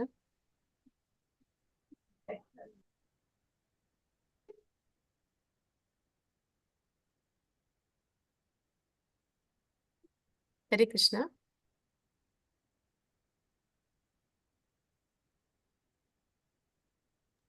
ಮಾತಾಜಿ ಇದು PPT ನಮಗ್ ಕಳಿಸ್ಬೋದಾ ಮಾತಾಜಿ? ನಿಮಗ ಮಾತಾಜಿ? ಮಾತಾಜಿ ನಿಮ್ಗ ಇಲ್ಲಾಂದ್ರೆ ಗ್ರೂಪ್ಗ ಮಾತಾಜಿ? ನನಗೆ ಮಾತಾಜಿ. ಕಳಿಸ್ತೀನಿ ಮಾತಾಜಿ. ಶ್ಲೋಕಗಳ ಮಾತಾಜಿ? ಫುಲ್ PPT ಕಳ್ಸಿದ್ರೆ ನಾನು ನೋಡ್ಕೋಬಹುದು ಮಾತಾಜಿ. ನಾನು ಸರಿ ಮಾತಾಜಿ, ಕಳ್ಸ್ಕೊಡ್ತೀನಿ. ಮಾತಾಜಿ ನೀವ್ ಮಾಡಿದ್ದೀರಾ ತಾನೇ ಕ್ಲಾಸಸ್? 1 ಕ್ಲಾಸ್ ಕಿಡ್ಸ್ ಕ್ಲಾಸ್ ಮಾಡಿದ್ದೆ ಮಾತಾಜಿ. ಸರಿ ಕಳಿಸ್ತೀನಿ ಮಾತಾಜಿ, ನಾನು ನಿಮ್ಗೆ ಕಳಿಸ್ತೀನಿ. ಹರೇ ಕೃಷ್ಣ. ಹರೇ ಕೃಷ್ಣ ಮಾತಾಜಿ. ಸ್ವಲ್ಪ ಅಡ್ಮಿನ್ಗೆ ಹೇಳಿ ಮಾತಾಜಿ, ನನ್ಗೆ ಗೊತ್ತಿಲ್ಲ ಯಾರಿಗ್ ಮಾತಾಡ್ಬೇಕು ಅಂತ. ನನ್ನ ಗ್ರೂಪ್ಗೆಲ್ಲ ಸೇರ್ಸೋದಿಕ್ ಮಾತಾಜಿ. ಹೇಳ್ತೀನಿ ಮಾತಾಜಿ, ಹೇಳ್ತೀನಿ. ನಾನು ಅದೇ ನೋಡ್ದೆ, ಸುಮಾರು ದಿವಸದಿಂದ ನೀವೇನು ಆಗ್ತಾ ಇರ್ಲಿಲ್ಲಲ್ಲ ಅದ್ರಲ್ಲಿ. ನನ್ಗೆ ಡೌಟ್ ಬಂತು ನೀವ್ ಇದೀರೋ ಇಲ್ವೋ ಅಂತ. ಇವತ್ತು ಗೊತ್ತಾಯ್ತು ಅದು ನಿಮ್ಮನ್ನ ಆಡ್ ಮಾಡಿಲ್ಲ ಅಂತ. ಆಯ್ತು. ಹರೇ ಕೃಷ್ಣ. ಹರೇ ಕೃಷ್ಣ ಮಾತಾಜಿ. ಮಾತಾಜಿ ಕ್ವಿಜ್ ಇದೆಯಾ ಈ ಕ್ಲಾಸ್ಗೆ ನಿಮ್ದು? ಇದೆ ಮಾತಾಜಿ, ಇದೆ. ಹಾಕಿದ್ದಾರೆ ಗ್ರೂಪ್ ಅಲ್ಲೆಲ್ಲ ಹಾಕಿದ್ದಾರೆ ನೋಡಿ. ಮೊದ್ಲೇ ಹಾಕಿದಾರಾ? ಹಾಕಿದ್ದಾರೆ, ಮೊದಲನೇ ದಿನಾನೇ ಹಾಕಿದ್ದಾರೆ. ಆಯ್ತು. ಅಟೆಂಡ್ ಮಾಡಿ ಮಾತಾಜಿ. ಆಮೇಲೆ ಆಯ್ತು. ಇಲ್ಲಿ ಬ್ಯಾಚ್ ಅಲ್ಲಿ ಯಾರು ಹೊಸಬ್ರು ಒಬ್ರ ಇಬ್ರ ಇದಾರೆ, ಎಲ್ಲ ಹಳಬ್ರೆ ಮಾತಾಜಿ. ಅದೇ ಅಟೆಂಡೆನ್ಸ್ ಏನ್ ಮಾಡೋದು? ಒಬ್ರು ಇಬ್ರು ಯಾರಿದ್ದಾರೆ ಅವ್ರನ್ನೇ ನೀವು ಕಾಂಟ್ಯಾಕ್ಟ್. ಅದೇ ಏನ್ ಹೇಳಿದಾರೆ ಗೊತ್ತಾ ಮಾತಾಜಿ, ಯಾರೆಲ್ಲ ಅಟೆಂಡೆನ್ಸ್ ಆಗ್ತಾ ಇದಾರೆ ಅದನ್ನ ನೋಡ್ಕೊಂಡು ಅವ್ರು ಯಾರು ಬರ್ತಾ ಇಲ್ಲ ಅಂದ್ರೆ ಈಗಾಗ್ಲೇ ಸುಮಾರು ಜನ ಆಯ್ತು, ನಾವು ಏನ್ ಮಾಡಕ್ ಆಗಲ್ಲ ಅನ್ಸುತ್ತೆ. ಆದ್ರೆ ಯಾರು ಈಗ ಇದಾರೆ ಅಟ್ಲೀಸ್ಟ್ ಅವ್ರದ್ದು ನಂಬರ್ಸ್ ಇಟ್ಕೊಡು. ಅವ್ರು ಬಂದಿಲ್ಲ ಅಂತಂದ್ರೆ ಸ್ವಲ್ಪ ಅವ್ರಿಗೆ ಪ್ರೋತ್ಸಾಹ ಕೊಡಿ, ಕರೀರಿ, ಬರ್ಲಿಕ್ಕೆ ಹೇಳಿ ಅಂತ ಅವ್ರ ಅಭಿಪ್ರಾಯ ಕೇಳಿ. ಯಾವ ರೀತಿ ಇದೆ ಕ್ಲಾಸು, ಯಾವ ತರ ಬೇಕು ಅಂತೆಲ್ಲ ಅವನ್ನ ವಿಚಾರ ಮಾಡಿ ಅಂತ ಪೋಸ್ಟ್ ಗಳಿಗೆ ಮೆಸೇಜ್ ಹಾಕಿದ್ರು. ನಾನು ನಿಮ್ಗೆ ಇದು ಗೊತ್ತಾಗ್ತಾ ಇದೆಯಾ ಇಲ್ವಾ, ನೀವು ಅಲ್ಲಿ ಏನು ಎಂಟ್ರಿನೇ ಮಾಡ್ತಾ ಇರ್ಲಿಲ್ಲ. ಅಂದ್ರೆ ಎಷ್ಟು ಜನ ಬಂದ್ರು ಪ್ರತಿದಿನ ಅಂತ, ಪ್ರತಿದಿನ ನಂಬರ್ ಆಫ್ ಡಿವೋಟೀಸ್ ಕೊಡ್ಬೇಕು. ಫಸ್ಟ್ ಡೇ ಎಲ್ಲ 32 ಜನ ಬಂದ್ರು ಮಾತಾಜಿ. ಈಗ ಅಲ್ಲ ಮಾತಾಜಿ, ದಿನಾಗ್ಲೂ ನಾವ್ ಹಾಕ್ಬೇಕಾಗತ್ತೆ. ಆಗ್ತೀನಿ ಅದೇ ಇನ್ಮೇಲೆ ಗೊತ್ತಾಗತ್ತಲ್ಲ ಮಾತಾಜಿ. ಅದೇ ಹಾಕ್ಬಿಟ್ಟು ಆಮೇಲೆ ಯಾರು ಬಂದಿಲ್ಲ ಹೊಸ ಡಿವೋಟಿಗಳಲ್ಲಿ ಅವ್ರಿಗೆ ನೀವು ಕಾಲ್ ಮಾಡಿ ಅವ್ರಿಗೆ ಬರೋದಕ್ಕೆ ಹೇಳ್ಬೇಕಾಗತ್ತೆ. ಹೊಸ ಡಿವೋಟಿ ಅಂತಲ್ಲ, ಯಾರೆಲ್ಲ ಬಂದಿದ್ದಾರೆ ಅವರೆಲ್ಲ ಮತ್ತೆ ಯಾರು ಅಟೆಂಡೆನ್ಸ್ ಅಲ್ಲಿ ಮತ್ತೆ ಬರ್ತಿಲ್ಲ ಅಂತವ್ರಿಗೆ ನೀವು ಇನ್ಫಾರ್ಮ್ ಮಾಡ್ಬೇಕಾಗತ್ತೆ. ಅದನ್ನ ಅವ್ರು ಹಾಕ್ತಾ ಇದ್ರೆ ಮೆಸೇಜ್, ನಾನು ಆಮೇಲೆ ಕೂಡ ನೀವು ಒಂದಿನೂ ಅದ್ರಲ್ಲಿ ಎಷ್ಟ್ ಜನ ಬಂದಿದ್ರು ಅಂತ ಎಂಟ್ರಿ ಮಾಡಿದಿರ್ಲಿಲ್ಲಲ್ಲ. ಆಮೇಲೆ ಸರಿ ನಿಮ್ಗೆ ಗೊತ್ತಿದೆಯೋ ಇಲ್ವೋ ಅನ್ಕೊಂಡು ಕೇಳೋಣ ಅನ್ಕೊಂಡೆ ಮಾತಾಜಿ. ಆಮೇಲೆ ಗೊತ್ತಾಯ್ತು ನೀವು ಗ್ರೂಪ್ ಅಲ್ಲಿ ಇಲ್ಲ. ಕಳಿಸಿದ್ರೆ ನಾನು ನಾಳೆಯಿಂದ ಅಪ್ಡೇಟ್ ಮಾಡ್ತೀನಿ ಮಾತಾಜಿ ಕಲ್ತ್ಕೊಂಡು. ಸರಿ ಮಾತಾಜಿ. ಓಕೆ, ಬರೀ ಯಾರಿಗಾದ್ರೂ ಏನಾದ್ರೂ ಪ್ರಶ್ನೆಗಳಿದ್ರೆ ಕೇಳ್ಬೋದು.